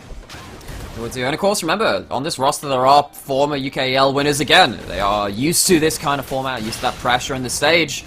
And that's so important because the mentality of best of fives can be so fickle. Going down 2-0, that can be the death knell for so many teams. But of course, it is not just the best of 3. You don't just lose at those that 2-loss mark. Have to get the third one in that column, and they are determined not to make that so. 5,000 gold lead, Infernal Soul and Baron. If that isn't a chance to win the game, I don't know what is. Little Pants on the flank, but he's obviously assassin himself. Nice Guy Donald cannot be tanking like that. Gets knocked up and knocked down by the true damage recall on that Orb of Deception. Part 2 does its work. So it's 2.5 minutes until the dragon spawns, which means that they don't get to take an objective off of that. They do get a shutdown, they do get to push out waves and get some vision. It does mean that Demise have a platform now to play the next minute or two around, because of course Nice Guy Dom is in base and not able to start following up with the Mega Inferno bomb and putting wards of his own down. Problem is, he's still got a Malphite pusher on the other side of the map, which Jace can do absolutely diddly squat about. He doesn't have himself Muramana just yet. In fact, that will be coming up in the next minute or so, well, next couple of seconds even. He's having to accelerate his Shock Blast. The damn minions, he can't use it on champions. Heck, it doesn't matter if he uses it on the Malphite. We've seen how little damage that does already. It's nearly 30 minutes in the game, and we've not even seen a Muramana transformation yet. That is not what you want to see. Kurosh could be in trouble here, but does have Spirit Rush and is going to try and find his way out with some tricky positioning. Throws the thumbs up. Split push working for Kurosh, who is one of those carry threats right now. He and Fuyu are strong in the game. And because it's level 16 Kurosh, who has just a way to find experience. Oh, misses the combo. But he's going to get the trample proc anyway. There's the Mega Inferno Bomb. Fuyu stepping forward with the Gale Force. Going to get it with the ultimate as well. That's a kill. Nice guys up on the turnaround with the Malphite. Oh, is there? Vayne following up as well. Fuyu is there, but the Everfrost gets onto that Xayah. Onto the Kai'Sa. I apologize. Kurosh still goes on and doesn't survive. They've dived too greedily, too deep, and it's not a Balrog, but a Kai'Sa will do. Well, with Infernal Soul, you're kind of hard to tell the difference between them. Vayne, God, 10-2 and 2. First 2 games be damned, just limit testing, or so they say, pushing out into the mid lane with the Baron buff. This could well be inhibitor into Dragon, into game. They've got 30 seconds on Kurosh. I wonder whether they could think for a little more. They're not even going to attempt to go for it. Don't feel confident enough, even with the Baron. Just want to reset and be available for this Elder Drake, because they would be late on the reset if they stuck around. Yeah, and that's the important thing, right? Because Demise can win if they take themselves that Elder Dragon, and then they start rolling off of that with a couple of fights. There are a lot of towers still on the board, and if you do lose a big fight, you still have Jace in the game. Jace is still good at killing towers, right? And so now Lucent not really willing to take any chances. They could have taken an inhib, yes, but it was the correct decision to reset. And Wilhelm now able to spot out the members of Demise approaching the Dragon. Typical getting jumped on, taken so low, taken down. Not quite yet, though, because he flashes out. Has not got teleport, though, so we'll be able to return to the base. Fuyu is eviscerated the nuclear warhead. The redemption kill gets Zerg a double. This Bard is an absolute terror. Stick him in the Hague for war crimes after that pair of kills. Well, now we've got the Dragon started up. Zerg saying, well, make like Terrans, I'll put you on the ground, going again. Not done yet. Unstoppable force Svar. Little Bad goes in for a 4-man pulverized, but it's only the Bounty House to celebrate for Lucent, who will have an Elder Drake to back up their Infernal Soul. It's all gone wrong for Demise Academy now. The little hope they had just faded with that series of plays. And yeah, Demise flying high after the first 2 games. Zerg introduces them to Terra Firma, and the Terrans, well, not always had the best track record versus that faction either. 5-3 and 13. These ultimates have done so much work. There was no flash, no ult, no heal, no Gale Force available for you. Picks them off at the perfect time. Lucent taking no prisoners. Well, it's looking all but over. The fat lady might not be quite singing yet, but she's surely warming up the vocal cords. Wilhelm, Zerg, nice guy done. Vayne all in this bot lane, all shoving in. I won't lose alone in the mid lane, but he is such a tanky Malphite. He flashes over the wall, they're going to dive after him, try and get a hold of him. AP was there, they're going to get the kill, but what's it costing them? Their base is falling apart! Well, okay, so I said they don't care. Well, maybe they do. They're going to take Nexus Rest, but how much do they lose? Do they lose a fight in a 5v4? Okay, that's the headbutt to try and get Wilhelm away, but he's attacking the Nexus already. They're going to continue going in. That Mega Inferno Bomb doesn't really land on all that many people, but the Elder Dragon starts spreading its wings. A big shutdown for Typical, but it doesn't matter. Lucent just rushed the base, and they get a critical Game 3 win. They're still in the series. Not going out without a fight, not going out at all right now, 2-1. And, you know what they say about the mentality of best of 5s. Of course, that reverse sweep is always going to be an option. Taking a swing at the, the heir apparent to the UKEL, Demise, having just such a dominant regular split. And, yeah, taking a game off for them. Something to be proud of, something to work with in this series. A compositional shift, a draft shift. Get rid of the Seraphine, pick up the Malphite, make it a little easier to work with. And Malphite, I thought, wasn't supposed to do anything. Certainly couldn't do anything to him, it felt like, for most of that game.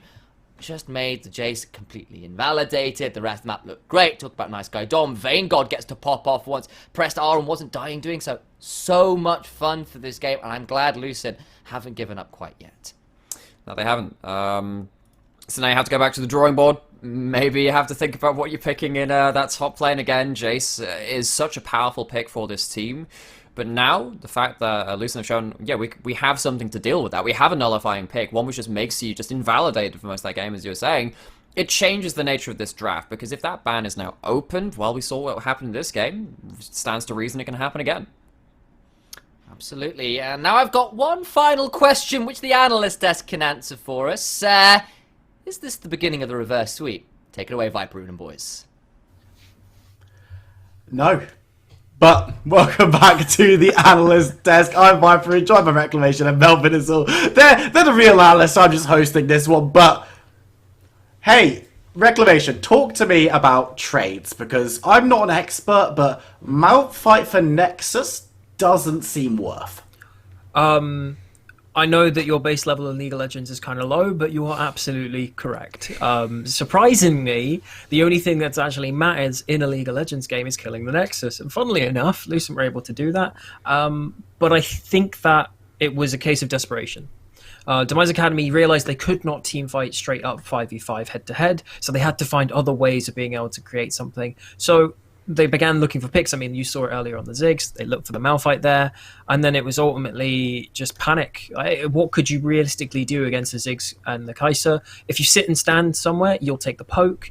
Dragon Soul makes it so, impactful. You saw Fuyu there. He didn't get to play League of Legends. He was just wiped off of the map. And realistically, Lucent, once they got that Drake Soul, it was kind of nights out for Demise Academy. Yeah, absolutely. And I need a little bit with Mars to initialize this question, but Lucent definitely looking much, much better in this game than they have in the previous two, and a couple of the more comfortable picks that we were calling for going into this series were picked up. Melvin Izzle, we talked about the Ziggs, we talked about the Malphite, both of them doing a lot of work in this one. Thank God we finally get to see Nice Guy Dom on this Ziggs at last. They opted away for it in the first game, decided in the second game, you know what, we'll prioritize the Tristana, but finally they put Nice Guy Dom on this reliable late game scaler. And we saw it in plenty of those later game fights. You could jump on the Ziggs, but they sacrificed the entire Demise Academy squad just to kill them. With the sheer amount of damage they pumped out, for those most perceptive in the chat, you'll see that I was hoping for the Bard ult into Ziggs ult, and we actually got to see it, and that was nothing else that the Demise squad got to see after that one. Truly, this pick is something that Demise need to decide if they're going to take it off bans in the first rotation, and if so, we may potentially see that Skarner, that Vayne come out, these kind of picks that they've just been saying, nope, we're not touching that with a 10-foot pole. The 10-foot pole analogy is pretty good. And I think you're correct. Like, now, every time someone loses, you have to then ask the question to your team and say, okay, is it time for us to make that change, right? And are we going to see Demise Academy go back to the drawing board and say, okay, Seraphine's getting banned, do we still do this route with Udyr? Like, is there something else that changes in our pick and ban that should become a higher priority? It's not maybe necessary, maybe they just had misplays early on, but to their credit, this wasn't just Demise Academy coming in here and making mistakes which caused Lucent to win. Lucent were being proactive. They took the Olaf, they took the Bard. The Bard was answering Little Panzer, so we finally saw Zerg playing the game and going, okay, you want to do this? Let's go. All right. And then just left the ADCs on their own. And then Vayne got in the 1v1, just decides, okay, actually, this Xayah thing, it's actually a skill matchup, not a counter. Uses my E, you can use your R, get out of the feathers, make something happen. Screw range advantage. Doesn't exist. Don't need it. And realistically, we just saw Lucent really show up in this this third game that could have been the final, which I'm really happy that we got to see. I'm really happy that we're going to get another game, because I wanted something that was going to be competitive. Absolutely. I predicted 3-0, but I'm really happy. You know me, I'm biased towards whichever team is going to take it to the most games possible, and we could be on to the 5-game series, the reverse sweep, or otherwise. But let's drill into exactly what we want to see going into this next series. And Melvin, going to come to you first off with this Malphite pickup in the top side. It looked kind of a little bit iffy in the early game, was being bullied just a little bit, but it's into a chase. That's kind of what you expect, and turned out to be really, really impactful. Does it make it through bans this time? For the past series, it was getting banned out in that second rotation, and I think it was a good idea to pick it up in the first one here, as we saw. Yes, it had a bit of a rough early game, but when you're into Jace, most champions will suffer from that, and frankly, they managed to play the game out pretty defensively after that point, and was just a mountain by the end of it. We saw in that endgame fight where Demise Desperation tried to burst them out, they were actually the size of the Nexus that they traded it for in the base. So frankly, I think this is the right kind of pick for them, getting some agency on the team without necessarily requiring them to play across the map. We saw in the first game, the Camille wasn't exactly the right way to go because it was struggling to do 1-3-1 from Lucent. Second game, you tried to take them head on and go for more of a team fight comp, but Kurosh got everywhere which way on the map and put you behind before you had the chance. This game though, perfect mix for the Lucent squad at least, where you allowed Vanguard in the 1v1 matchup. This was the player that, if you look at the MVP, this was the only one for Lucent that was above their Demise counterpart. So putting them on the agency to win the 1v1 and then sending Zerg to match Little Pants was really the thing that enabled this game to actually go in Lucent's favour. They have a winning recipe. The question is, will they get a draft that can execute on it? I'll tie in and say that now I think I'm looking at the Demise Academy and I'm saying perhaps just blind picking Alistar isn't the way forwards. It was very, very good. However, now that it's changed and they're putting a little bit more emphasis on saying, okay, we're going to try and match those roams, he has to be a little bit more considerate of the timing of which he is going and the opportunities that are presented. He can't just automatically show up and assume that he is always going to be there first now. Zerg is starting to answer him. So if we start to look and delve into that matchup a little bit more, you're then looking at Zerg and saying, okay, I've matched you now, so are we going to go for a more lane-orientated trying to play style, or are we going to keep going with these roams? And if you want to take Alistar, then I've got something that wins. I'll play Bard. I'll play something that can follow you. And I'm just kind of glad that we've dropped the Thresh as well. Like, giving that support counter and enabling Lucent's bot lane, it's working wonders for them. Yeah, and it's weird to say because Little Pants was definitely the one pulling all the strings, especially in that second game. And this game as well looked really, really good on the Alistar. But as you said, seems like a solution has been found. It was definitely Zerg who was the more eye-catching of the two supports this game. You talk about that really nice ultimate into Zig's ult, which was followed by a redemption kill, which we always love to see. And there's a lot of questions that have now been asked for Demise, which is the first time the Demise Academy been asked questions this series, because in the first game it was kind of like, both teams need to improve, but Demise looked better. Second series was very much, Demise looked even better, and it was same old for Lucent. But this time around, not only did Demise Academy look a little bit worse than we've seen from them so far in this best of 5 final, but Lucent looked a whole lot better, which is exactly how you want to see teams kind of flip over in this kind of series. And all I will say is that they took our advice, they banned out away the Seraphine, they went a little bit more to the team fighting, and also that I decided to give them the caster cuss, because anyone I vote for, the other team wins. So, therefore, for everyone watching and for to be generous, I will vote Demise Academy to win the next game, regardless of draft, so that we can go to a game 5. Genius. I was actually going to ask you right now, with the way that Lucent played in that game, and we all said at the beginning of the last one, we think it's going to be Demise 3-0. They've just looked so good this series. Lucent haven't really shown up to 100% the way we'd want them to, but that game was definitely a big step in the right direction. And while there are still a couple of times when they looked a little bit suboptimal, we talk about getting the Dragon Salt, but then randomly chasing for kills that you didn't pick up. We saw Olaf going down to the Ahri on the side and stuff like that. Melvin Izzle, this next game coming up, before you see drafts, do you think Lucent have learned enough to take this one to a 2-2 tiebreaker? We did see yesterday Lucent put in 5 games. It was 2 consecutive series, and I've been saying it throughout. They ramped up the whole way through, and I feel like we're seeing it start up again. And frankly, I would still prefer to see draft. If you're making me blind predict, I will favour Lucent. But that is mainly because we haven't seen Demise do anything else yet this series. Now it's their turn to get asked the question and say, how do you adapt to us almost, not necessarily figuring you out, but figuring out this style? Yesterday, Lucent played 5 games on stream. Demise got to watch 5 games on the new patch. See where your pick bans lay, where you put your priorities, and where can we counter. And right now it's been that Ziggs getting taken off the table, Malphite consistently banned against them, and the second they're allowed to slip through and you don't have the pocket of Seraphine keeping you in the game, looks a bit rough. Now how does Demise adapt? Hard to say. I think they may try and put a bit more map agency on Kurosh later on maybe a more scaling pick. Perhaps instead of banning out all of Nice Guy Dom's picks. You may take one away like the Twisted Fate. I think that would be a good way to go about trying to keep yourself relevant in the game, while also being able to put them back in a 1-3-1 state that we saw in the first game Lucent aren't comfortable in.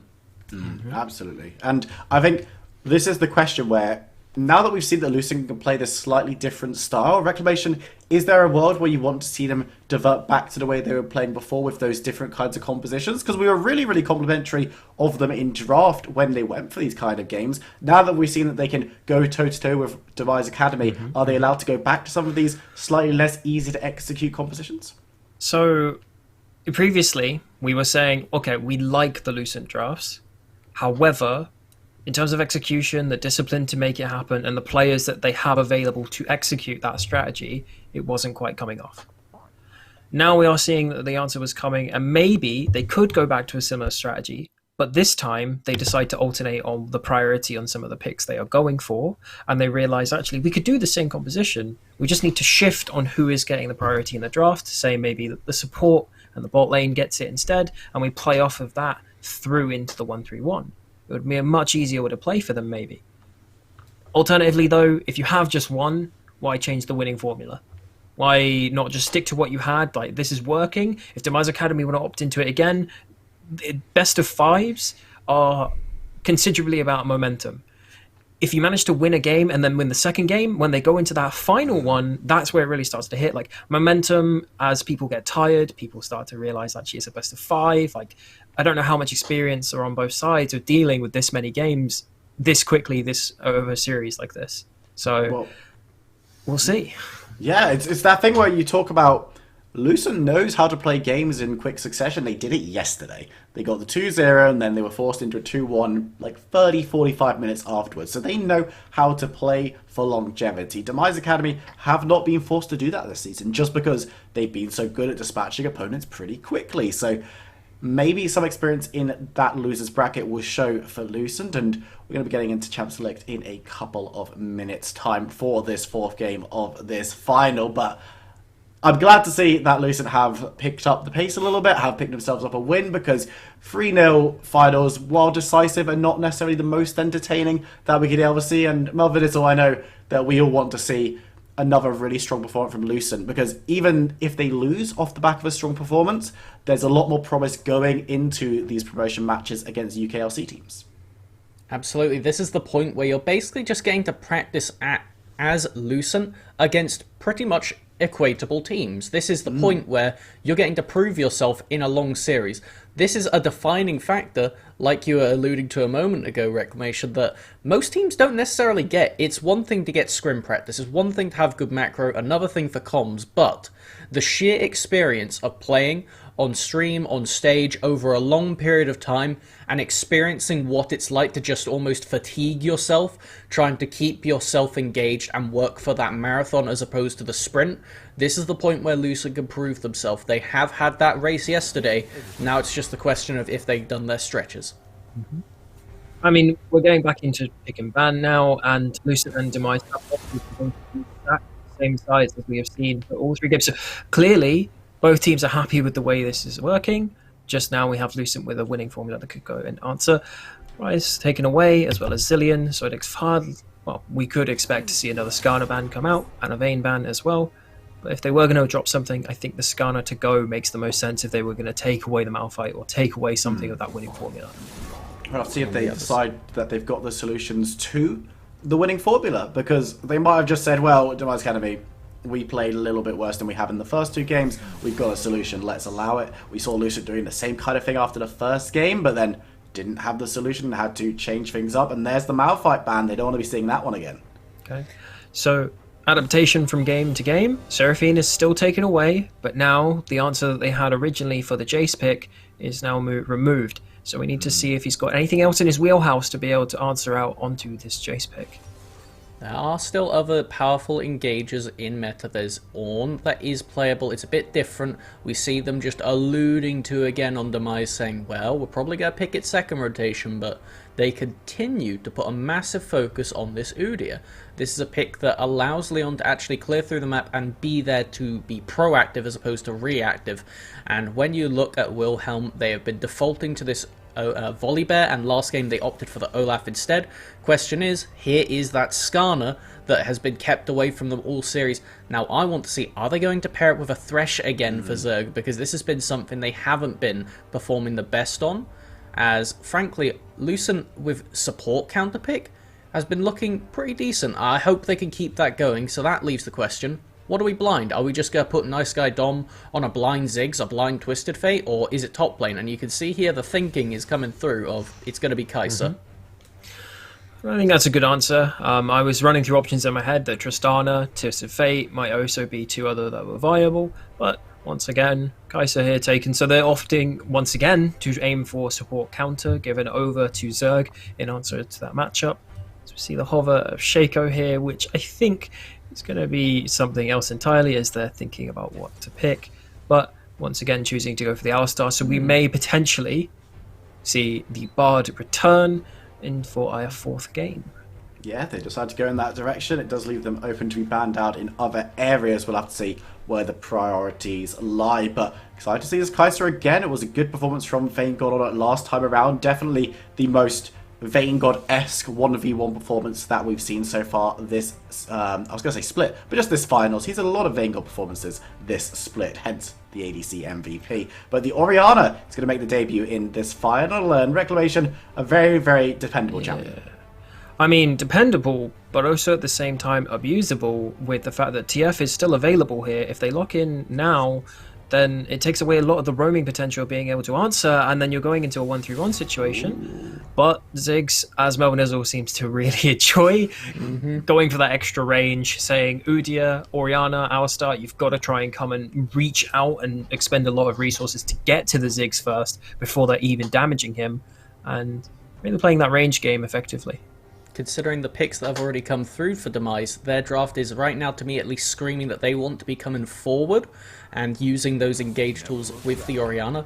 But the thing is, without something like the Malphite, they don't actually have that real initial force. It almost becomes critical for Little Pants to get the flanks. And considering that they opted for the Ziggs there as opposed to the support counter, this means the Bard can now potentially get taken off the table by Demise Academy. They were almost forcing Lucent into saying, well, you can have one or the other, but not both. So the question is now, do they care that much about the Bard? I frankly would get rid of it after that performance, and there it goes. Yeah, there it is, taken off the table immediately. Going to be trying to force Zerg onto something a little bit different. I mean, could the fresh ban also come out to force him onto something completely different, Reclamation? Potentially, but at the same time, if you're an Alistar, you don't particularly mind too much about a Thresh being in the game, purely for the fact that you body block most of the things that he throws at you. I think if you're going to look at this, if you normally see an Alistar like this, you'd be like, okay, I could look for enchanters, so a Karma, a Janna, if you wanted to go that route. Based on what Lucent have put on the table already, though, I think they will just take a bad matchup and say, okay, we should maybe take a Gragas here, a Rel, a Thresh, like anyway, just to give you the engage. You accept that you might not be able to make something happen in the 2v2, but you don't mind about that because you're going to be leaving them on their own, and we're going to be roaming everywhere possible. As Fuyu makes his decision what to take into Kai'Sa. Yeah, going to have that counter pick in the marksman role, and also going to be searching for a top laner to go alongside for Demise Academy. That one's going to be counter picked unless we see something truly crazy in this draft. It's going to be Tristana locked in. No song we've only seen in the hands of Vanguard this series. Melvin Izzle, do you think Fuyu's got what it takes?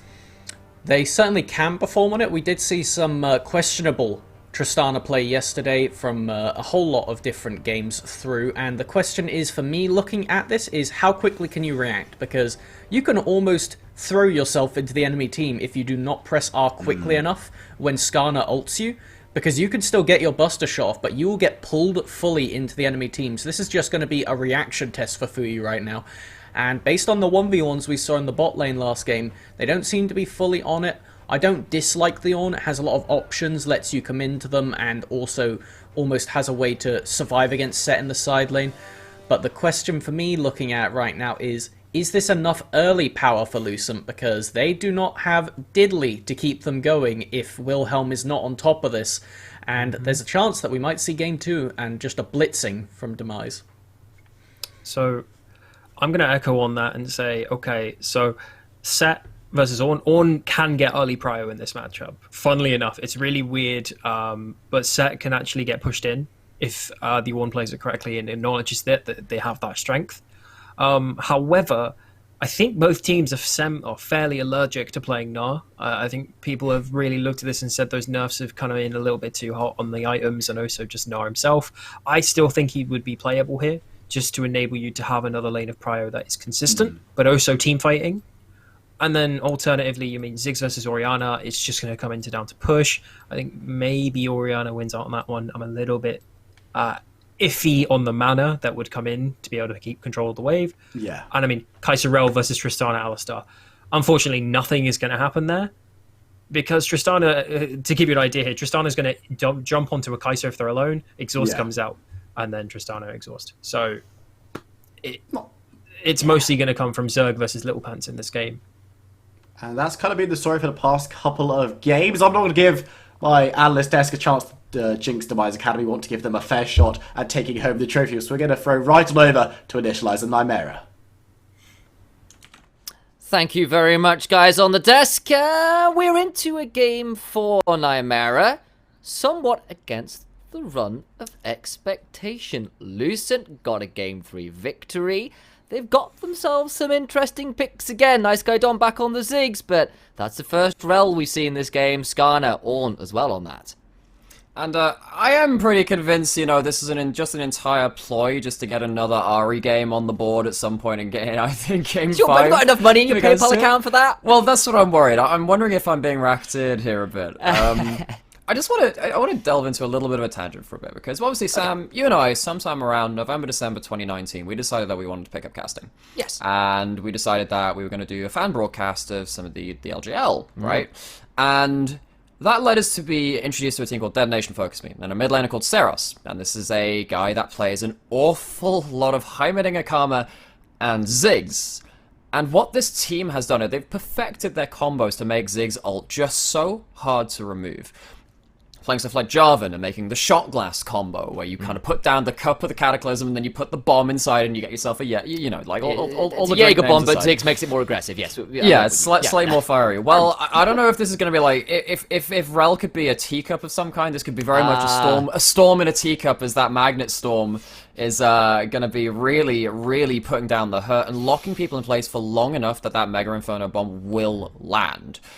I really like what Lucent have got in terms of the backline access. I think that's something that Demise have struggles with their draft. I look at this and I say, actually, this could be the path into a Game 5. I think that, I know the Reclamation was talking about, okay, Set can lose against the Ornn if the Ornn plays it correctly and knows their own muscle strength effectively. But Set is also really good against tanks. If you do show that opening, and both these top lanes have shown that at points, of course, I think that Rengis, I Won't Lose, has shown the better side of his play in this series so far, and getting one over on typical. I think that if Set gets ahead, suddenly that's an issue. Suddenly you're getting pushed in on a side lane. And yeah, if you have then the Triss and the Alistar getting a priority somewhere else, the flanks start opening up for Demise, but on paper, Lucent have the advantage here, I think. Okay, think back to that game too, of course, typical playing that weak side Set pretty damn well, so we know we can do it. Let's just see what we can do at this game again, and a little bit of an edge there for Nymera, at least, towards Lucent from their strat. It's not like Demise Academy a shine on their options either. I will call out, of course, that old school combo, Orianna Alistar. It's about as backline wombo combo access as you can ask for, especially if that Alistar can find it. It is.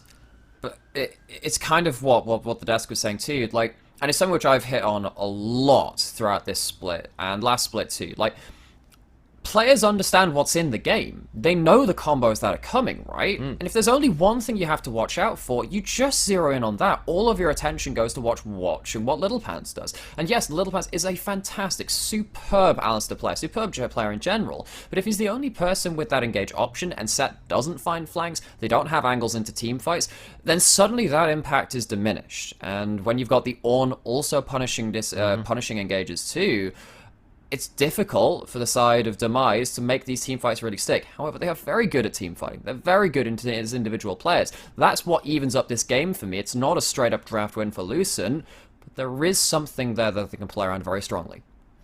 So it's going to be not the easiest way into the backline. It's a lot on Little Pants, on Typical on the set to find their way into the backline to give Kurosh easy access for the ball and the shockwave.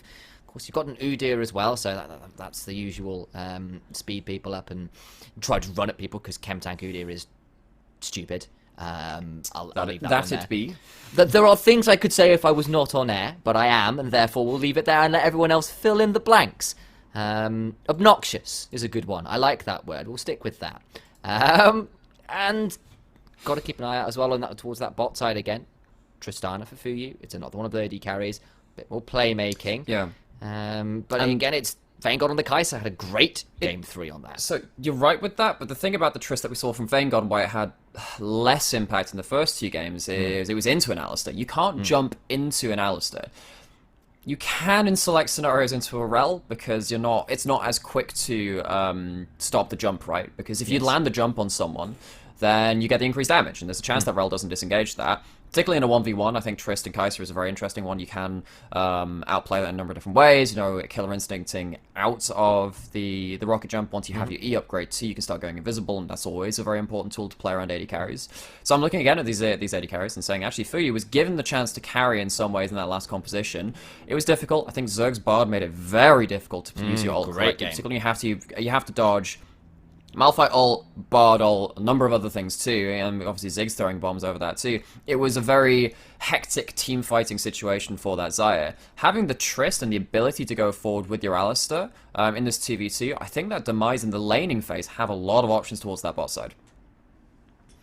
Keep our eyes on it. The options are there, and we'll have to keep our eyes as well for me a little bit towards potentially whether they're set and this Ornn who gets the priority early on to set things up. Both of these teams effectively want a front to back, want a team fight, and so the explosive moments probably going to be coming around those early Drakes. But if a team gets a lead early on, gets to come into these team fights with the edge already because of the way ganks and lanes have played out, then suddenly you're fighting against a team comp that wants to do the same things as you, but you're at a disadvantage. Like, it becomes really difficult. Yeah, and there's also the Skarner in the game too, right? Which makes things very difficult in some ways for Demise because you want to be playing for the 1v1s in a lot of these situations that, well, you're laning prowess, like we were saying. I think Trist, Alistar, Kai'Sa, Rel, a lot of fighting potential between those 2v2s. It's not a straight up win this lane because you pick these champions. Of course, Set versus Ornn wants to be hammering down that advantage. And then Skarner's like, but the taxman cometh. Have you built up your dedicated QSS CC removal tool? If not, then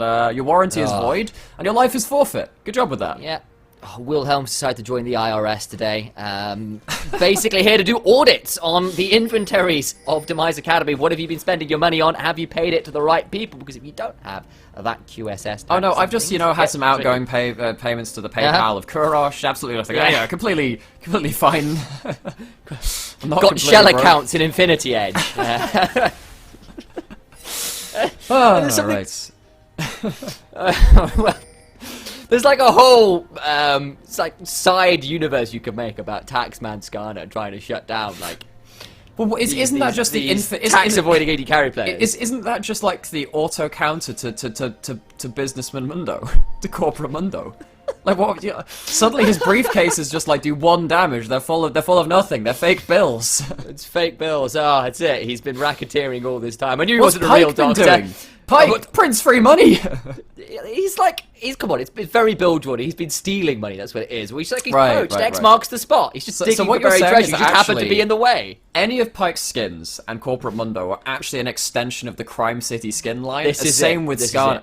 That's it. Skarner's we figured it out. Remember, in the 30s or in the 20s when there was I don't remember the 20s because I was very much not alive. We personally don't remember it, but it was Prohibition. You had all these speakeasies going around. I absolutely need now Skarner, an old timey 1920s American getup, just being there trying to shut down speakeasies. That'd be amazing. And then I would take like a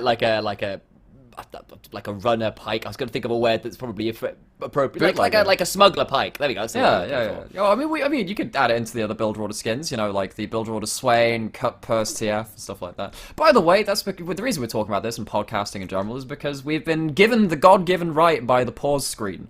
Good luck. We hope you survive the next few minutes. I'm going to survive now because Spirit deal 3 games in a row. Fortunately, no. Oh, well, I mean, so I was talking about God-given rights and all that stuff. Apparently we've been given the smiting from the internet people that be. I was going to say internet powers that be, because Initialize went a bit. I think he's back, but Here we go. Hopefully talking and not like a robot. Yay. There we go. Glad to be back. Sorry about that, ladies and gents. My internet. So, decided okay, it's yeah, not you know, happy like with me. we invoke the names of the powers that be. You know, we've just got to remain like keep our egos in check, and now we're back. You know, we've had that just like smack on the head. Now we're back at it. Typically, the moment I'm actually on camera, of course, the quality will die and the internet decides it's going to lag briefly. That feels kind of appropriate. Either way. No, Sam, Fingers crossed. it's Crime City. They're out to get you. They've hit the lag switch. Big dogs. Run to them. Big dogs. Quick. We figured it Run out. while you We can. figured it out. They're coming for Twitch chat.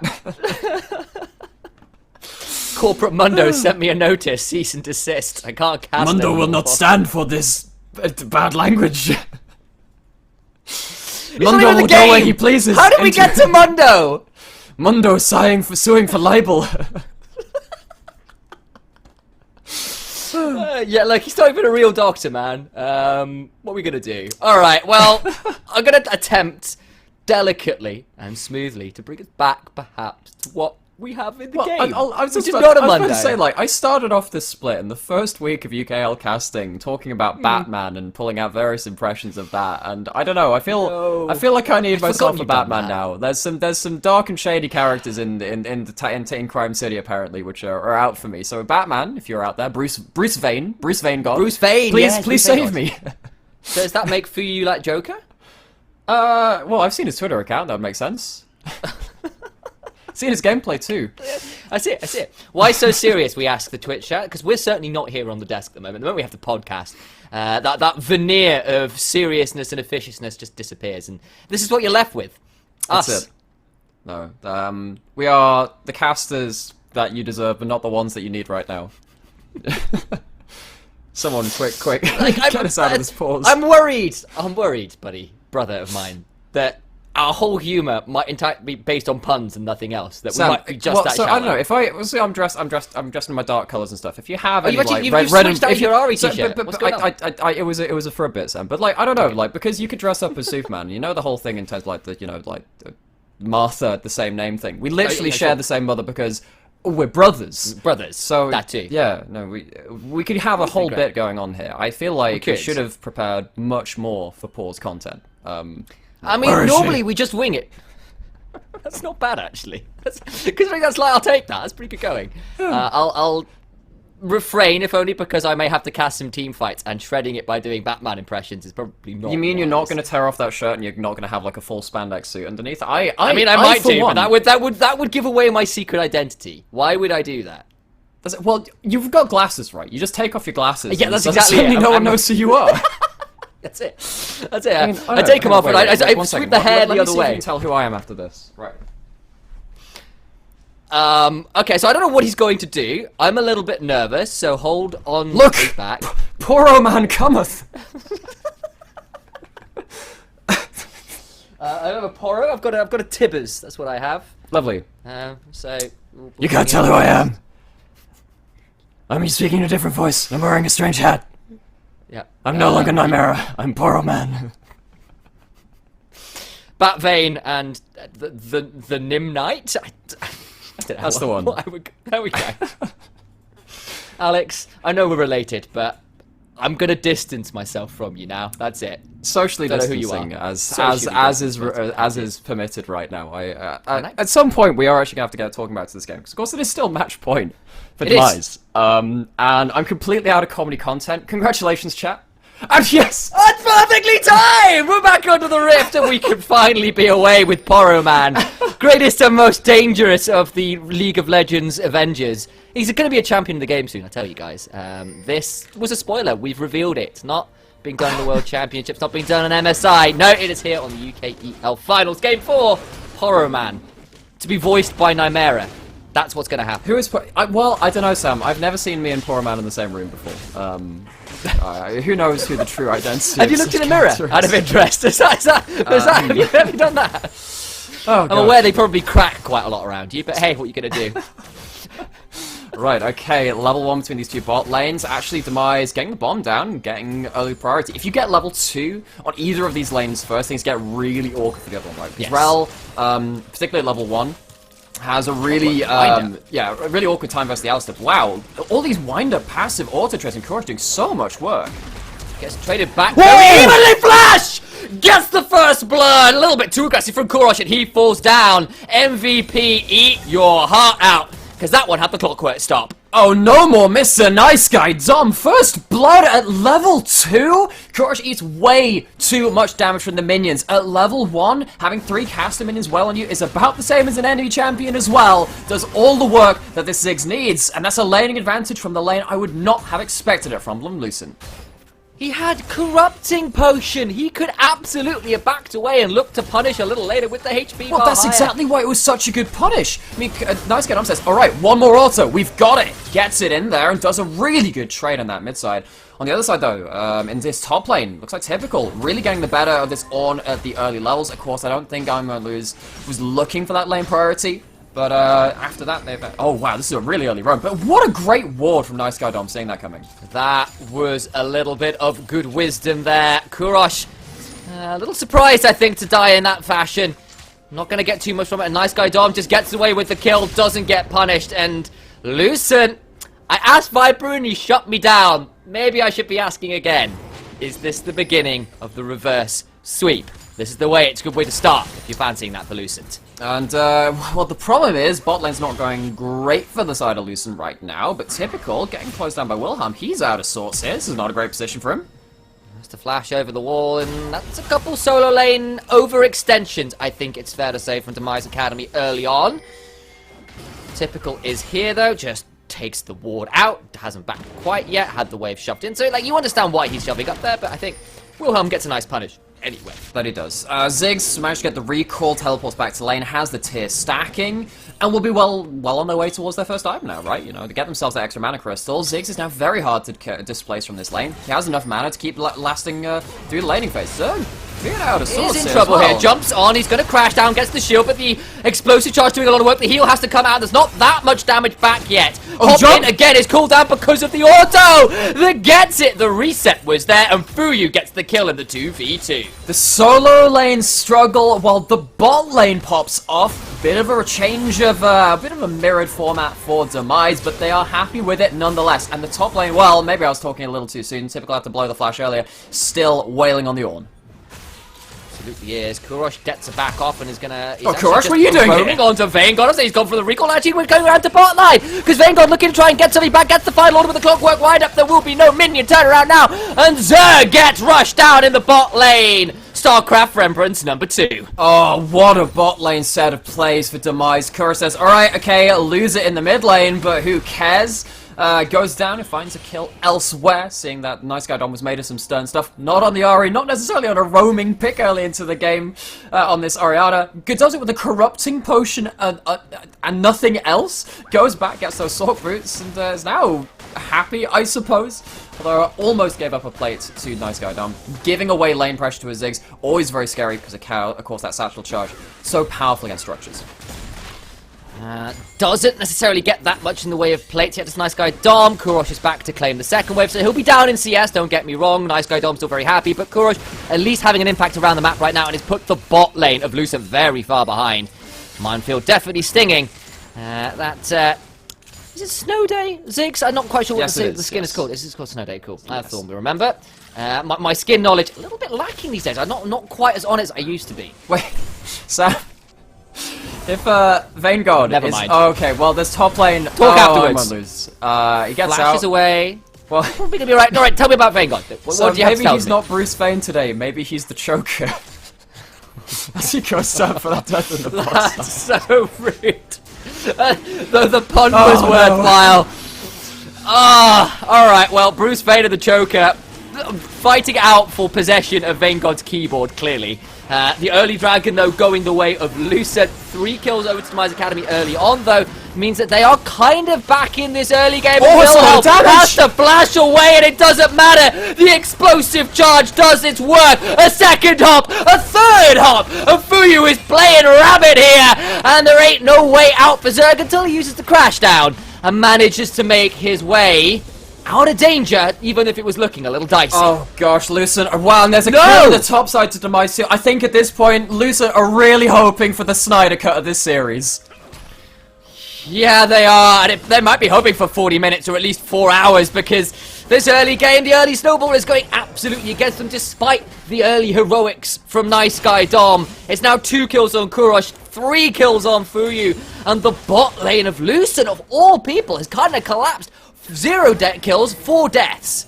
Now they have, and this is the lane which has been funneled so much gold in this split, set up for success so many times, set themselves up for success more often than not. One of the big reasons why Lucent made it this far is because of that Nice Guy Dom. Now, he has flash, Good but he actually satchel. good satchel. Thinking, oh, it doesn't get in the way. Leon's here. It's not going to get him away. Nice Guy Dom stunned in place, and no more Mr. Nice Guy because he's dead. Been murdered. Kurosh gets vengeance in the mid lane, clicks the last caster minion, and Wilhelm's not even level 6, not even had a chance to use a Skarner ultimate because it's not actually online yet. And all that while that's happened, it's 7 kills that have gone the way to Demise Academy. Huge early game from Demise. It's the biggest early game advantage we have seen all series. And they're absolutely running off with this. Of course, the Dragon over to the side of Lucent, but of course now with the Herald available, you expect to see Leon heading over towards that, particularly with the mid lane priority established by Demise too. And yeah, Lucent, now they have to sit back and watch Demise just run the map against them.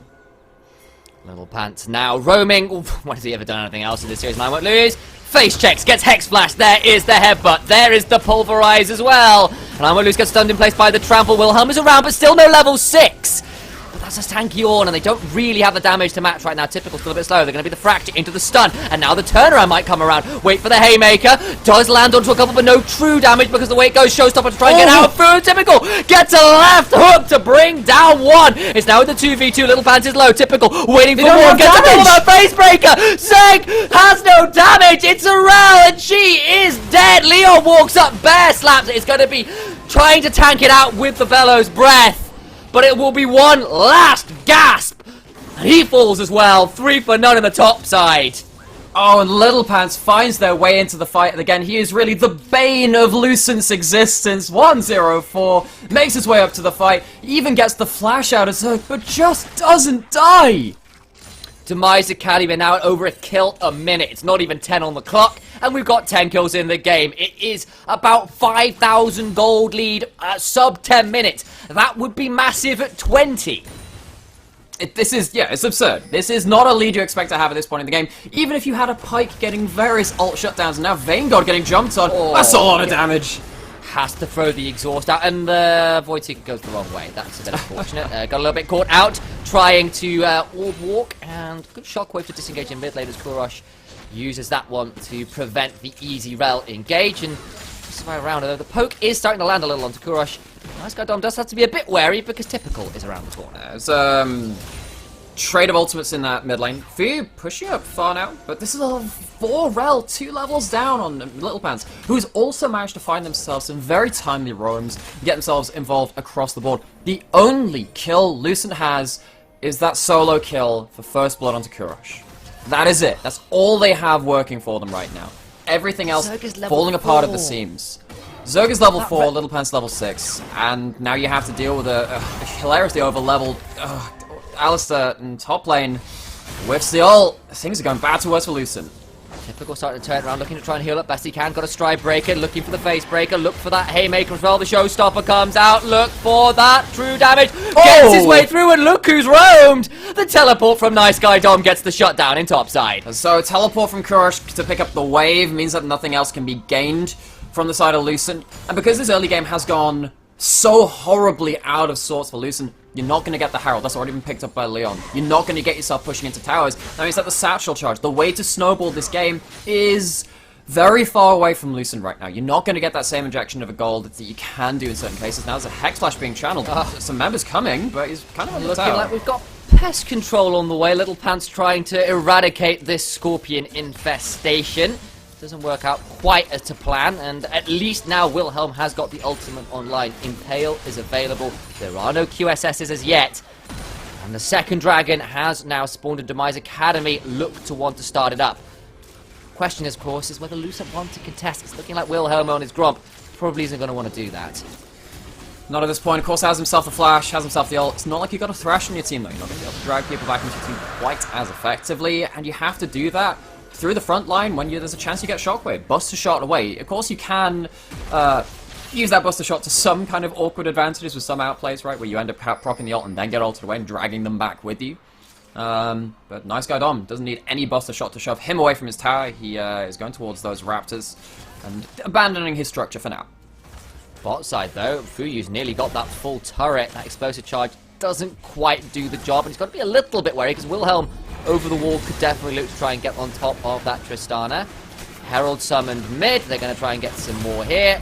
Breaking down a turret in the face of a Ziggs is quite difficult. Wilhelm's going to be around, and that's just Little Pants recalling in the enemy jungle. He's out of vision. This is so scary because Lucent just have no idea he's there. It's like we said, it's pretty much an over-leveled Alistar compared to this Ral, right? They have their role. Zerg doesn't. Very far away. Well, I mean, not as far away as you'd like, maybe I suppose. But Zerg not having the ultimate yet for the Storm into Teacup combo with Ziggs. Thank God, loses the turret, down CS, down plates, down kills. Fuyu off to a magnificent start in another, championship point game. Lucent still have 2 championship points on the table. Of course, if they win this game, they have their own one to bring to bear. But they are down a hilarious amount of gold. Might want to go see Kingpin about that one. Get a loan out. But that's not really something that they don't have really that price to pay right now. What do they do to get themselves back into the game? They do have the flash on Zerg. Maybe that's what they're looking for. Gotham City is a dark place, and Lucent need to be a ray of light to try and find their way out of this one, but it's looking increasingly challenging. They're losing structures. They've lost a lot of plates. It's 2 in mid, 1 in top. The full turret went the way of Tristana in bot lane. Solo, pretty much. This Trist is so accelerated. Absolutely. And now you're just going to roll around the map, keep taking those turrets. Of course, the plates just falling now. No more plates to fall on that top side. But Lucent don't exactly have themselves early dragons to play around either. They can, I guess they're fortunate that they have one. It stalls out the game a little longer. It's a Cloud Rift though, and so I guess that Soul is again fortunate for them. But what do they have to split the map? They're losing side lane to this Ornn, with this Ornn, right? They're not really winning anything. This Trist Alistar doing more than fine into the Kai'Sa Ral, which we thought might happen coming out of draft because Ral is countered somewhat by Alistar, can headbutt them out of fights. In the 2v2 at least. Now Lucent are kind of sat here like, well, where do we play around? Do we just have infinite wave clear on the Ziggs? Well, it's not like there's no wave clear on the side of Demise either. Oh, that's true enough. Orianna, Tristana, even Set, honestly, with the Haymaker, does pretty good work when he's got some AD behind him. They've got their own ways of pushing turrets and causing difficulties, and especially when there's just this XP advantage, if nothing else, the item advantage, if nothing else. And Lucent have to be so careful about every bush they walk into. Like they've got to sort of, where they start the vision game is just steps, meters, bushes back than Demise Academy do right now. So, gold lead continuing just to creep up for Demise. Going to get themselves another Herald as well. And this is the thing with this, when you're winning the map so hard at this point, pushing in every lane, it gets you vision, it gets you objectives. All of these side objectives, the collateral, right? It goes to the way of the winning team. And Demise, if this keeps going, they're just going to slide their way into a 3-1 finals victory. Lucent, they're trying to buy their time, I suppose. Wait for their items. Well, Kai'Sa has the Q upgrade. Maybe that's something you can play around. Try and get an assassination maybe onto someone like Kurosh or Fuyu. But with the exhaust, and then, of course, the ultimate from Kurosh as well, and just being, generically strong at this point with 3 kills even after that first death, it's looking hard for Lucent to find openings. Yeah, and like, Wilhelm has been level 6 for a while now. We're 16 minutes into the game, and I haven't seen the Skarner ultimate. That shows you how bad this game has gone in some ways for Lucent, because they've not been able to make very many proactive plays at all. And they're losing camps too. So Skarner used to being very far ahead in farm, is losing Spires, losing farm, losing a lot of XP to Leon Zudo. And remember, Leon, second place in that jungle MVP role as well, has had Nexus split in their own right. just behind Johnny Rico, of course. But even then, that's debatable, right? Because Johnny had an excellent split, but it's not like Leon didn't have any impact at all. And Wilhelm, on the other side of this jungle matchup across from Leon, has to deal with so many wards in his own jungle. Losing those spies, like we're saying, losing pretty much everything. Yes, does have the chem tank, but that's not really much of a big point to play around when the enemy jungler is ahead of you in itemization. What that's effectively doing is speeding you up towards your own death if you walk into a shockwave. Speed yourself to death. That sounds like a pretty awful way to go. Fuyu will take out the Spire in the river. Dragon number 3 for this game will spawn. It will be second for either a Demise Academy or Lucent. Herald number 2 summoned in mid lane gets that one down as well. Ziggs can't hold it any longer. And the map is cracked wide open. All outer turrets now down. And in control mage matchups, if you lose your mid lane outer turret first, that's a big turning point, because you don't have, well, particularly when you've got an Alistar in the game, when you've got a Tristana that can jump forward, heck, even Set that can run behind you, and when you've got the Cloud Rift, being able to run behind mid lane becomes a lot more dangerous, because of those movement speed zones. Ziggs is going to find it really hard to hold lane. Typical does have roamed that a little bit down in XP, but still more than fine to start wailing on Iron Lewis. He doesn't have his turret to fall back to. Loses half his health. Fair amount of damage, but that's Bramble Best for you. There's a shockwave onto Wilhelm, who's going to try and find something. The Mega Inferno Bomb does come through. I won't lose, and Typical still fighting out the top side. We got the 2 versus 2 and the 1 versus 1. It's going to be a deathless affair. No one dies yet, but now Kurosh is trying to speed his way forwards with the phase rush to try and get a little bit more. I won't lose did come out the better in that fight. Just enough armor, enough tankiness right now to deal with the set. Yeah, so, I mean, Demise, misjudge how many people there are arriving to that play. Lucent capitalize, almost get that 1v1 between the top laners, even though the set has been getting the better of some of the trades earlier into the game. Itemization is now there for I Won't Lose. Has Bramble Vest, Steel Caps, and the Balmy Cinder, so have a good mix between offensive and defensive capabilities, but nothing comes out of it. Demise continue the full court press. Nice guy Dom finding some damage, but I don't know if it's enough to save this tower. Bomb's going down from Trist. Bomb goes down from Trist, and they burn double teleport, but it gets him that inner turret. Just trying to keep the pedal to the floor. Gold lead extends to about 8,000 now. 200 or 300 shy of that, but definitely getting closer than you would like. And Lucent, that's the kind of gold lead which is game breaking at any point in the game, and having that sub 20 sucks, frankly. It does, but also the fact that they have this lead so early means that Lucent at least don't have to worry about Baron falling over so quickly. And as we were saying, Demise, they're getting a lot of camps, and the main loser in this situation really is Wilhelm, because they are down so many levels and camps and XP and all this other stuff, right? They don't really have a mechanism to get back in the game because they can't keep fighting. And again, you're waiting now on a huge rel play alongside the Skarner to make things work. Both supports very low level compared to the solo laners and AD carries because they've been roaming so much, and only one of them has an Alistar ultimate, and hence that's the Alistar, not the rel. It'd be very strange if the rel had that ultimate. So Lucent looking at that tools they have to make plays and actually make it out alive, and they're coming up a bit blank right now. Maybe, and also, I mean, one thing I will say is they have got a fair Ziggs, and if that champion is known for anything, it is stalling. You can be in one way, you can be in one lane clearing that up with your minefield and bouncing bombs. You can throw your ultimate to clear out another at the same time. And if you've got Kai'Sa plus everybody else doing the third lane, shoving in against these towers can prove really challenging for Demise Academy unless they get the Baron. So now we're seeing fight over deep vision again. I think that Demise are doing well to hold their discipline and not walk up too far. Speaking of that, Wilhelm no flash right there, has the Hex Flash. Chancellor is going for the ultimate. And nice guy Dom, trying to hold the line, like you were saying. But the problem is you can do that in lane, you can't do that in every lane, and you can't save your jungle camps, like you were saying. Now Baron's available. This means that Demise have the ability to force the hand of Lucent at some point. You can check with the Void Seeker, check with the Mega Inferno Bomb too. They know what's going on now, drop down a ward, but what is their response? Leon's going to step up and tank. He's definitely going to have enough to hold it fairly well. Down to about half HP. Vanguard, nice guy Dom. Wilhelm all around, but not on vision yet. They forced the teleport, and they'll feel pretty happy about that one for now. Get the TP out. Typical gets left alone with the tower and topside, so that will be teleport and tower as the trade that Demise Academy will take very happily.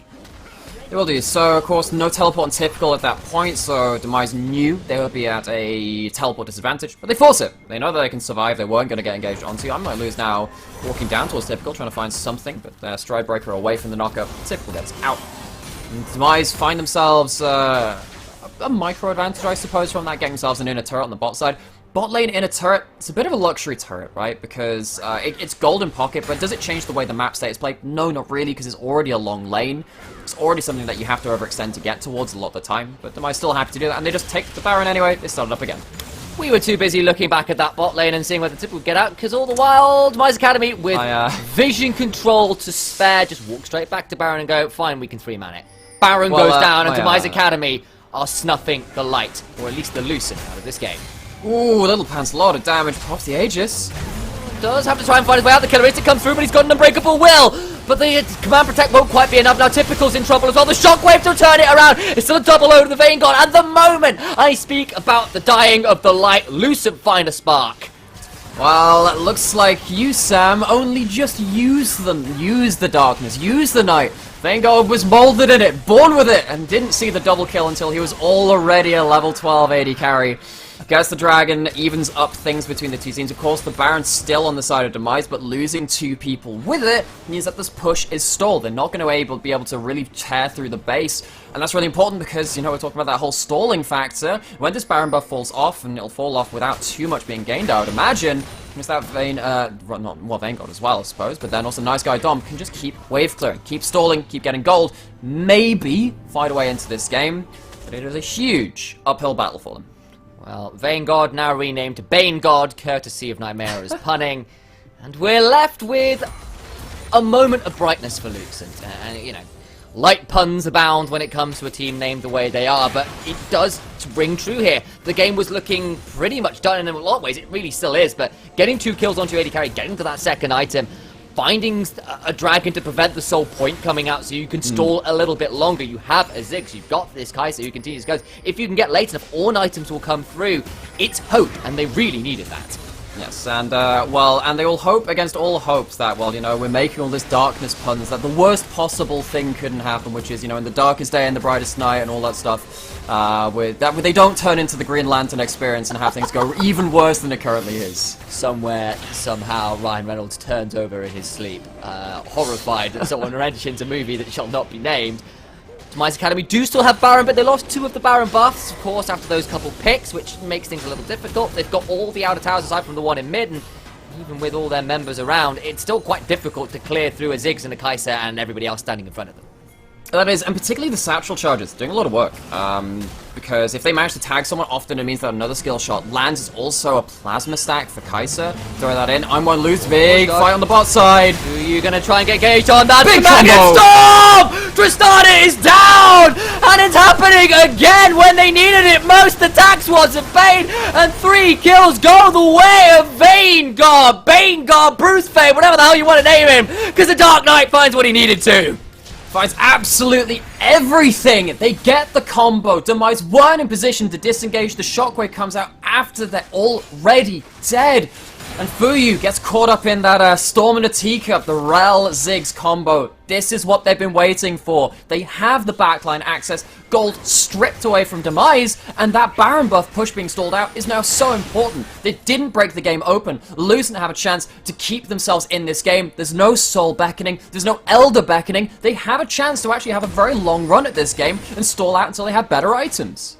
And we have been joking about comic book characters. Maybe we should have been talking seriously about comic book storylines, because Lucent, down nearly 10,000 gold, a Baron buff, find 2 incredible plays, one after the other. Yes, the reverse sweep dream stays alive. And you walk into a dark corridor, and Kai'Sa's lightsaber lights up. Oh no, it's Darth Vader! He's got 5 kills, he's got 3 items coming up, he's more than ready to have another one of those fights. Especially if they're going to be put off by the side of Zerg with such a huge combo. Rel doing Rel things. Zerg 2 games in a row, really making these engages work. Does that make for you Tristanakin? Oh, for God's sake, Sam. Alright, you brought it there, I just took it down another level, and I apologise to everybody involved. I'm looking around for anything I can use. And I guess that's what Demise are looking around for too, because they had such a large lead, and they are still at such a large lead, but it just doesn't feel enough to close out this game. Maybe it's just a touch of fear. A couple plays like that go wrong and you feel a bit more nervous. How many teams have we seen throw away 2-0 leads? They drop the game, that inkling of the reverse sweep, this game goes really well, and then suddenly you drop a couple kills, and those doubts start to get into your head, and Ziggs is online, Kaiser is online. This Horn is at level 14, the upgrades are going to start coming through soon, and Lucent maybe can start to contest a bit more aggressively. That gold lead is smaller now. And look at that satchel charge. One hit, that's a lot of AP built up. And remember, every time you do that, there's a chance that Vanguard flies in too. Got himself the E upgrade, I think, actually, with the Zeal being built up now. Or at least it will be, at least when that item is pulled through to completion. Means that the turnaround damage from particularly the Tristana, or of course the point-and-click combo, the headbutt pulled combo from Alistair 2, is hard to pull off onto this, I was about to say the Vayne. No, it's not. It is the Kaiser, it is Vanguard. Again, it just gives these micro mechanics that Lucent can play around. And Demise now really looking for ways to close out this game, but there's nothing really apparent because it's a Cloud Soul. Baron's not up yet, there's no Elder because the Dragons have been split so far. Lucent have really found a good way to stall this game. They've got the Ziggs. The Ziggs has been doing Ziggs things. They found the engages to get themselves back into the game. They get Cloud Soul, but Baron has spawned and Lucent are around the top side of the map. They could potentially look for a very aggressive Baron play, but I don't know how sensible that would be. Particularly because they're pushing in on the bot side, I don't think that's the play. I think giving up an inhib at that point for the Baron and the chance of someone dying defending the tower, a little too risky. And all the while, remember now, Ornn upgrades coming in, level 14. Upgrade his own Frostfire Gauntlet into the Rime Frost, whatever it is, and then also got the Luden. Rime-Forged Grasp.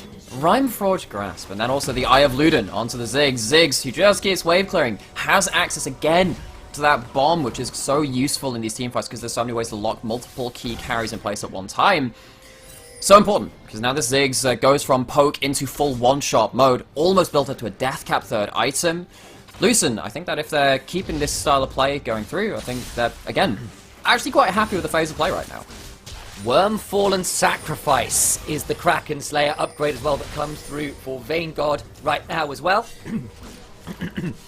You can also see in inventory for Orianna, death cap completed already for her, so she will absolutely shred people with the shockwave as well.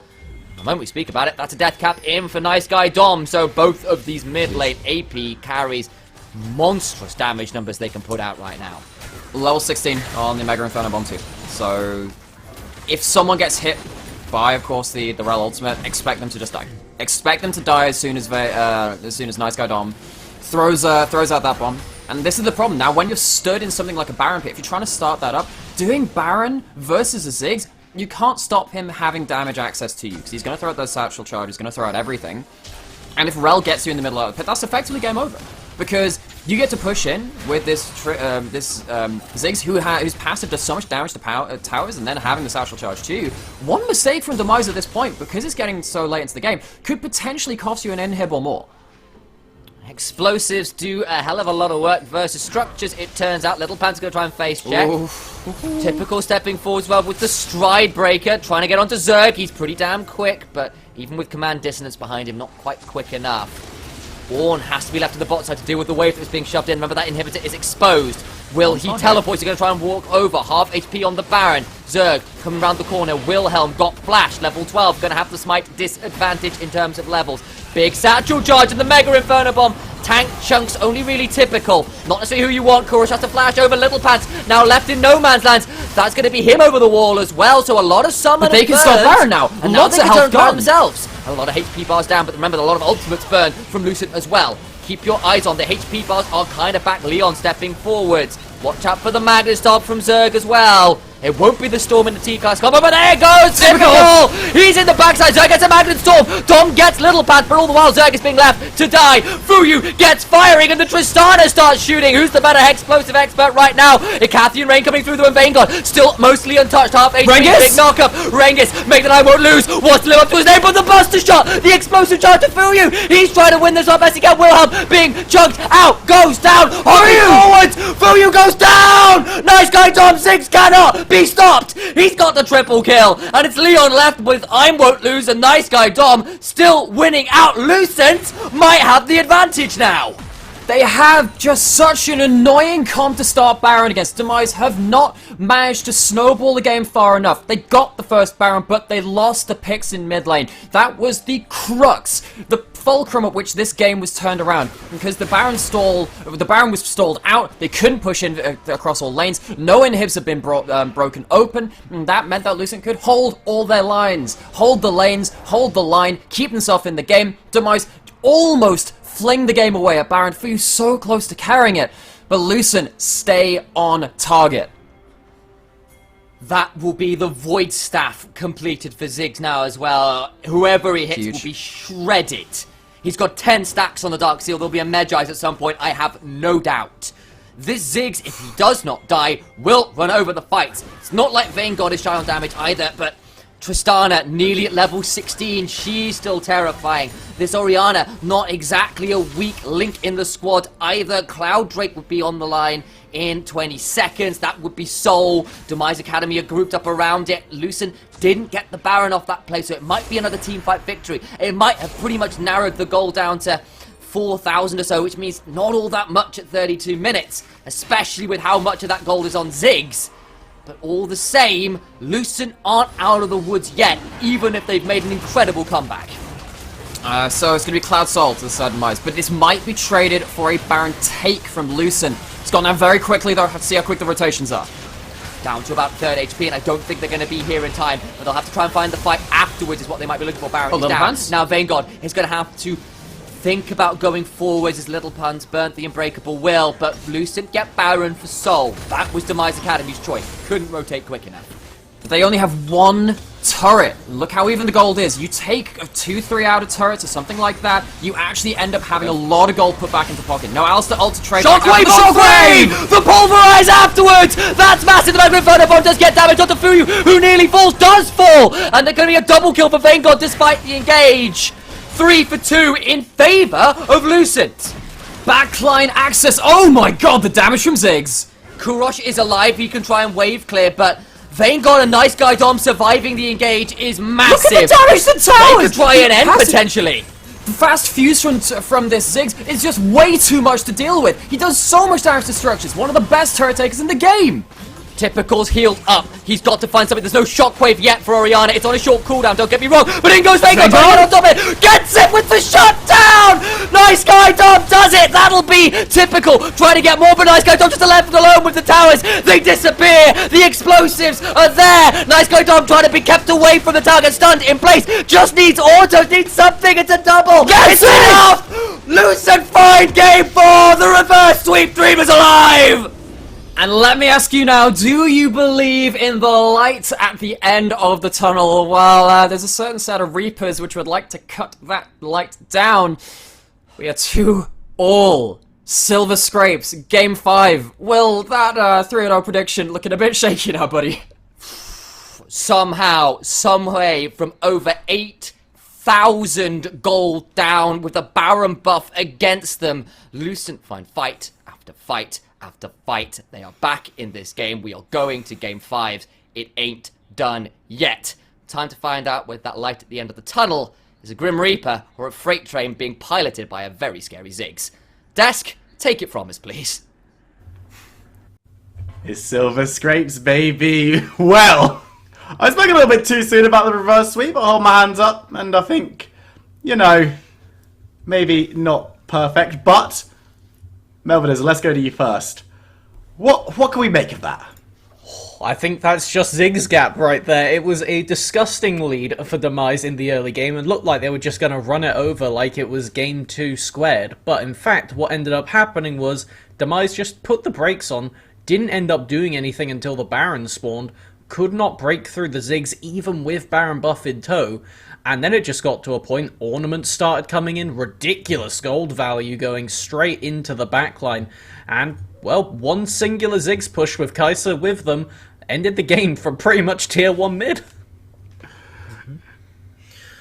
I mean, we looked at this, and I have to look at Demise when they hit their mid game, trading a Drake Soul for a Baron, which is Cloud Soul, which in reality isn't really worth anything. I mean, in comparing to the power that is inherently gained from the Baron, but 9,000 gold ahead. 9,000. Let that sink in with what they just came back from. Like, despite the result, 2 games in a row for Lucent now. And Demise Academy, if you're in their position, are probably going to be sitting there going, so guys, this is panic point. Last game, last chance. It's coming down to this. Now it's a best of 1. Is that pressure? Are they going to succumb to that pressure? Is really where I'm trying to hit home on here. Yeah, it's difficult to see because, as you said, it wasn't them losing out a game where it was just them losing from the off. They were dominant in the early stages, and even looking 15, 20, 25 minutes in, it still looked pretty decent for Demise Academy. And even when things started to go a little bit wrong, yes, we were sitting here going like, oh, ornaments have started to come through and they've started to lose out on team fights, but it was still a case of, well, one good team fight is probably all they need to end this game. But that good team fight just never materialized, and Melvin, UKEL teams and Baron buff. Don't go to the dark place, Lucent. Stay away, stay in the light, and we see it right there. It goes perfectly well for them by just keeping as much distance from that Baron pit as possible until it was free as high hell.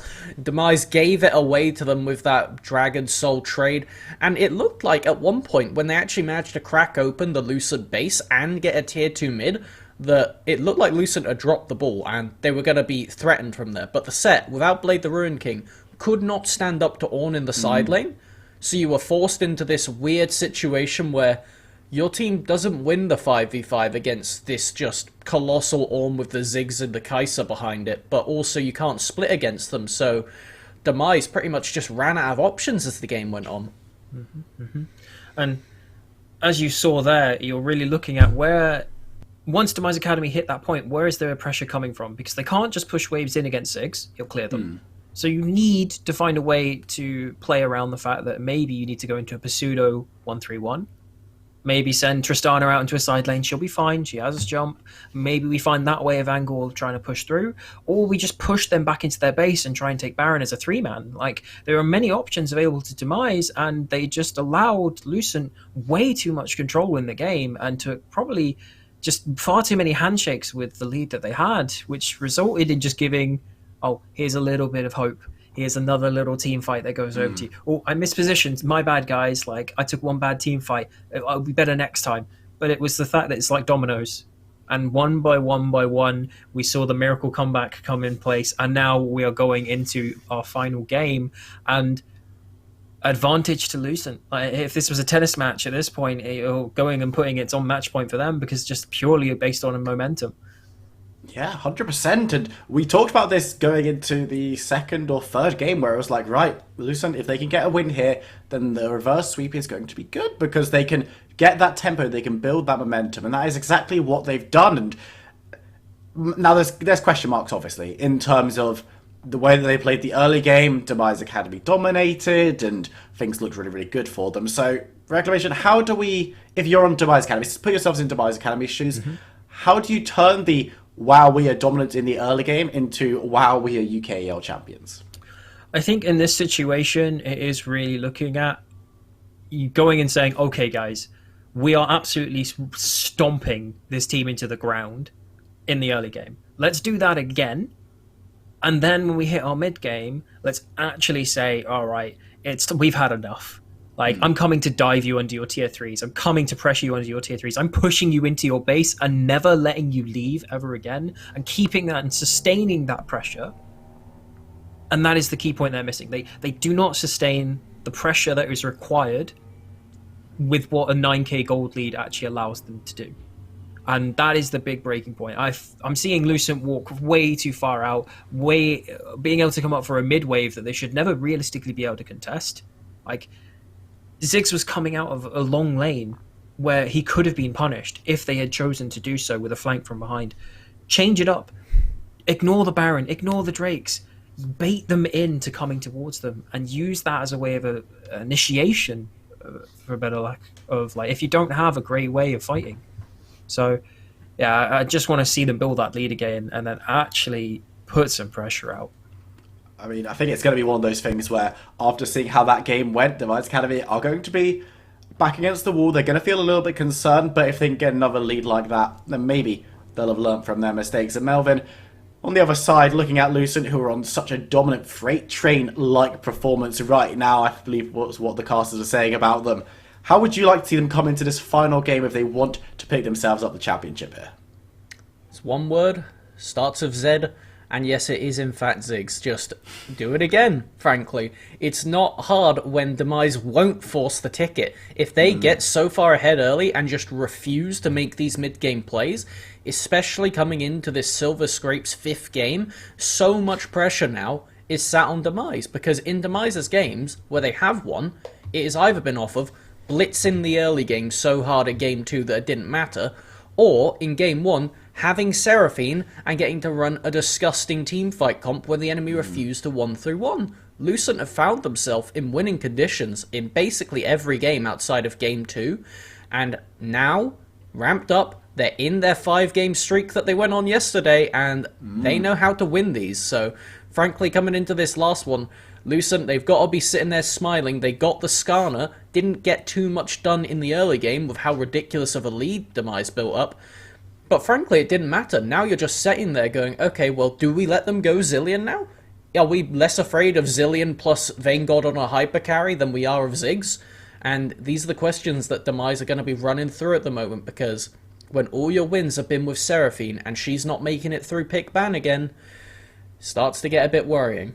Well, you start looking at the Ziggs and going, well, all of their wins are with Ziggs, so maybe that one goes off the table. And is there a way, Reclamation, teach me, give me the analysis I need here. Is there a way to beat Lucent when they have Ziggs? Absolutely. We've seen Crush, we've seen Typical go into 1-3-1 compositions. You treat Ziggs like an Anivia, like you're basically, whatever lane that person is in is unavailable for you to push via. So you have to go through a different route, which is pushing via the other 2 lanes that are available to you. Typically, these champions are very slow on rotations. They're very immobile champions by nature, so they struggle against hard engage. They had all the right elements in that game to do that, and they could have gone 4-1 and been avoided all of this mess. But as soon as Set is no longer pressuring on the Ornn again, that creates problems for them. But I think all the elements were originally there. Maybe I want to see Korosh go back to his split pushing, maybe lock that Jason earlier, could put the Jason to mid lane, for example, here. They banned the Malphite last time to enable that and never picked it for themselves and ran that flex. So definitely different options they could take. I don't think Orianna, although it is a nice pick, I don't think it was the one that fits Demise Academy with the amount that they try to play through Korosh potentially and giving him those resources. So something that I want to... Yes, you mentioned something really interesting there with the idea of banning the Malphite out, never going for that kind of composition themselves. And Melvin, we love ourselves a good front-to-back, very simple to execute composition when we were talking about the third game, Lucent needing that to get themselves back into this game. Is there an opportunity for Demise to play something very simple, very basic, maybe pick themselves up something like the Malphite on their end, just to try and get this last game over the line? 100%, and another thing that Demise could pull out to go with that vein is what they did in the very first game of the split. They could mirror it and do the very last game, and that is this Sona Lux bottom lane. Same players, they ran it through, and as long as they have these carries that we know Korosh can play, maybe get a slightly more aggressive champion on Leon, maybe this Udyr hasn't been the main component for victory for them, look for something potentially Graves-esque that can do a better job of snowballing the game when ahead, since you're pretty much assured the early lead in this series. In 3 out of 4 of the games so far, Demise have found themselves in a pretty wonderful spot for the first 20 minutes or so, so at this point, it's looking to see, we kind of have to bank that we're going to get that again, so let's put ourselves in a position where we can run with that, and whether that be this kind of hyper-defensive bottom lane, or if they just opt for as bog standard as you could get, just going through, taking the Malphite, potentially even just stealing things directly from the enemy comp, maybe say, actually, we'll take the Kai'Sa and make you play Rel and something. Do you want to go back to that Tristana? That didn't seem to be going so well, so here we go. If that's the case, get the contagious Tristana diving into 5 people away from your team as far as possible and see if the other team wants to prove that they can play it. But before we get into our final champ select of the day, Reclamation, coming to you first. Who's taking the series home? Curse to curse. So I have to say Lucent. because every time I predicted someone to win, they have lost, which means that if I Right. predict Lucent, I will win out of my overall prediction of Demise winning this series 3-2. Smart. Damn, he's good.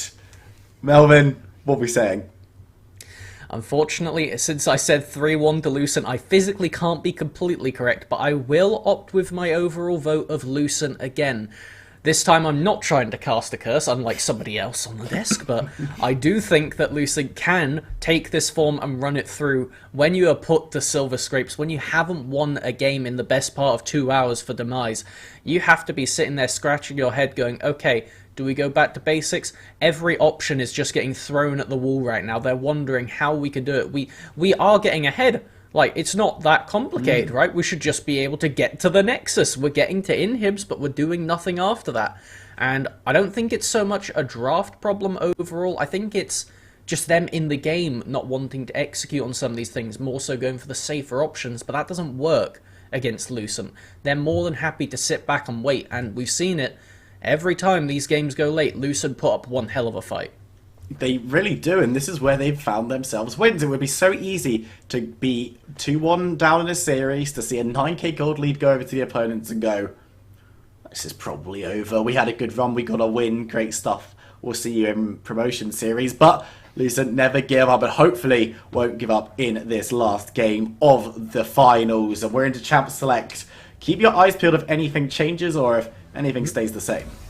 So with Demise losing that game, that does mean that they had side selection, and they have chosen to go onto the blue side yet again. This time they are but still banning the Zillion, but they have made a slight change by banning Malphite as the second, which means they could be looking at a third and leaving Vayne open while banning something else away. As we see Rise taken away on the opposite side, and very much likely that they may run through the same bans as they have previously for what has been working. So let's see. Waiting for Seraphine. Come on now. Not yet. Yeah, it's final ban. Seraphine's always last ban, just to see if Demise are going to ban it themselves, but it's the Ziggs. There we go! They've learnt evolution, truly, from Demise Academy as they're getting rid of that one. Now, Lucent need to find a way to win without the Yordle in the mid lane. That is going to be a tough one for them, as we see. Presumably, this has to be Seraphine coming out so. here. If with one of your insta-win picks gone, surely the second insta-win has to be gone, as Silver Scrape's hitting different right now in this Champ Select, as it is going to be renovating the draft. Will the Udyr come out again first pick? It has been a mixed result across the entire series, and there it is. They are sticking with it, crucially. 100% games of Demise Academy on blue, 100% games of Lucent on red, and 100% Udyr first pick. I'm starting to think that maybe there's a pattern here. As we move on into our second side here, where I might potentially... We've seen Volibear Thresh. They dropped Volibear and actually started winning games. So there's a very real world where we see Skarner again here. And let's see if we'll come out on... Wow, it's almost as if we've seen that before. Genius! I know. It's truly frightening. At the same time here, we have then seen the Kai'Sa lock-in, which then goes back over to Demise Academy, which then you really ask yourself, okay, are we going to be in that volleyball matchup of, are we going to do this tango the same way that we did last time? And I'm really hoping that Demise Academy come with a different answer. Kai'Sa's usually been the one they've put in this spot, and this time, actually, not giving away anything for Vayne God right now, saying, it's your job, actually, because we don't think you're pulling out the Vayne today, so go ahead, lock in Kai'Sa, and we'll take what has been widely considered a favourable matchup. That does leave now all of the chips on the table for Demise to claim right here. Blind top lane coming out right now. How do you answer that in the first rotation? Jace, a pick that got banned for the majority of the series, is open, and we will see that return to bot lane form potentially, just waiting to find out that that's not a proxy. But we know that Demise played this Luxona bot lane. It's not going to be, but Viego is Lux, so we're getting There we go. Okay, so we've got something a little bit spicy. We said that it would be Demise Academy who would go for something like that, and I'm excited to see it now. Can we see the Vayne being locked in alongside? Don't know if that's going to be the case, but it looks like Lucent going to go back to something that they know very, very well, regardless of what they lock in here with the hovers, and it's Vayne God on Vayne. Always. Well, Always. I personally am not the biggest fan of Sona Lux when you see Skarner Ornn locked in with already incredible amounts of hard engage that is going to be coming at you, so it already makes this extremely difficult to play later on, despite the power level in mid-game team fights. Vayne locked in, it's a free laning phase for Vayne. Why would you not take it? You're going to be putting him on comfort, he loves the champion, not to mention that you'd like to think that in 5-game series, in your 5th game when everything's riding on this one game, that you want to go as much comfort as possible to ease the nerves. Casio banned away, which has been ever present since the first game, and we might start to see some similar bans come out with maybe a TF taken away. Looks like they're taking away support options for protecting this bot lane. Yeah, don't want to be giving over the Blitzcrank, who can definitely annihilate a couple of pretty mobile mages down in the bot side. Wouldn't be surprised to see another ban going that direction as well. But two very interesting compositions, and I'm very impressed with how Lucent have drafted so far, because if we get to the same point late game where they can maybe look to come back or on parity, then surely, Melvin, these 3 champions set themselves up for a lot of success. Absolutely gives the option for it, as I was just familiarizing myself with how Demise actually played out their first Luxona pick at the start of the season, and crucially that was with a couple different players. We did not have Typical in the top lane, and we did not have Nice Guy Dom. And if we just look at the picks of bans right now, Zillion, Ziggs, these are not bans that you throw against anybody other than Dom. Twisted Fate still on the table. They have played Victor, it didn't go super well for them. Question for me is right now, what support do they pair with it, as Lulu has made her way through, and this is something that they are more than happy to pair with it, but it will in fact be Zerg's Bard that was so big in one of those previous games. So I like the fact that they chose not to go with the Lulu, and my reasoning is that although it would be good for team fights, I think it would be too slow for Lucent with the fact that they're going to have a top lane Ornn that could be countered, alongside having a Vayne that wants to scale. They need a bridge to basically go from that early game to their mid to late game, and without anything that actually has an early game spike or anything that enables them to roam or create advantages for themselves, they'll never reach that late game. If Demise Academy had the right picks and bans, which Aatrox into Ornn, very nice for Aatrox, and then also the TF that may back that up and play towards said Aatrox as well. And keeping the Ornn down is always good. Deny have as much experience as possible, because the ornaments coming through were a massive reason why Lucent were able to come back into that last game, because they had the gold in pocket. They were still a little bit behind 3 or 4k, but it was like, yeah, but they get loads of value out of these items as well, so the gold lead really isn't that big. And when they've got tempo and they've got these champions that go later, it was a massively strong combination. And we're going to have to see what Lucent are going to be sending into that mid lane to go up against this Twisted Fate. What will Nice Guy Dom draw out when he hasn't got Ziggs or Zillion available to him? Okay, it's Orianna. Okay. More standard right there. You know, we're getting hyphy with it, but frankly, when you have a team that wants to clump up around a Sona and a Lux, Orianna's a pretty good answer to that, when you could just throw a shockwave into the middle of their death ball and counter death ball it with your own. As far as it goes looking through, Demise running back a very similar draft to their first ever game in this split, with the real changes being in that top side of Udyr instead of Graves and Aatrox instead of Kai'Sa. Things that screams to me is this is a one with a bit less scaling. Yep. Definitely Problem that you're going to run to. Apologies. Go.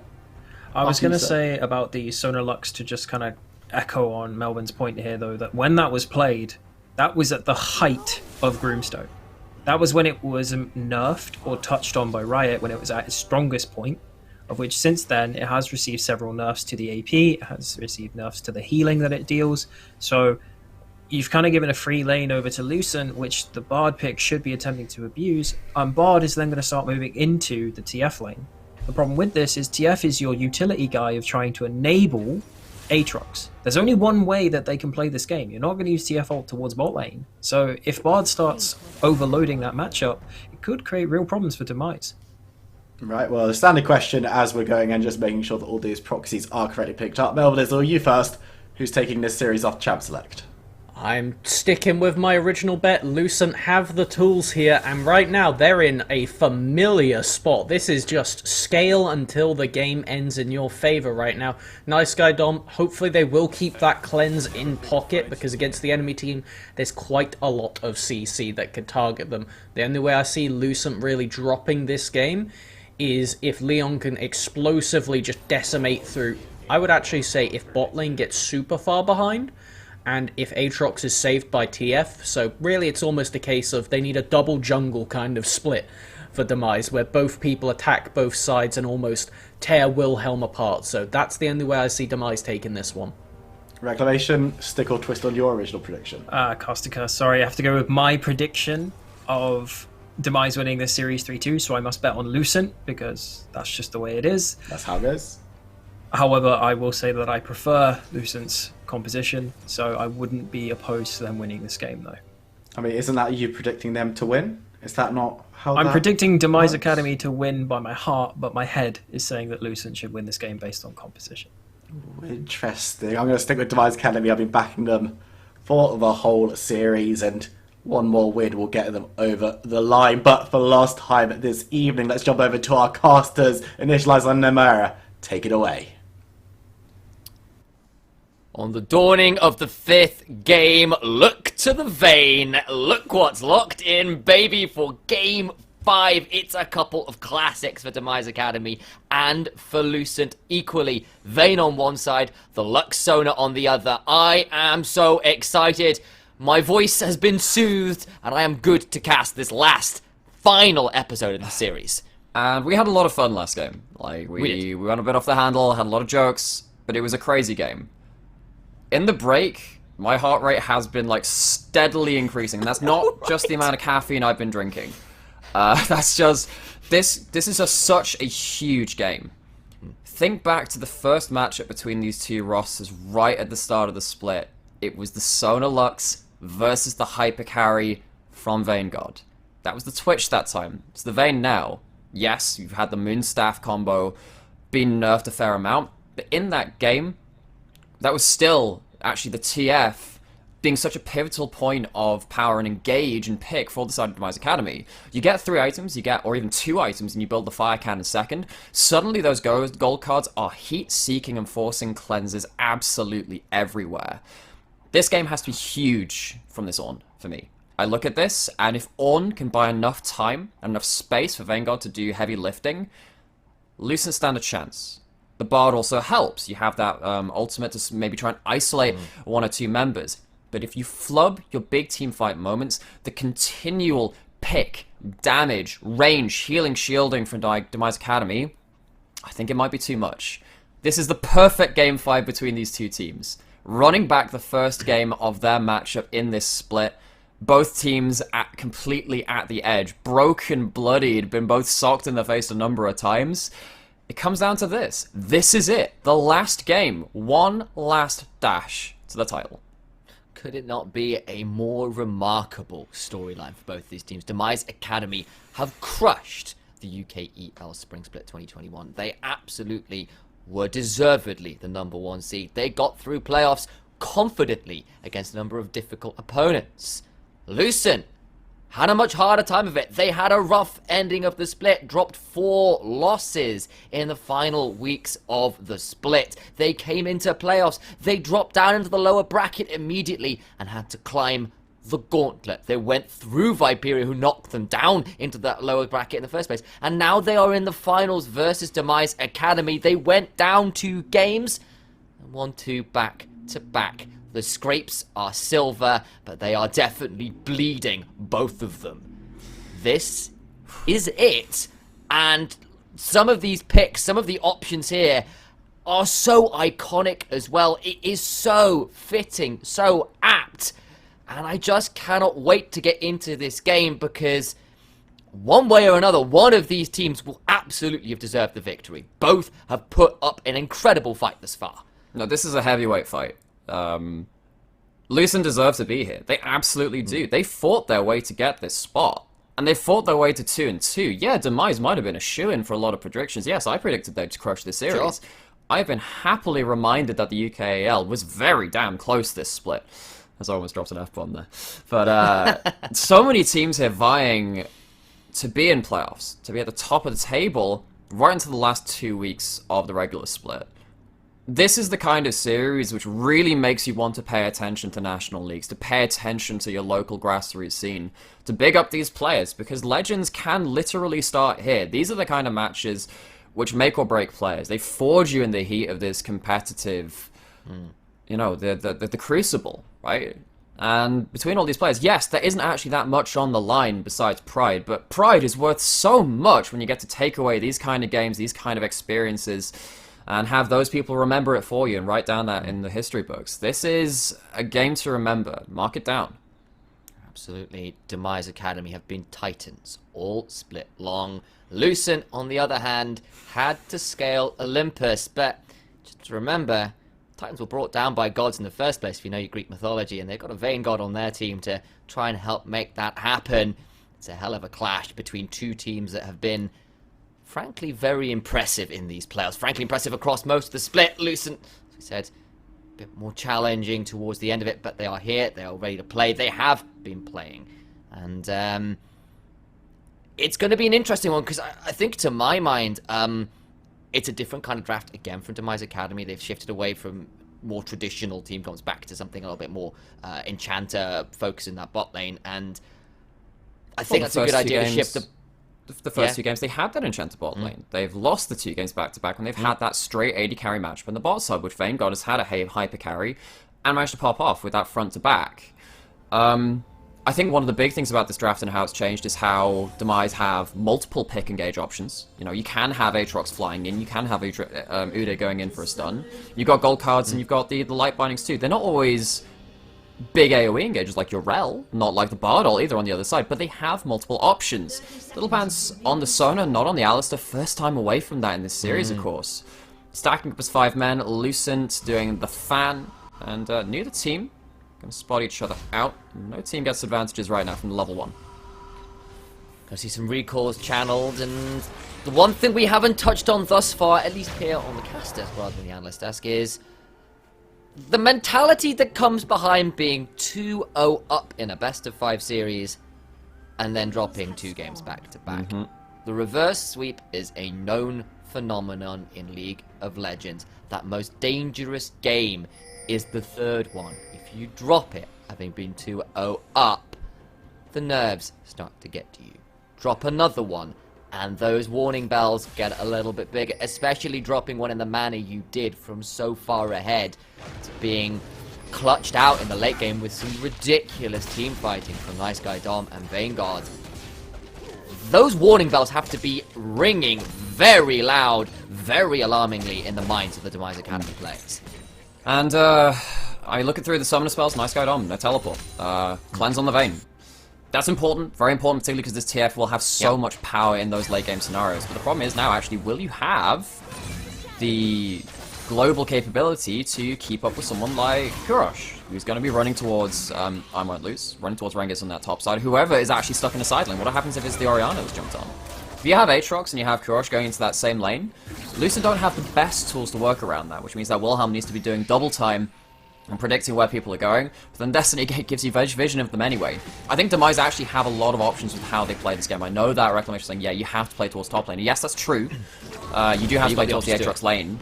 But then you also have, it's not like you lose the grouped up fights as badly as you did in that last game. You're not up against that Ziggs who will just keep putting out unfettered target access.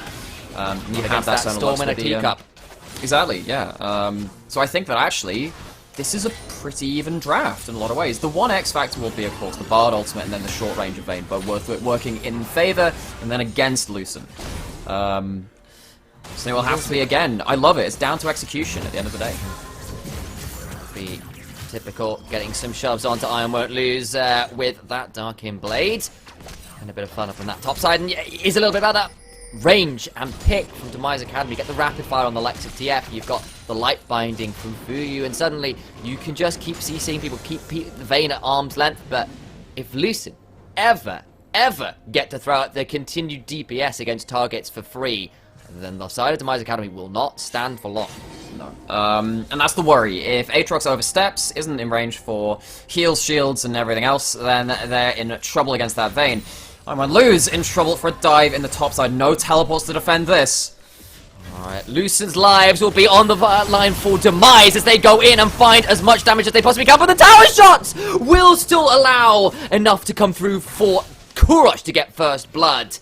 No flash burn from I Won't Lose, and the dive works out. I got a little bit overhyped for that one.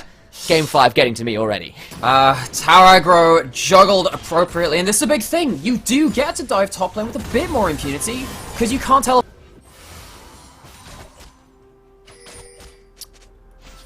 I've lost Nymera for a second there. Not quite sure what's happened to his connection, but I'll just take over a second. Game 5 clearly getting to his PC. Never mind my microphone or what's going on. Wilhelm Zerg coming in for the gank with the magical journey. Fuyu flashes out. Will survive, but it's summoned down for that Lux in the bot lane. I nearly called a Sona, but that was the wrong one who flashed. Still waiting on Nymera. I'm going to keep casting.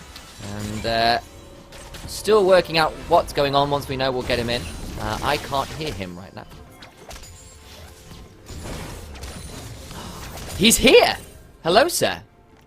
Yes, so, well, it turns out that the stress is not just on me, it's on my internet too. And I have luckily been saved, and return once more to give you my voice, for better or for worse. Welcome back.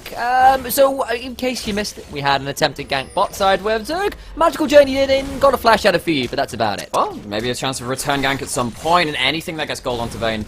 Scary for the side of Demise, because once again, Demise will have to funnel into on top of that Vayne, and if it's Aatrox or Ruda going for, well, if it's anyone, let's be honest, Vayne does have the DPS to really hold them at bay and make sure that if Vayne doesn't die very quickly, she will do the favors to you in return. Indeed she will. Got a little bit of a CS advantage early on, but not necessarily unexpected, especially with an additional gank just forcing the Lux away from the wave a little bit as well, but otherwise it's early 500 or so gold advantage to Demise Academy after the roam top and some just laning stats basically. And early Merc Treads coming out of Twisted Fate, you can do this on the champion. You do want level 2 boots early, because of course having the extra move speed and the move speed advantage, of course, is why you often run Ghost on TF in the past, just to follow down for secondary gold cards. But you also have enough base damage on your Qs to keep wave clearing when you want. Now what Kurosh will be doing now is trying to get, well, this will get him level 6 on this wave. And then suddenly the map becomes a bit of a danger zone for Lucent, because you're looking at this top lane again, and you don't have those teleports to respond to those dice, because you are playing around the later game team fights with your summoner spells and saying, yeah, we don't want to get caught with those gold cards in dragon fights and baron fights or whatever. But it does mean I might lose, has to play very defensively now. Indeed they do. Look who's here. It's Leon. Look who's roaming. It's Kurosh. I Won't Lose needs to be ready to outplay this. There's the Destiny pot. Call the Forge God not here yet. He's trying to hold it for as long as he can. And instead he just falls down, doesn't burn anything, knows he's dead to rights. It's the price of taking the cleanse on the mid lane. It's important in those late game team fights, not helping the Ornn for now. And again, this is the very telegraphed style that Demise have to play. But there's just not much that Rengus can do. Now you've got a Cull-wielding Aatrox at 101, taking plates, denying waves from tower. And Rengus stuck with the Ignite, not having the teleport to get back to lane, struggling to keep up in that gold. And Demise take themselves a 1.5k gold lead. They do indeed, and it's all going on to the right kinds of members. Of course, Nice Guy Dom, with the roams awake, gets a bit of an advantage there. We saw the early Drake go the way of Lucent.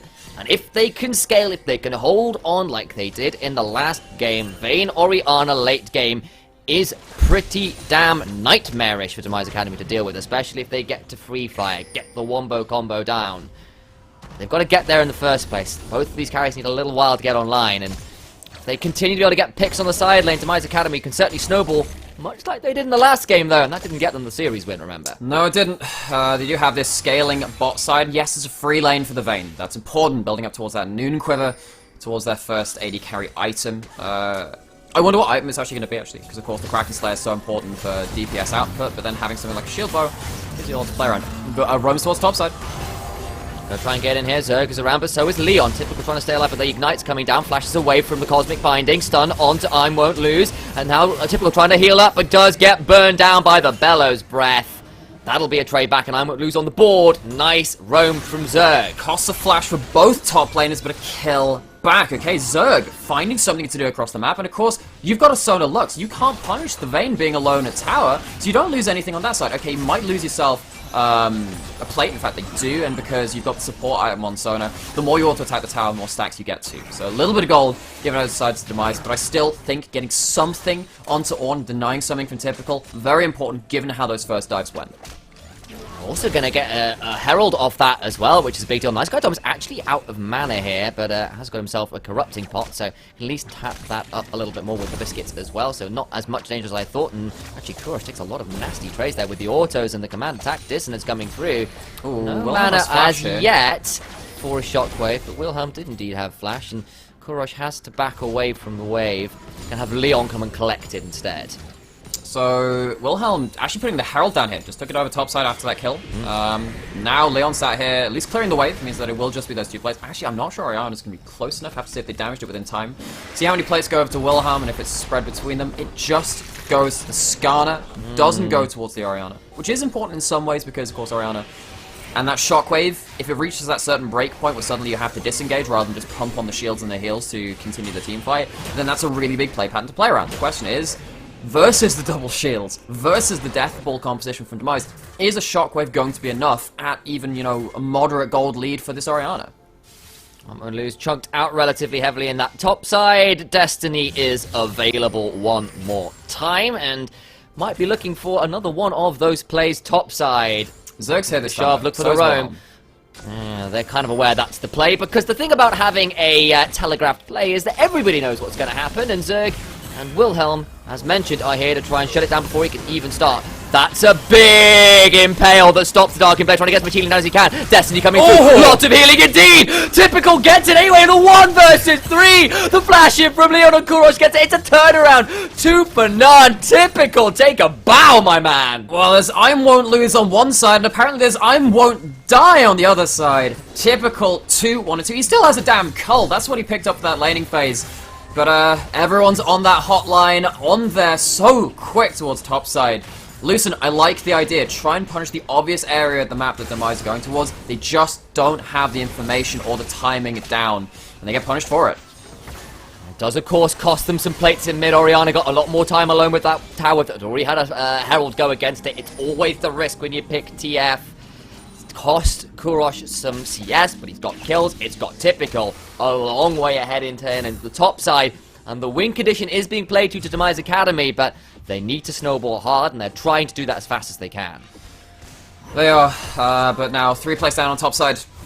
Soon to be more than that, honestly, because the amount of zoning threat which Demise have to force away I won't lose from that tower.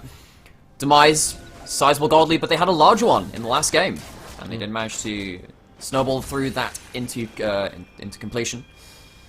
And Lucent, of course, their bot lane not yet to come into play really either. There's a dragon coming up in 10 seconds. I'd imagine actually with that bot lane they're going to get that. Unfortunately for them, it's not going to be an Infernal Soul or a Mountain Soul, both of which would be very important to them.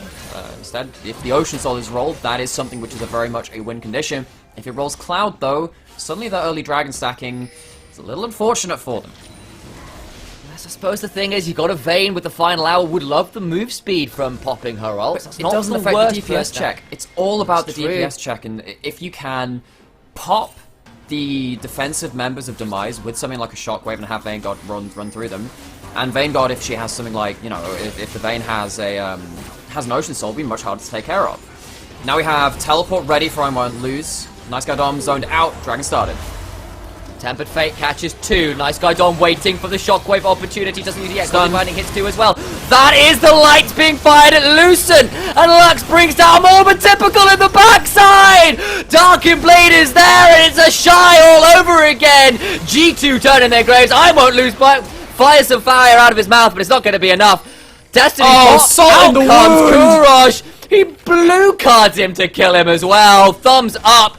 And Demise Academy might lose Drake. In fact, they don't even lose Drake because they didn't get a chance. At 8 kills to 1, the snowball is online. 4k early. They just need to close it out better than they did in the last one. What a huge play from Demise. They are the team, I believe, this time that can really stall out if they want to, because they have the death ball composition, because they win the side lanes across the map.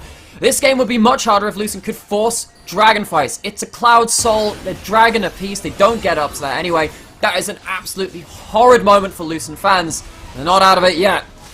But it's certainly a big blow to their title chances. While Vayne might not necessarily want the Cloud Drake or the Cloud Soul when she's looking for DPS, not just pure movement speed, Aatrox already has the DPS, and if he gets to a Cloud Soul with the World Ender running, he will be an absolute terror.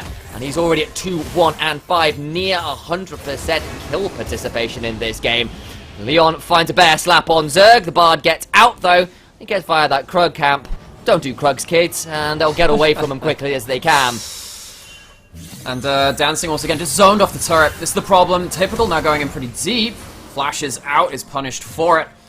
But you still, well, I mean, at this point you don't have Crush with either of his globals. But this is one of the issues when you're playing against this kind of competition. You realize from that week one, or that early week loss to Demise, you're sat there thinking, alright, yeah, okay, we need a cleanse in the Orianna. We need to be able to not be picked off because it's so important to avoid that rapid fire cannon stun coming out in towards that late game. But you don't now have any early game tools to secure that top side unless Wilhelm is permanently there, permanently on call. And unless you have the information to do that and path efficiently, it's very hard to do so. And Lucent haven't been able to swing with the early game punches, roll with them rather. And then left 7 kills down, 5,000 gold down. I'm wondering what the next play is. Moonstone's completed for Lux, Stridebreaker, Chemtank, Everfrost, all in the infantry to Demise Academy.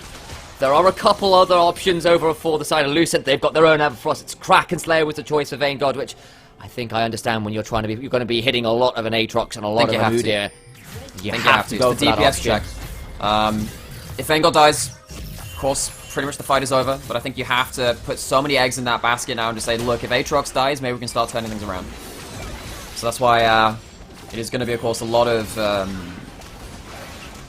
weight, burden onto Typical to fight these fights towards the best of their ability and play around the ranges of the auras and the shields of the Sonar and the Lux to make sure that they have all the HP they can play around.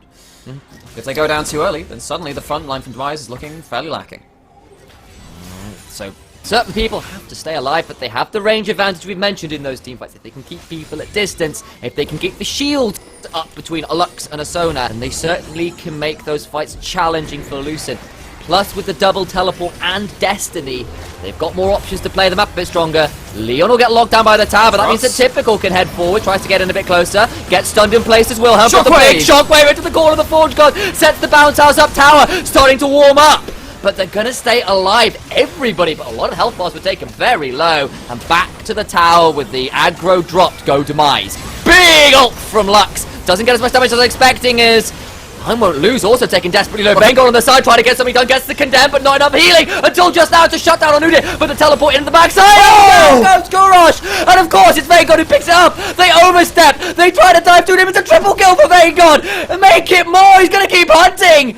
But that will be the tower that claims that one, and suddenly Lucent find everything, and the gold lead is shattered from Demise Academy. Disaster for Demise on the other side. Well, maybe they did pick up that old rock song, Don't Fear the Reaper. Vayne God coming to take some names, 3, 1, and 0. Big overstep from Kurosh, goes too close to the wall, knocked up before he could throw out that blue card, was looking to shut down the Vayne, gets punished for it. And this is all over that mid lane turret. Of course, Demise, I'm of the opinion that if they don't have ultimates on either side, it favors Demise when you don't have that shockwave and you don't have the Call of the Forge God and the Impale. But they just tank the turret too much, and Demise really biting off more than they can chew. Vayne God in game 5 locks in the eponymous champion and then pulls out a damn fight like that. You were behind 8 kills to 2, but 8 kills to 1 before that fight. I apologize, because of course Wilhelm picked one up courtesy of the tower as well. And suddenly it's feeling a little bit like game 4 all over again. Yeah, it is. Of course, I won't lose. Down an XP, down a lot of gold. Still more than enough of a front line for that fight. Zerg also very importantly stopping the Herald push, meaning that tower stayed alive to be available for that fight. For Vayne God, yeah, I mean, that was half a second away, an auto attack away from being Vayne spotting, not Vayne God, but still retains their divinity. Now with the dragon spawning, might see ourselves another grouping of members towards this bottom side of the map, with Lucent not really in position right now. I think they're just happy to keep trading waves. And the anime redemption arc keeps going. Vayne God plays it to the wire, gets the kills, gets out and punishes the attempted follow from Demise Academy, who have been known to overstep with their advantages. They've shown it in this series. 2 games back to back, one might say. And in this game, they've at least got themselves second Drake. They're not without a lead in this game, but it's a lot narrower than it was only a moment or two ago. That it is, and Demise have both their Moonstones active now. That's very important. You're going to have this huge amount of healing and shielding come through. No, it's not at the peak of its efficacy that it has been in earlier points in the season, but it is still more than enough to form a death hall of some renown. The siege is set up once more. Tower not going to stand this last wave of minions and champions coming in from Demise. Kurosh down towards that bot side, setting up the wave again. Some nice guy Dom, okay. I think is out safe. Kurosh just pushing it for vision. I mean, that's what you can do, right? You have the blue buff, you have that level 2 ultimate and some CDR built up with your Everfrost too. So, Kurosh happy to use that to secure that tower without risking anything. And Demise, they do win 2 out of turrets, all of them down now across the map. And now the question is, how do you push into those? Are you going to try and as they over push towards one of yours? Or are you just going to wait towards one of these next objectives? Mid lane turrets have gone down for each. Side lane turrets have gone down in favor of Demise Academy, as we mentioned. And they've got those teleports, destinies to their name that make their job of playing the map a lot easier. Orianna and Ornn in the 1v1's probably not the best matchup ever, particularly for the Aatrox, whoever he decides to go towards. And with the teleports advantages over towards Demise Academy as well, they've just got those options to not even have to look towards the team fights, even if they do have the tools there. Lucent, they've got this Vayne online, she's got an Executioner's in as well, which is critical versus this Aatrox, and we've seen it before, they don't need much of an inch to take a whole damn mile. No, but the question is now, again, how do you snowball beyond this point? The outer turret is the easy part, that's phase 1. And you've managed to put down the Ornn, that's good, right? Because that means that the Ornn items are not going to be coming in as quickly, because there's less XP picked up, because the amount of minions missed. Less gold to become that tanky front line that Demise are going to struggle to cut through with the members that they have. Where do you go from now? Baron's up, yes. Dragon's not on soul point, yes. You don't need to force a soul, nor is Elder going to be on the table that soon. And the question is, of course, if you don't end the game in a timely fashion, who benefits in the late game scenario? Yes, this Vayne is going to be huge, but you're against that death pool. It's not a Gore Drink or Aatrox, it's going to be the Stride Breaker, so slightly less sticking power within those fights. I actually don't think any one team has a massive advantage. Of course, one of the big things at this point of the game is that Leon is far ahead of Wilhelm right now, but Wilhelm doesn't have to deal with a Vayne. Has to deal with an Aatrox and a TF, yes, and they all do damage, but it's not quite the same as the 3-kill Vayne God. With the QSS available too, it's very important. The cleanse and QSS, that's going to be a big turning point. Now you have multiple forms of cleanses versus, like we were saying, that TF, which is so important with those rapid fire gold cards coming out in the late game at 3 items. Just trading on nice guy Dom there, but again, Moonstaff on the Lux. Moonstone, not quite the staff as well yet, I don't think, but the point being, not as much AP as some other builds. Nice guy Dom kind of just shrugs off the ult there. He does, has Merc Treads, has a shield, and it's a Lux that's gone for the shields, rather than for the full damage build that we have seen for so many years. Typical, now holding the wave topside. I think this is a good point. I think this is a good thing to do. Demise don't want to just give over free farm. I actually think that, for now, because there are no objectives up, and you can punish people if they overstep in a long lane, Demise probably should be freezing in 1 or 2 lanes, and then using the TF to threaten anyone that walks up, force Lucent to either group and collect a wave, or punish them if they don't do so. Of course, you've got a minute till the dragon comes up. You don't want to leave your lane priority in a bad state leading up to that. But while there's nothing on the board, Demise should maybe be considering their options with these lanes when nothing's up right now. Beginning to shove in that top side a bit harder now is typical. That's because there's a dragon in just over a minute. He may want to be around for that fight.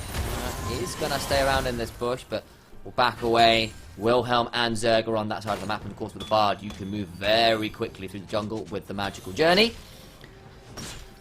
Thus, typical will back out for now. A couple items of note completed though. Lichbane is done for Kurosh, definitely going for that split push option. No rapid fire cannon as yet, or a Zhonya's to be a little bit more teamfight pick reliant. No, I think the rapid fire is going to be huge when it comes in eventually. Because at that point, you outrange the Vayne, you don't trade auto for auto, they have to tumble into you to try and trade damage, which I don't think she wants to do, or I'll tumble away.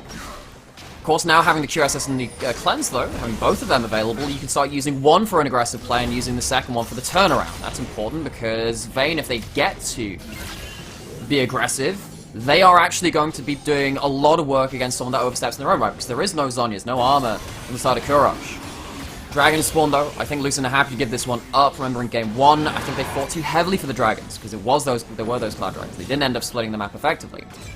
Demise is going to take this dragon, looks like uncontested. And Lucent, kind of happy to keep stalling for now. Puts them towards Soul Point. They'll have 3 dragons to 1. And we have a pause. Perhaps it's time to bring back the podcast. Where is Poro Man, my friend? Well, I mean, I literally have it next to me, but unfortunately, what do you mean? There is no Poro Man. There is no such thing. There is no Poro Man. I've never seen me and Poro Man in the same room nice, before. nice save, buddy. Nice save. And Bruce Man. I mean, Batwayne. Fantastic. Well, looking at the scoreboard is an advantage to Demise Academy, but once again, the early rapid snowball has been stymied somewhat by the heroics of Vanguard, and to an extent Nice Guy Dom as well, who are very much in this game. That Vayne at 3 kills could become a nuisance, especially as you mentioned with the cleanse and the QSS. Keeping her locked down gets increasingly difficult. It does. I mean, we've talked a lot about the current game state and how things are going to work as the game goes on. I right now am enjoying what Twitch chat is saying about the reason for the pause and stuff like Fuyu's fish is drowning. Or various other words being written in Twitch chat, which yeah, your fish drowning, that's awful. Yeah, no, it's what a horrible sight. But no, looking at this early game so far, I mean, Demise once again come up with an early lead, but it's not enough at this point. And again, the question is, how do you move beyond that? Because looks like we are going back into game. Actually, the pause comes back. Beautiful. Because this is not going to be a game-ending soul. You get soul point. That's nice. Question is, will Elder then end you a fight? Can you start ending it with that? But by that point, you've waited another 10 minutes, and that's enough to get 2-3 items onto important members of Lucent. And that's the point where actually, if you misstep in a team fight, big shockwave comes through, Vayne pops off, and you are left wishing you'd snowballed harder.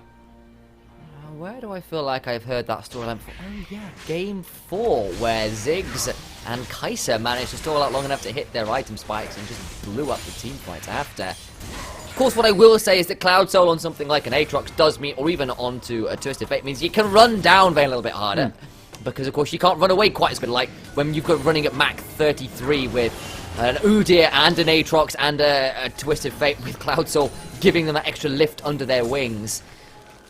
But we're still about 5 minutes from that problematic, as Wilhelm does have the ult popped from Kurosh, but not going to get caught out, and it's just fighting for Baron control. And once again, Demise Academy not with the greatest Baron damage. No AD carry, no real sort of DPS mid laner.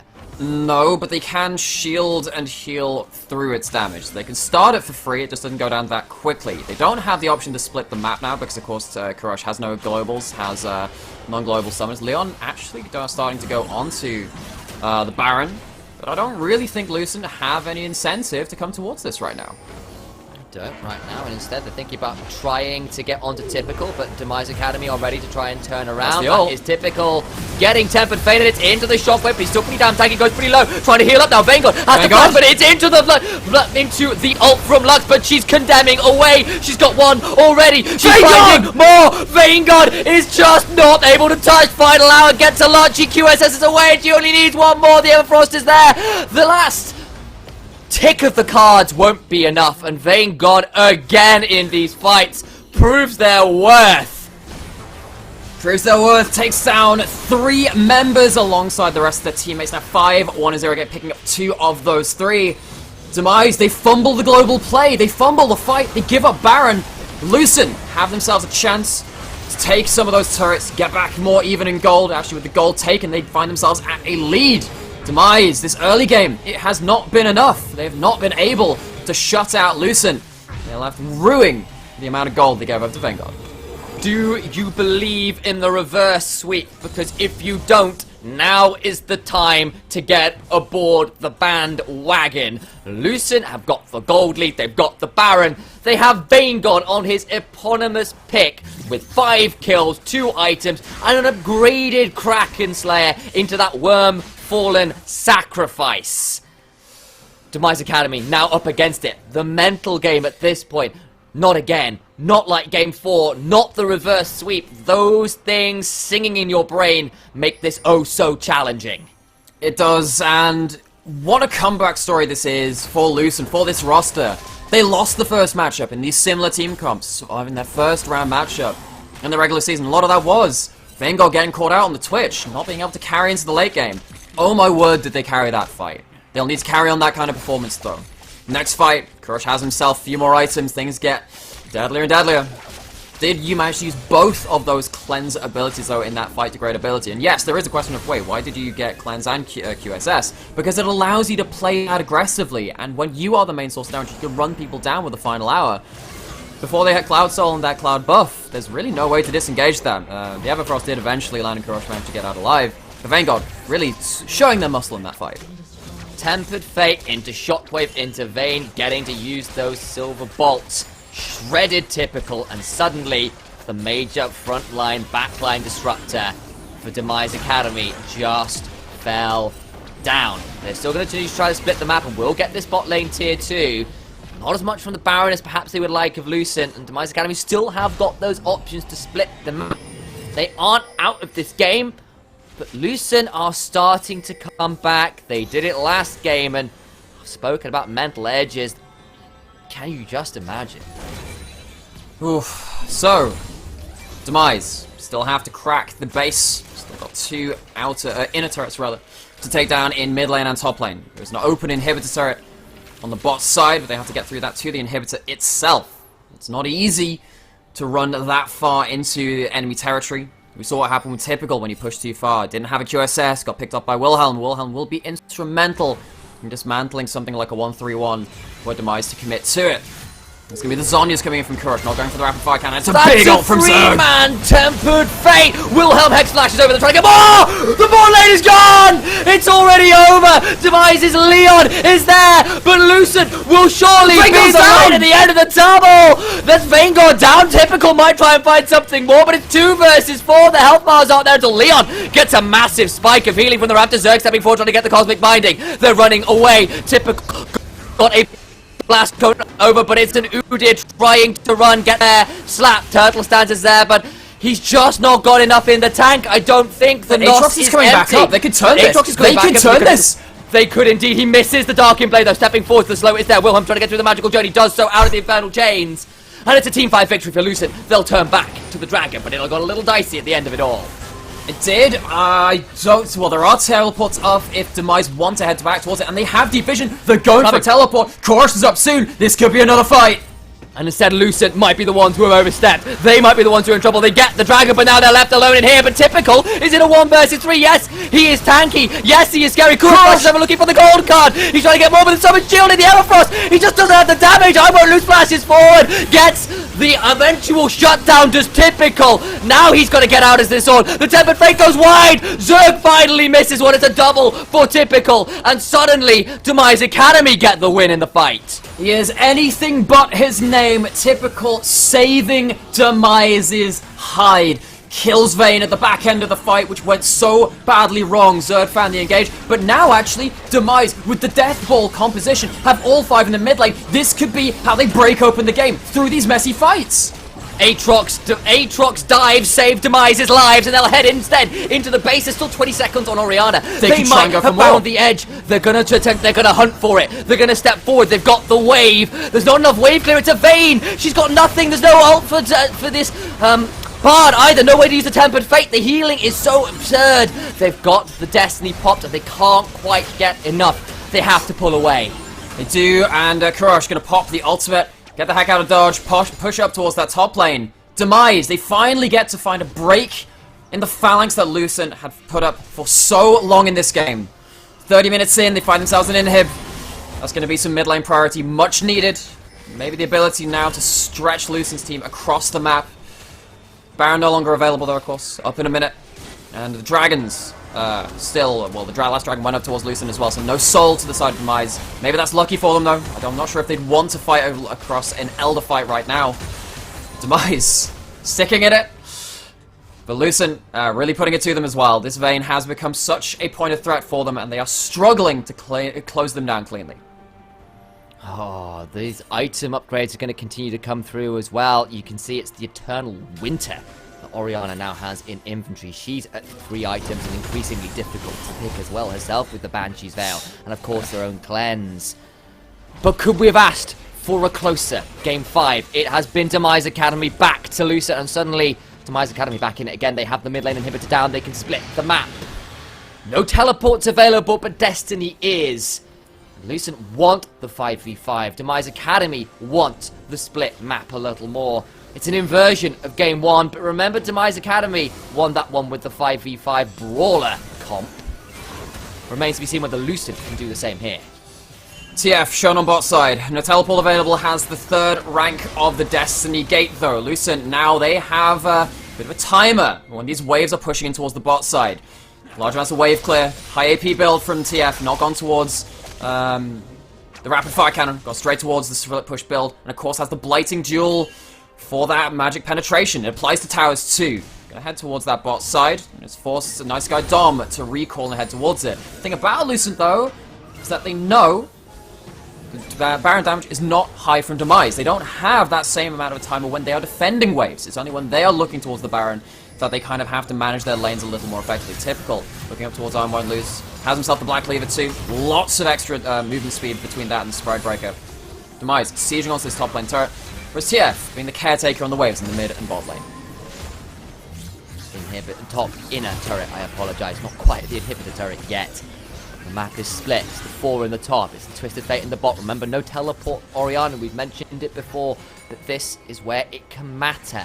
Yes, the cleanse is so important in the team fights, but when you're playing the map, not having the ability to get across makes a big deal. That's Shockwave used in bot lane, but I don't think it hit. I think that was used for wave clear maybe. But that'd be kind of strange given that Orianna has ample amounts of wave clear outside of that at this point in the game. Either way, like you said, it's down. Not a long cooldown though. Does have, of course, 1 Cloud Drake to their name. And speaking of those Cloud Dragons, 1 minute to go until Demise have the next chance at Soul on the table. I actually wonder, again, if they give that up and look towards taking that top lane in a turret. Because that would, of course, give them another angle to push up with those waves. And at this point, if you're left alone on turrets for even a minute, you probably lose 2 of them. Especially if TF's there, particularly, again, Blighting Duel, it affects towers. And with the Lich Bane built up too, lots and lots of damage. Actually, as it looks right now, Lucent not going to be here too soon. They're giving up a lot of vision. I'm just not sure what the pick potential from Demise is onto someone like I won't lose. On Rengus, who's got 3 items, very tanky, level 16. Upgraded a number of other people's items now as well, as you're talking. Now actually Lucent heading up towards that Baron, throwing down the gauntlet and saying, you can't go take this objective without coming to answer to us. They traded last game Soul for Baron. It didn't work out.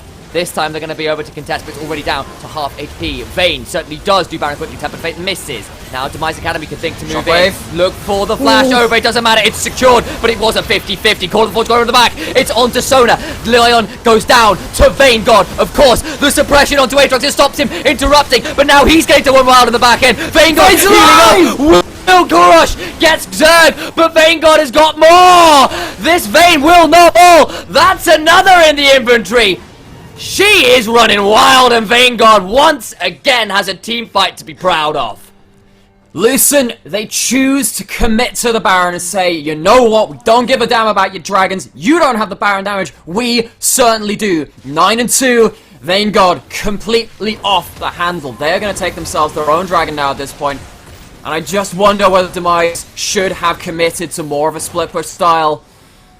They're actually going to drag the dragon out. Less chance of a steal this way. Ooh, it has to go down to Vayne's auto attack. Of course it goes down to Vayne's auto attack. And now it's sole point for both of these squads. Baron in the inventory of Lucent. They now have the chance to push. They now to look for something more. We'll have the chance for Demise Academy to get back on the map. Respawn. I need to see a typical, because every time he tries to get in the back line, will help him down. And Void Staff now fully picked up for Kurosh. Huge amounts of damage coming out from this champion, but it's just not enough to cut through the Silvermere Dawn, and the Wit's End picked up a Vayne God. There's a lot of extra magic resist coming up from that AD carry, and yes, it does seem now that Demise just cannot win these group fights. See the Twisted Fate ultimate pop once again, scouting out the lay of the land. And because they get to split the map so wide and make sure all of these waves are something that Lucent have to answer to, Lucent are not going to gain much off of this push either. So Demise still in the game, even-ish in gold. It's 36 minutes, 37. It's still 2,000 in the favor of Lucent. They're not really finding ways to break open the base of Demise either. They're looking for that one cataclysmic fight. They're going to take down the mid lane inner turret. Demise not having that Twisted ultimate at this point, not able to respond in kind. Vayne is notoriously poor. That short range, not necessarily the most attack damage, a lot of attack speed, and of course the passive on the Silver Bolt. But this late into the game, she's left alone with the tower. We'll still get rid of it, just not the easiest time when you have got to get close and you've got to be wary of all the pick.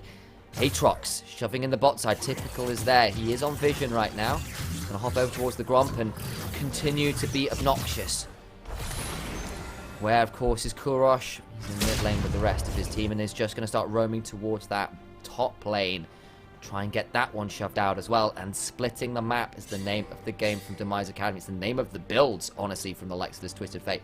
Who has very much gone for that kind of auto-attacking, the AP auto-attacking power stuff.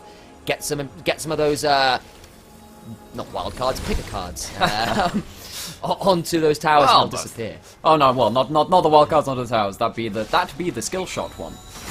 Actually, we can see this. This is how respectful Demise are playing right now. They know that they have short cooldowns for a lot of their wave clear abilities, and even that Lux ult.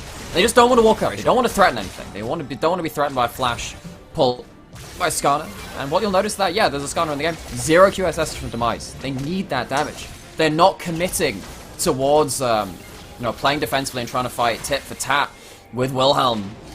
They need to try and find a way to get across the map, though. Baron buff has timed off. Neither team has soul. I wonder, once again, whether Demise should try and set up the map to try and punish somewhere else on the map. Doesn't seem like they can really get much, and actually, it's Kurosh popping the ult once again, just using it for vision. Not able to get priority elsewhere. Kurosh stuck towards his bot side, not able to push up top. So actually what he's doing is going down towards the bot side to clear up that wave. Lucent, they seem very happy right now. They're not getting pulled across the map. They have the priority they need. I won't lose, looming around this corner. This Elderwood Ornn in the jungle. Very apt position for him to be in. Vayne as well, now at... Wait to see the scoreboard. I believe 4 items last I checked. It is indeed 4 items. Executioner's Calling, the only thing that really needs left to be upgraded. Very, very scary. I believe, is that Silvermere Dawn? Is that the Silvermere Dawn, yes. One of the few times I've ever had to cast that item. I was like, I've never seen it in a game before, just never forget another 40-minute game. It's another one of these tense nail biters. It's another one. But we get some slightly unusual items. Yeah, and Silvermere Dawn does, of course, give the extra HP. That's the important thing. Extra 300 HP. And there's only so much that Magic Resist will do for you. Having the extra HP to make make your health bar that more effective means that Vayne can stay in the fight longer. As we've seen, absolutely has the damage. Heck, we've seen a Cosmic Dawn, a Cosmic Drive picked up by Zerg on the bot. We're actually seeing items picked up by supports. I know, shock horror, 40 minutes in. You've got enough gold for that now. Zerg is a relevant threat in terms of CC. You can't walk up and disrespect this bard, especially when their ultimate is setting up some of these plays too. Demise are just trying to stack their cards in their favor, but they've not really had the openings. They don't have the vision in their own jungle. They just don't have the information to play the game as wide as they want to. Ornn has given out all the master, and every single member of his team has got something upgraded. TFL popped. TFL is indeed popped. They're going to try and hang around this Cloud Dragon. They want to see if they can get Cloud Soul. It would be something. It would be a buff. It might be something of a win condition. But again, Baron is going to be started on spawn in 5 seconds, and they need to be fast to get over there, because with the Vayne this late in the game, I think they give it up. I think they have to give it up. I don't think they can defend against any kind of 5v5. At least they get something from this. They take down the dragon, and immediately they might look to steal it with a little Lux ult. That's exactly what they're trying to do. Gets close, but it's not enough. But the wave is stacked in top lane. They didn't end up de-pushing these waves, and Lucent will take themselves a very happy top lane in a turret. And with that wave stacking up with another one coming behind it, it might be threatening the inhibitor. This is now dangerous to Demise. They're kind of behind in tempo. Typical is bot lane. Gonna try and get over to start shoving that wave up. It's a little way before we can get towards that inhibitor turret. There is ranged wave clear for Demise Academy, but it's not AD. It's the magic resist on the likes of these Baron empowered minions makes it quite difficult. Of course, Lucent are still very short range. It's not going to be the easiest to walk up the tower, but they can just start brute forcing it down. There's the Lux ult again. Final spot, not really getting a lot done, and watch out for the flash bind. Doesn't land for now. Wilhelm looking, of course, for that pull. That's what I was talking about. Has that flash. Waves pushing across the board. Lucent doing their map homework. They pushed in the waves, and the bard ult lands. It's on to Typical. Do they want to use that? They do not, but it's another inhibitor turret that falls. Zerg taken very low by Poke, actually. Leon, maybe thinking about it. Got the stun helm, but again, not enough damage. This is a tank. Scarlet this late in the game. Vanguard, untouched, level 18. Cleanse, Silvermere, Dawn available. Kurosh hunting for a gold card, but no rapid fire cannon. Makes it a lot more awkward when it's a front to back, when it's not a flank. Throws out those wild cards to get all the the knock-up into the Impale! Kurosh is dead and it's a 5 versus 4! Down goes Typical, he'll respawn, but not before Summit is dead! And Lucent have done it! Surely they've done it! They found the reverse sweep! It will be back to back victories! Demise Academy, your number 1 seeds, fall down to Lucent! They went down to the lower bracket, they lost their first playoff series, and they climbed their whole way to the top! Welcome, ladies and gentlemen, your new UKEL Finals champions! Takes 5 games, takes 3 back-to-back with, the barrel pointed at them, saying, misstep and lose. And they stick to the beat. They have a worthy dance partner in Demise for this, and they tangle all the way to the final Nexus, beat for beat. Vanguard, he finally gets his hands on his named pick. And of course, in their first matchup in the regular season, could not make it work with the Twitch against a similar composition. Not to be outdone today, though. Will not be denied. And now sits himself on the throne. I asked at the end of Game 3, is this the beginning of the reverse sweep? Spoilers, it absolutely was. Lucent go from 7-7 in the regular split to losing their first series in playoffs to now the champions of the spring split of 2021. Congratulations to Lucent, commiserations to Demise Academy. But to tell us a little bit more, we've got an analyst desk, and I believe we might even have an interview for you all. I have never been more happy to be wrong with my predictions earlier on. It was 2-0 to Demise Academy. It looked like it was a done deal, but coming back into it, Lucent Esports are our UKEL champions after a smashing best of 5 series. I'm still Viperune, joined by Reclamation and Melvin Izzle, who has himself the cheapest looking trophy in esports history. Trophy? It's the world's trophy. Yeah, but it's on a piece of paper, isn't it? World. You can't prove that. I mean, okay, hold it sideways. It's got sentimental value, I promise you. There we go. Oh, damn, he's good. 3D. It's 3D. This is the real stuff right here. We got it, Lucent. I called it. They had it coming into the day. They started off slow and they ramped up, and we saw them run through in that last game with Vanguard's Vayne. You got a bat. I've been saying since day 1 of the UKEL, right? I've been sitting here saying, teams walk up and they're like, yeah, we can deal with Vanguard's Vayne. You can't. You can't deal with Vanguard's Vayne. And Regulation, you were sitting pretty happy watching the end of that game, considering what you said during Champ Select about Luxona. So, I'd said that Luxona here, they hadn't banned the Vayne. They've banned it every single game in the series. And the one time they decide not to ban it, they pick the 2 champions which are perfect and give the scenario for Vayne to happen. And then they're left wondering, going, why did we do this again? Like, why are we giving this guy Vayne? And, well, Vanguard delivered. And Vanguard said, no, I'd like to win the UKEL. And I believe that is his second time of winning. Yeah, it is. He won on the back of a performance with NSG a couple of splits ago. So 2-time winner. Now, a few of these players are actually 2-time winners with this roster, because it is a team that we've seen stay together for quite a long time and has had mixed fortunes in different leagues, but this time round seems to be the golden ticket. And of course, this isn't to say that they were the best team throughout the entire split, because obviously Demise Academy looked really, really good. This Lucent team finished 3rd. They finished behind Viperia as well, but when push came to shove, when it went away from being best of 1 and into series, this is where we saw them shine, because as Melvin Izzle, you said, sometimes they're a little bit slow to get going. We saw that today, losing the first 2, but when they get ahead of steam, the momentum, it can just be too much. Absolute miracle storyline for them. They were the first team to take a game off of Demise Academy, and then they continued through the split looking like they were going to finish second, but they got knocked down by Viperio. Ended up going on a 4-game loss streak coming into the playoffs, and then instantly get knocked down into Lucent's bracket. It looks like it's done for Lucent, but they fought their way through, and with a horrific 10 games in 2 days, yesterday and today, they pull themselves through, win everything put in front of them, and if that's not a team story, then I don't know what is.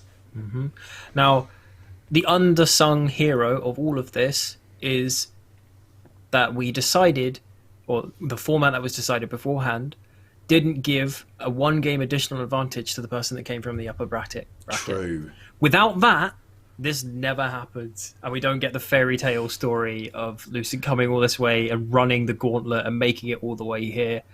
And in reality, I think we just say congratulations to them and commiserations to Demise, but it's not the end. They can still pat themselves on the back on Demise's end. They had a wonderful split. They've played extremely well. They looked dominant in a number of these games, and they played their part in a very competitive series. So it's something to look back on and say we build on this.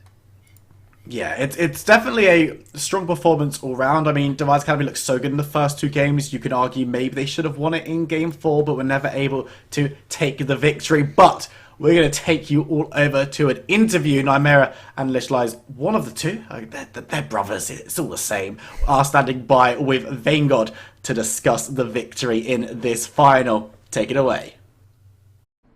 I take great offense at being called the same as my brother. I'm much more handsome. Hey, Vanguard, someone who's done a lot more than me today, though, on the Rift. 5-game series, huge performance, particularly that Game 5. I mean, first things first, let's get this out of the way. How are the emotions feeling right now? Crazy series. Just really, really happy, but also just really drained, because obviously we had the games yesterday, and like we had so many, like, and especially going to a Game 5, like, damn. Yeah, and I suppose there are a lot of different factors. We can kind of split this up a little bit, because you had 10 games this weekend, as you were saying. That's not easy on a competitive sense. Of course, you can play solo queue as much as you want. Some people play 10 games a day, but 10 games of competitive League of Legends this weekend. How have you managed to cope with that as a team, as an individual, and as everyone in the group? Well, I think everyone know, like, especially looking at my account, I play a lot of solo queue, but the games have been that draining on me. Like yesterday, I didn't even play. I just went to bed, went to watch some TV shows. Like, yeah, the games have been really draining. But I mean, yeah, like, I'm just really proud of the entire team. Like, going into Game 3 when we're like 10 kills to 1, comms are still good. But I mean, everyone just got kind of relaxed, which was weird, because usually we're pretty tilty when we're behind. But yeah, just since that, like, everyone just took a relaxed approach. It just went really good, and I mean, I'm just proud of my entire team, to be honest. And you absolutely should be, and they should be proud of you as well. The Darth Vader coming out in Game 5, putting on the lightsaber. But I guess kind of, again, talking about the draining aspect of it, because again, that is going to be such an aspect in these games, is that you are often the main carry of your teams, playing stuff like the Kai'Sa, the Vayne, of course, too, and being that hyper carry. Does that help you concentrate more on the games, or does it take more out of you, or is it a bit of both? I mean, it's kind of always what I've kind of been, is I want the resources. I'm pretty aggressive. I mean, I've shown that this split with some questionable plays where I just jump in on Trist or something, like, yeah. But I mean, I'm happy. Like, it's the best I feel playing is taking all resources. Like Rengus, for example, has been turned into a weak side sponge this split. And yeah, I mean, I have to give a big shout out to Dom, because, like, while I feel like I get a lot of the flashy plays, the triple kills, quadras, pentas, like, Dom just puts out so much damage, and also is, yeah, just insane. Yeah, absolutely. The Ziggs was something to behold in every time it was pulled out. And I suppose, is there anything else you really want to say about this team of players and how you work together? Talked about the individuals. What's been so special about this squad, which has managed to come up from, the third place regular season? You did have a bit of a sketchy end of that split, had a lot of problems to work through. How did you work together as a team? Is there anything in particular that you want to talk about as this unit? I mean, like every team obviously has problems at some stage or things that pop up. Yeah, going into the middle of the split, like we were doing not so great, but when Dom came in, like it turned around pretty well, and that is kind of down to Dom and also the team just pulling it together, which is really good. But like everyone stepped up today. Like the first couple of games obviously didn't go our way, but everyone just kept the mental and Yeah. like everyone played well. Like we've all had our bad games this split, but I can't really fault anyone. Like especially like even Swede, who's probably had like probably the most criticism from anyone. Like his volley bear steal on the Baron was so insane. Like and going Yeah. down CS but still keeping a good mental levels. Honestly, like it's everyone is just played really insane, and I can't fault a single person. I think you can definitely go get yourself a couple of montage plays to put on the highlight reel from this series in particular. And so I guess moving on from this series in particular, of course, you have to now move forward as a squad and under the banner of Lucent as well. How are you feeling about your prospects in the promotion tournament, looking towards that lofty UKLC goal? How are the emotions going around the camp right now? Everyone's probably feeling definitely pretty good after that series. No one really gave us a chance coming into finals today, even though at the start of the split we were ranked like probably the best on everyone's tier Yeah, list. first and Which second, definitely, yeah. yeah, and but going into the day, most people had it as a 3-0 or a 3-1. So I mean, like yesterday's games were quite scrappy, but today I think we showed, especially playing from behind, which is like really insane. I think we just showed how good we can actually be. Like our macro was a lot better today, comms was a lot better. So I mean, everyone's pretty confident probably going into UKLC promos, like feeling pretty good. So Hmm. yeah, like everyone's just probably feeling pretty good, especially after the reverse sweep. I've never had a reverse sweep before. It definitely feels pretty First good. time for everything. Yeah, And yeah, what yeah. a time to have it too. Of course, been looking through Twitch chat as it happens throughout this series, and it's amazing the amount of support that you guys have had over on Twitter and of course on the stream as well. I guess to finish things off, is there anything you want to say to the people watching you out here and watching this victory you've had? I mean, just Irish luck, innit? Two Irish players, can't complain. Yeah, it's just thanks for everyone supporting us, and hopefully got that UKLC spot and leave Vane open again. That's really it. Look at the Irish, a couple of signature picks, and a whole lot of grit to come back from a 0-2 start to come back to reverse sweep in the most anime redemption arc of ways possible. Well, with that, thank you very much for joining us, and thank you very much for that heck of a series, Vanguard. We're going to throw it back over to the desk to close out our day. Thank you very much. Cool, thanks. Always great to hear from a player doing such great. I'm in like the world's like lightest background. It's truly shining You've on me for ascended. some reason. I've ascended. I've apologised for my sins, saying that Lucent couldn't win, and now I'm being taken away. But we're going to be closing this one out in short. Oh no, the light is gone now. Oh no, it's back. Well, let's just close out, everyone. Thank you so much for joining us this split in the UKEL Spring 2021 throughout the whole season and our playoffs. It's been absolutely amazing to have all the support for all of our teams, and while we're sad that it's over, there is still more UK League of Legends action to be had. Next weekend we've got our open qualifiers, and while there won't be any official streams on this channel, there will be plenty of community streams, we're sure, so you'll want to keep your eyes peeled on the UKL Twitter to understand where you can be watching some of the teams battling it out for an opportunity to play in our promotion relegation tournament, which will be happening on the 3rd and the 4th, so that's 2 weekends time for all of you, and that one is going to be here, right here on this channel, but there'll be more information about that circulating on social media, to make sure to follow at the UKEL. Reclamation, Melvin Izzle. We'll go to Reclamation first. Do you have any words of wisdom for us before we jump off for the season? Words of wisdom. From my previous iterations of watching the UKL to now, I think I'm one of the people that has turned around and said I actually am now a big believer of the UKL. It's really starting to get better, and I really hope teams keep taking on board some of the analysis, keep learning, keep really pushing, and I look forward to seeing a number of these faces in the UKLC. You could have said literally anything you amused on Discord, but I'm sure the Yep. stream Yeah, really okay, enjoyed good. whatever you had to Sounded say. inspirational. But absolutely inspirational. Melvin Izzle, anything from you? I hope I don't repeat anything that Reclamation just said there, but was a wonderful weekend of games. Thank you very much for having me on, and I'd once again like to say congratulations to Lucent. They really did deserve this. They've hard fought through the weekend. Very much well deserved, and congratulations heading into those promotions. Absolutely amazing stuff. And of course, if you're not done with League of Legends yet, if that 5-game slobberfest was not something that has put you off UK League of Legends, Fnatic Rising are playing against XL Academy right now, or BTXL, I don't know. They're two teams, I don't know how good they are, but we're going to be following them. NLC is the channel, but we're going to be raiding in a second as well. Thank you all so much for joining us, and we'll see you in a couple of weeks for Promotion Relegation.